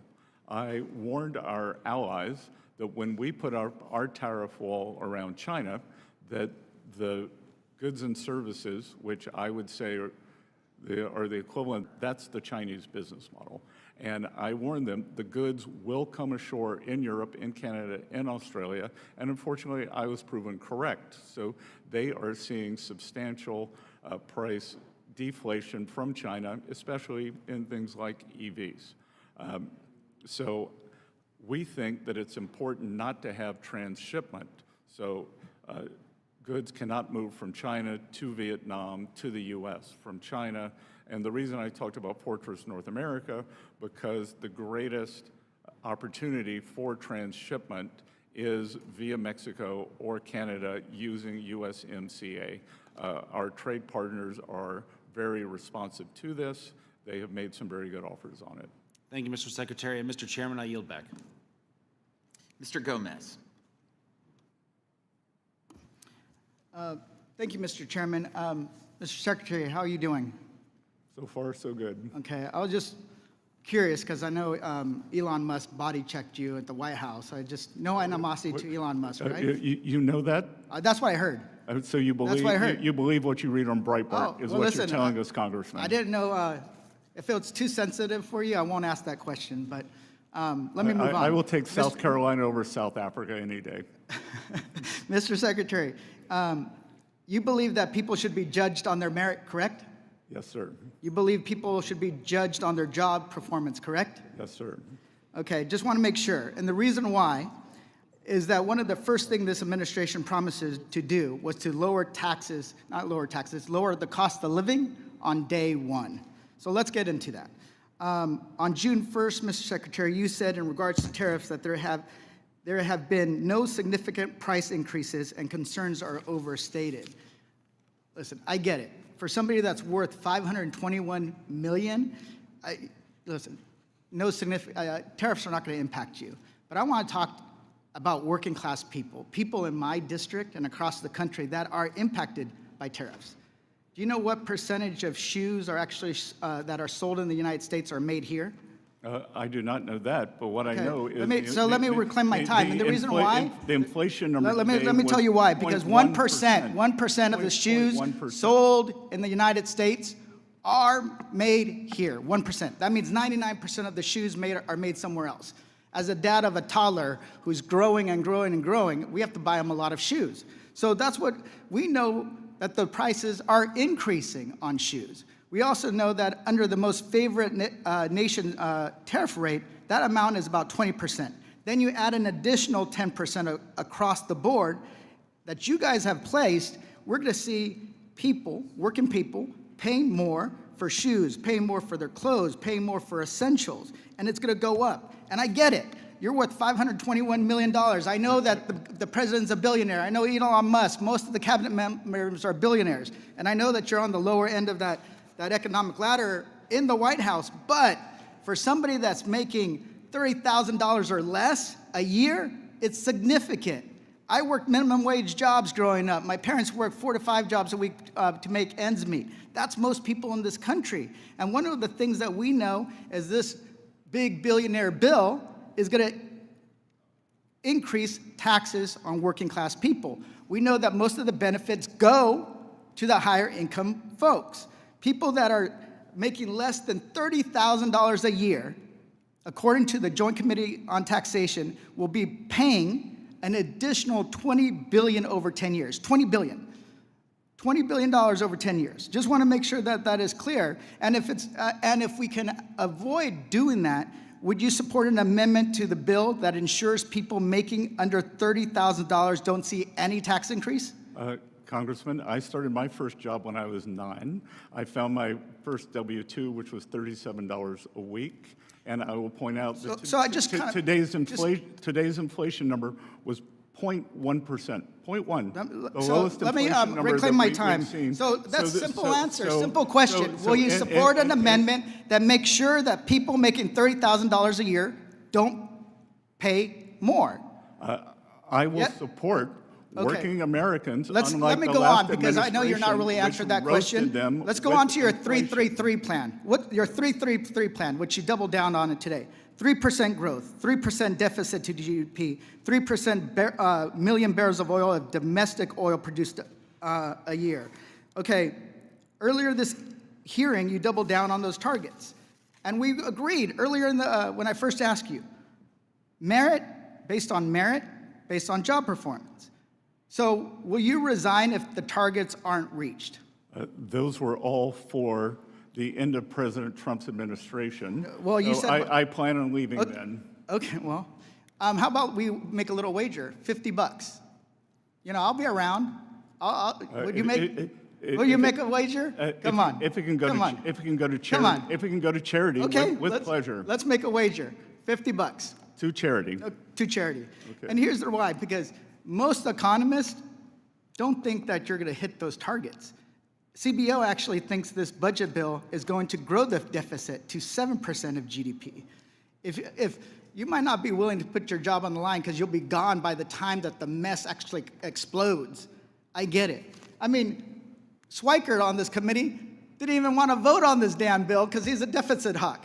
So the American people need a little bit clearer answers. They are struggling. They're trying to make ends meet. Rent is going up, food costs are going up, everything's going up, and the bill, the big billionaire bill, because it benefits mainly billionaires at the expense of working people. You're cutting their health care. You're making sure that they're going to be paying more than $20 billion over the next 10 years if you're making $30,000 or less.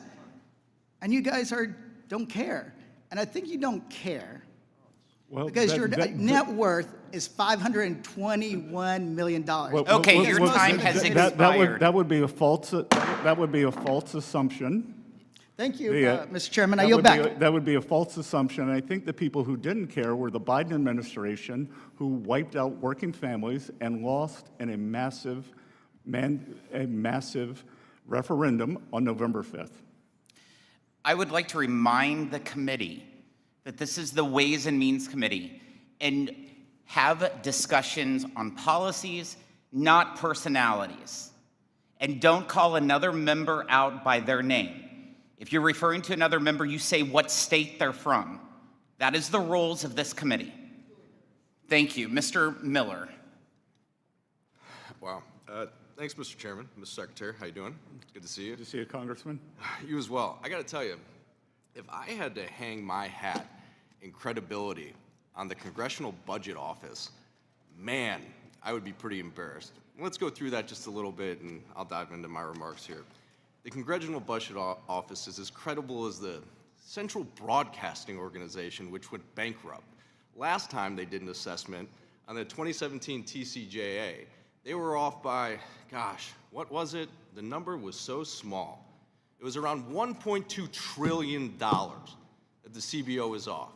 I'll let that speak for itself. Thank you for being here, Mr. Secretary. And Congressman, I would point out that they were wrong. The IRA cost thus far has been more than 3x their projection. Oh, as I said it, Mr. Secretary. Well, the green subsidies in the IRA. If I had to hang my hat and my credibility on the CBO, I would be embarrassed, and that is all we're hearing. So let me get into the remarks, and thank you for being here. Over the past few years, we've seen the rapid rise of digital assets across the financial landscape. More and more Americans, from everyday investors to institutional asset managers, are engaging with these technologies, and not just for speculation, but as a part of a broader shift toward more accessible, decentralized financial tools. And it's not just individuals. Increasingly, United States businesses are integrating cryptocurrencies into their corporate strategies. This trend is unfolding across industries, but it's not without risk, as we know. Without clear accounting and tax guidance, these decisions introduce new layers of market exposure, not just for shareholders, but for the financial system as a whole. It has never been more evident we need clarity and parity within the tax code. The first question I have, Mr. Secretary, experts estimate that enacting a clear federal stablecoin framework could unlock up to $2 trillion in new demand for U.S. Treasuries, largely from institutional and global buyers seeking high-quality collateral. How do you view the potential benefits of stablecoin legislation in strengthening domestic demand for treasuries and supporting broader access to credit products such as mortgages that Americans rely on? Congressman Miller, that is a fantastic question. And I have been in touch, a lot of discussions with your colleagues in the Senate from London over the weekend as they push through their stablecoin legislation. urging them to get it to a vote as quickly as possible, because I believe that U.S. dollar-backed stable coins, as you said, collateralized with Treasury bills, could be a substantial portion, or create a substantial new buyer for U.S. Treasury bills. And I think equally as important, it can lock in dollar dominance. Over history, there's been a series of events that have kept the U.S. as a reserve currency, and I think passing this important stablecoin legislation could be that event for the 2020s. I could not agree more with you. That's why I'm excited to see the push for it. Would you agree, Mr. Secretary, that pairing that type of stablecoin legislation with clear, modernized tax guidance for digital assets would offer the greatest chance of encouraging responsible investment, giving both individuals and institutions the confidence and certainty they would need? Yes, sir. Yeah, I feel as well. I want to shift to our one big beautiful bill, Mr. Secretary. As we look toward the expiration of key provisions of the Tax Cuts and Jobs Act, I'd appreciate your thoughts on how extending the expanded standard deduction would improve middle-class families and how Treasury is evaluating the trade-offs associated with that policy.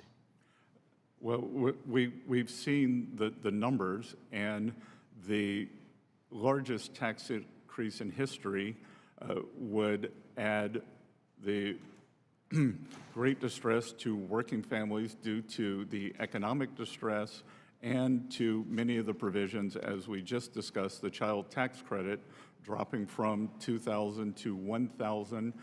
And I don't even like to think about the havoc that it would wreak within the economy, especially within small businesses. And, we hear a lot about, how this is only, a tax cut for a certain, demographic or socioeconomic class within our society. The average American, if this were to not go through, would receive the largest tax hike in our country's history. That goes from the person who has $0 in their checking account to the most wealthiest individual that we have in the world. I just want to make that abundantly clear. This piece of legislation, without its support in getting through, will give the American people the largest tax hike in government history, and that is what we are preventing with this legislation. Thank you, Mr. Secretary, and I yield back. Good. Thank you. Mr. Bean. Thank you very much, Mr. Chairman. A happy birthday to you and a very good afternoon, Ways and Means Committee. Mr. Secretary, welcome. I'm sorry you have to put up with this, including the profane language that we listen to a lot of folks up here. I don't know, their mom must not have taught them any manners. You, sir, could be anywhere. You don't have to do this. The only thing I can imagine is love of country. And so I want to say thank you. A grateful nation says thank you for your service. It's an honor. And thank you for trying. I know it bothers you as a financial guy, and I was a former banker. It bothers you that this country continues to go in the wrong direction financially. So thank you for trying to turn the wheel as little as we possibly can. And I think we're all finding out that wheel can get sticky at times. So thank you for putting some extra muscle in it. And part of turning that wheel is the one big beautiful bill, which, again, thank you for your service. There's so many great things in it. I'm going to ask you that, what's your favorite in just a bit. But first of all, I've talked to some restaurant owners that have confusion and angst over the tax on tips. And so once this legislation is enacted, Treasury will need to update its administrative guidance regarding the treatment of tips, particularly regarding the adjustable gratuities. You know, when the bill is already pre-filled out of tips, and will you and Treasury, I know you're going to head this direction anyway, commit that Treasury will clarify its guidance so recommended gratuities such as those added to the bills of large parties where the customer retains the ability to adjust the amount are treated as tips rather than service charges, so the intended target that Congress wants to do it is you don't pay tax on tips. Mr. Secretary, what say you? Congressman, we have a lot of data on tip income, so this should be a relatively easy endeavor, and we will work to make this as seamless and as efficient as possible so that the working people who receive tips, that it will be expedited and that the small business owners will experience as little paperwork as possible. Thank you, Mr. Secretary. That's the right answer. I listened to you. You've been speaking, and you've done marvelous work because you and DOGE, the DOGE effort, have said even before your tenure, Treasury was out of control. Not even the most essential information in its computer disbursement systems, which has led to over $165 billion in improper payments just last year. We double paid things, and then once we paid them, we couldn't figure out why we paid them. I listened to you of what's needed, and guess what? I've got great news, Mr. Secretary. Tomorrow, I, along with Joni Ernst, we're both involved in the DOGE caucuses of each house, is coming up with a financial payment bill that says on every bill that the United States pays, we'll have a brief description of the purpose of the payment, the appropriations account, which the payment is to be withdrawn, the payment reported on usaspending.gov so it's transparent and the world can see where we're spending the money, and then an annual update on all information related to these payments. It's exciting. It's what you asked for. My question is, what do we need to do to get you on board this bill? And you can say you had me at hello if you want to, but how does that sound? Are you excited about that bill? Sir, I'm excited about accountability on the payments. When I arrived at Treasury, there's something called a TAS, Treasury Accounting Symbol. One third of the disbursements that we sent out every year did not have a TAS. Without a TAS, a payment cannot be linked back to an appropriation. So there are approximately, imagine Treasury, the TGA is the checking account for the United States of America. Above that sits approximately 450 entities, whether it's agencies, that they just send down payment requests and they'd automatically been sent out. For the first time, we asked that it act like a commercially viable enterprise and that task numbers be assigned. And eventually, the goal should be, perhaps you and Senator Ernst, once you pass this, your second goal could be that these entities that sit above Treasury could all pass an audit. No, amen. We're working with your team now to make sure that everything that you want in that bill is set. So thank you very much. It sounds like we're going to make a great team. Last thing, anything that else we need to know on the one big beautiful bill? Is there any misinformation you want to clear up, Mr. Secretary? Well, I don't think I have the time to clear up the misinformation, but I will say that I believe that the economic impetus, the certainty, because there is a duality between the critics of this administration. All I hear is tariffs. It's like TDS has become tariff derangement syndrome, and that all I hear about is uncertainty from tariffs, but then the same side wants to give us uncertainty on taxes. So let's get this bill done and get the certainty on taxes. We will have certainty on tariffs within some window over the coming quarters. Amen, And Mr. then Secretary. then the U.S. economy can realize its full potential. Thank you, Mr. Secretary. I yield back. Thank you for being here today. Ms. Plaskett. Thank you very much, Mr. Chairman. Thank you to the witness for being here this afternoon with us, and making yourself available and answering questions and engaging with the members of this committee. I first wanted to share that, I think back on the last administration, this administration, the transition. There's always going to be changes, ideas and changes, mechanisms in which we're done. But I think we need to talk truth about what the numbers were in each one of those. Now, we know that at the time of President Trump's inauguration, unemployment was at less than 4%. Inflation was below 3%. And the numbers that have been put out about where inflation is now has not really changed month to month. When we look at CPI, the Bureau of Labor statistics, those numbers have not changed significantly from the downward trajectory that happened from 2020. We have continually gone down in inflation. Economic growth at the time of inauguration was at 2.8% in real terms. And that was, according to World Analysis, one of the fastest growing economies in the world. The bottom 20% of workers saw the largest real wage gains during the Biden administration. We're going to give Jacket's jacket here in this committee. Additionally, we have seen since January 20th that the stock market overall has gone down 1.3%, and gas has gone up. Ma'am, that's incorrect. Excuse me, let me get something straight with you first here. I've seen you interrupt everyone.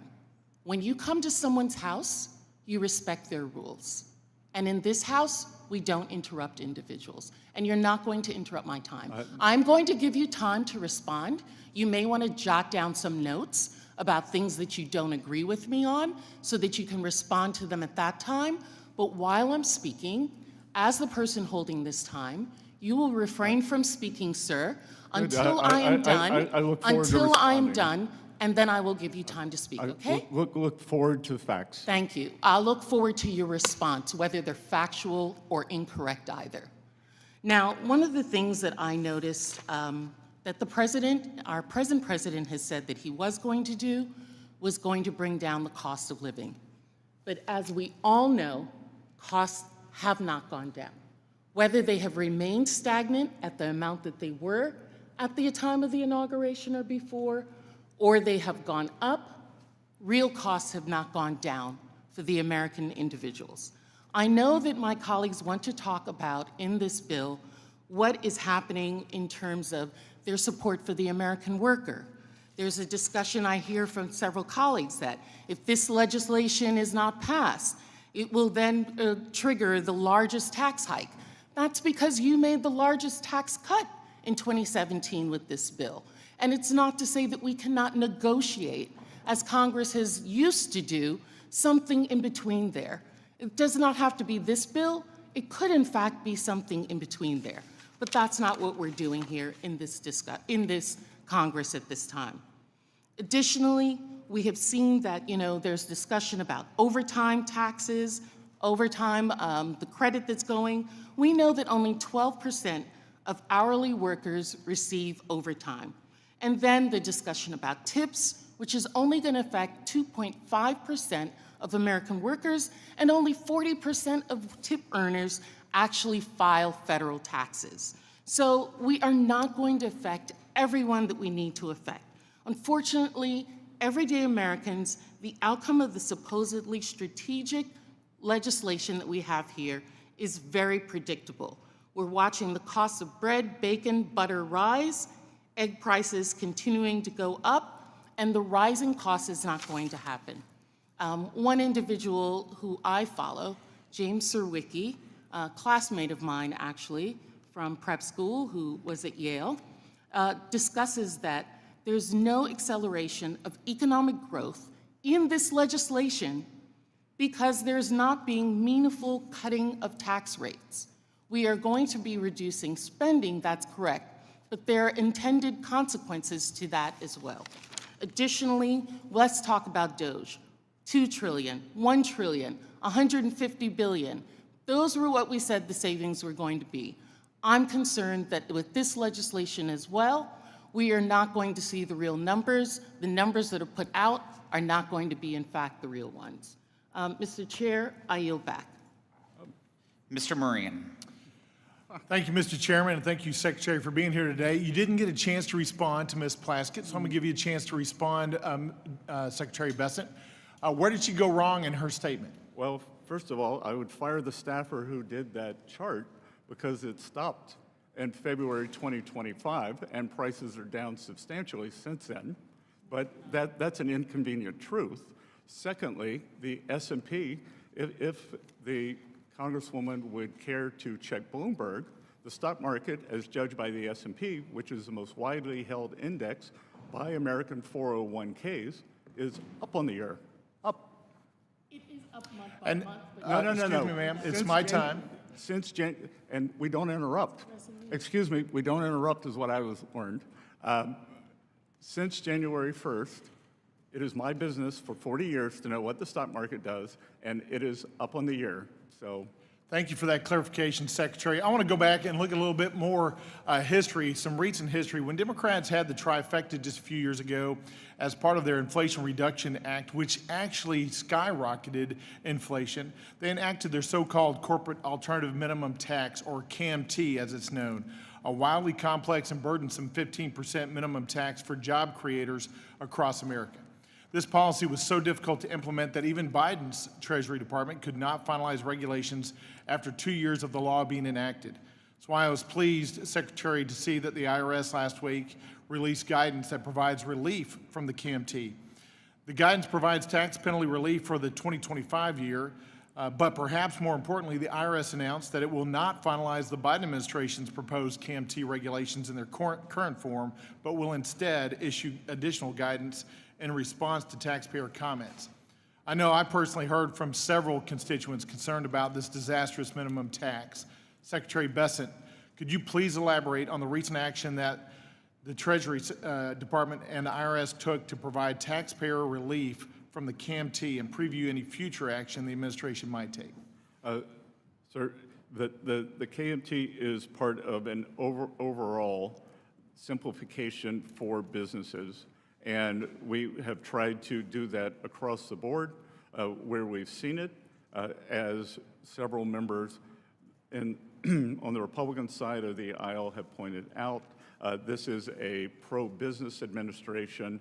I would categorize the previous administration as few business people, academics, career politicians.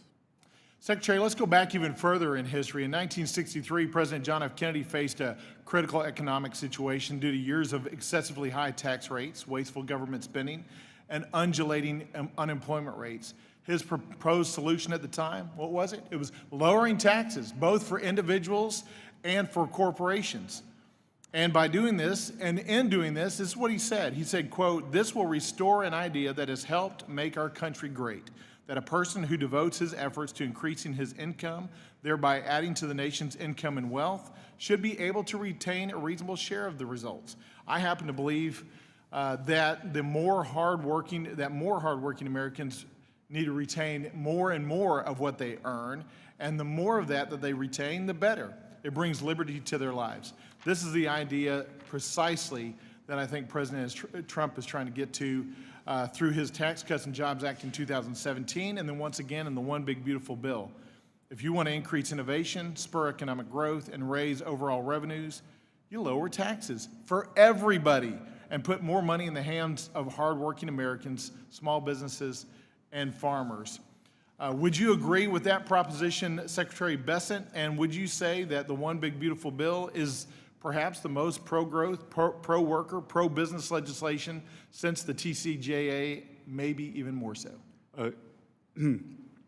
Congressman Moran, what you are alluding to, the President Kennedy said was, and I will tie it back to this horrendous inflation that we saw during the Biden administration. His economic advisor was a Yale professor, James Tobin, and he asked Professor Tobin, what is the governing factor on government spending? It's inflation, isn't it? And I'm afraid that Secretary Yellen, who was a dissertation student of Professor Tobin, did not heed that lesson as we got the great inflation during the past period from this government spending. And look, I think that this is the nature of U.S. enterprise. This is why we have the greatest economy in the world. This is why Europe cannot get out of its own way. China has a command and control economy, that we push for Americans to be able to keep more of their own money, to simplify starting businesses, and that is what we are trying to do. And that's why, as I said, trade, tax, but deregulation is going to be very important here, because what we are finding is that it is very difficult One of the reasons it's difficult to make or build things in this country is because of regulation. If you try to build a pipeline, you need certainty that for us to be energy dominant, to build an electric grid, if we are going to be the AI superpower that we are on our way to being, it will require a substantial increase in generation capacity. So permitting new electrical generation, but equal as important, permitting the transmission. We need government to be a partner, not an adversary. I wholeheartedly agree, Secretary Bessent. The more liberty for our businesses and our individuals, our families, and our farmers, the better for our economy. It spurs innovation and economic growth. With that, I yield back. Thank you. Mr. Swazi. Thank you, Mr. Chairman. Thank you, Mr. Secretary. It's been a long day. We appreciate the time that you've spent with us, especially considering your travel schedule and how tired you must be. Thank you very much for your service to our country. We're very grateful to you. You complimented one of our colleagues earlier about it's great to see something bipartisan happening. There's very little bipartisan things going on right now, but to make bipartisan things happen, you have to talk to the other side. You have to negotiate with each other. And every problem we face in our country is complicated, and you can't solve a complicated problem in an environment of fear and anger where we just see everybody yelling and screaming at each other like this. So I would love to work with you, and I'm sure many of my other colleagues would like to work with you on the tariffs. As the ranking member, Mr. Neal, mentioned earlier, we negotiated together on USMCA. We'd like to negotiate together using our congressional authority on tariffs. You talked about de minimis earlier. The president did an executive order. I have a bill on de minimis. Linda Sanchez, who's the chair of the subcommittee, has a bill on de minimis, wants to do the same things that the administration does. Let's do it for real. Let's do it together. You talked about, the president talked about negotiating drug prices, could save a lot of money for the federal government for Medicaid and Medicare.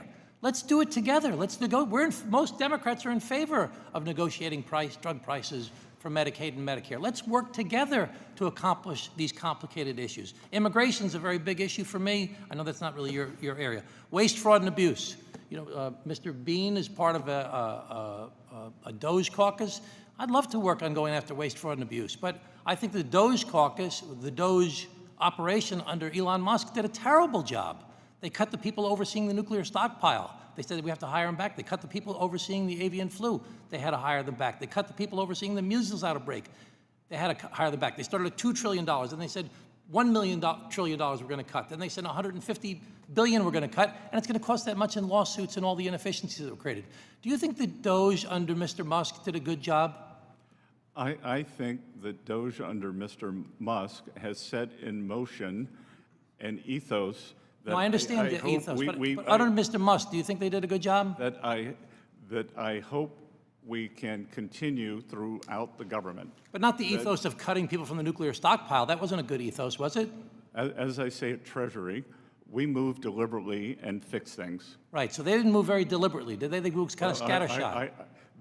The Congressman, I have the benefit of the DOGE people who are full Treasury employees who either I or I understand that, and I appreciate that. I want to ask you about Mr. Musk's overseeing of DOGE. But my senior staff interviewed these DOGE people who are not DOGE people, they are Treasury people, have been incredibly And I believe you, Mr. Secretary. Do you think that Mr. Musk did a good job overseeing DOGE? Because it's been reported that you said he was a fraud, that the whole thing was a fraud. Do you agree with that statement, or is that inappropriately reported? Fake news. Fake news, okay. So, Mr. Secretary, I agree with 75% of the stuff that's in the big bill that you guys talk about. We call it the big ugly bill, not the big beautiful bill. But there's three things that I really don't like about it a lot. I don't like that we're continuing the cuts in tax breaks that we're giving to the wealthiest Americans from 39.6 down to 37. I think that's a deficit-producing, unnecessary tax cut that's going to just increase the deficit and not do anything to increase economic productivity in our country. The second thing I don't like is that we're cutting so much Medicaid for so many people in need, and we're cutting the food assistance program for so many people in need. And the third thing I don't like is this whole thing we've been hearing a lot about today, the deficits that have been created. Now, you don't agree with the CBO. We've heard that several times. You also disagree with the Committee for Responsible Budget, who said that there's going to be a $3 trillion deficit from this. You disagree with that also, right? Yes. And you disagree with the Yale Budget Lab. You went to Yale. You don't agree with the Yale Budget Lab. They say there's going to be a $3 trillion deficit from this. Do you disagree with them also? There are a lot of things I disagree with Yale on these. Do you disagree with the Penn-Wharton budget model, who said there's going to be a $3 trillion deficit from this bill? Yes. You disagree with Elon Musk, who you supposedly do get along with now.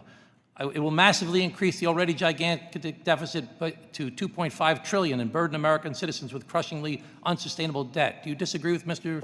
Musk on that issue? Yes. Do you disagree with Ray Dalio, who said that this is unsustainable? I agree with Ray Dalio that we need to get our fiscal house in order. Do you disagree with Jamie Dimon, who says it's going to cause a crack in the bond markets?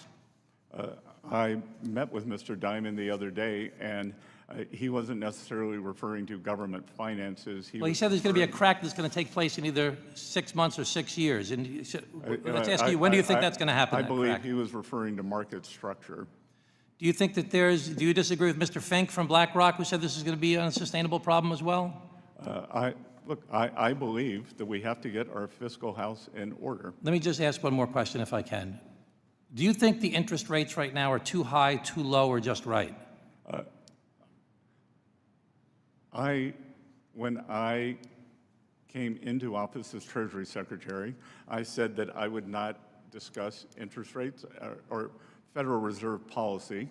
I would not talk about the mistakes they're going to make, only the mistakes they've made.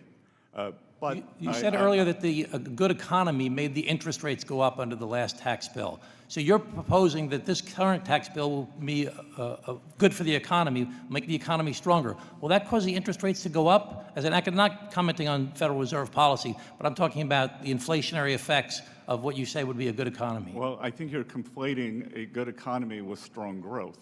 Under President Trump, we had strong growth. And interest rates went up, you said. You just said in your previous testimony that caused interest rates to go up. That the Fed raises rates because growth is strong. If we have so do you think interest rates are going to go up under this bill? If we have strong non-inflationary growth, perhaps we are already, Congressman, the market lives in the future. Perhaps we have already priced in the growth and the passage of this bill, so we will see. Well, I've already taken too much time, but let me just say I'm very concerned that the increasing deficits, the tariffs, and the reduction of the workforce happening from some of the deportations that are happening are all going to be inflationary. And they're all going to cause inflation. They're going to cause interest rates to stay high or get higher. And it's something that we all need to be concerned about. And these complicated problems that we face require us to work together to try the debate of lively minds to try and figure out how we can make our country better and stronger. And this one-way issue of it's my way or the highway, and we're not going to work together, it's not going to work for our country. Over. Thank you. I was very reliant, but a minute 52 is a lot. Thank you, Mr. Chairman. Secretary, thank you for spending almost 5 hours in taking questions from this committee. I know some of the questions were out of line and unacceptable, and I appreciate how you handled it, and I appreciate how you represented the administration. Please be advised that members have 2 weeks to submit written questions to be answered later in writing. Those questions and your answers will be made part of the formal hearing record. With that, the committee stands adjourned.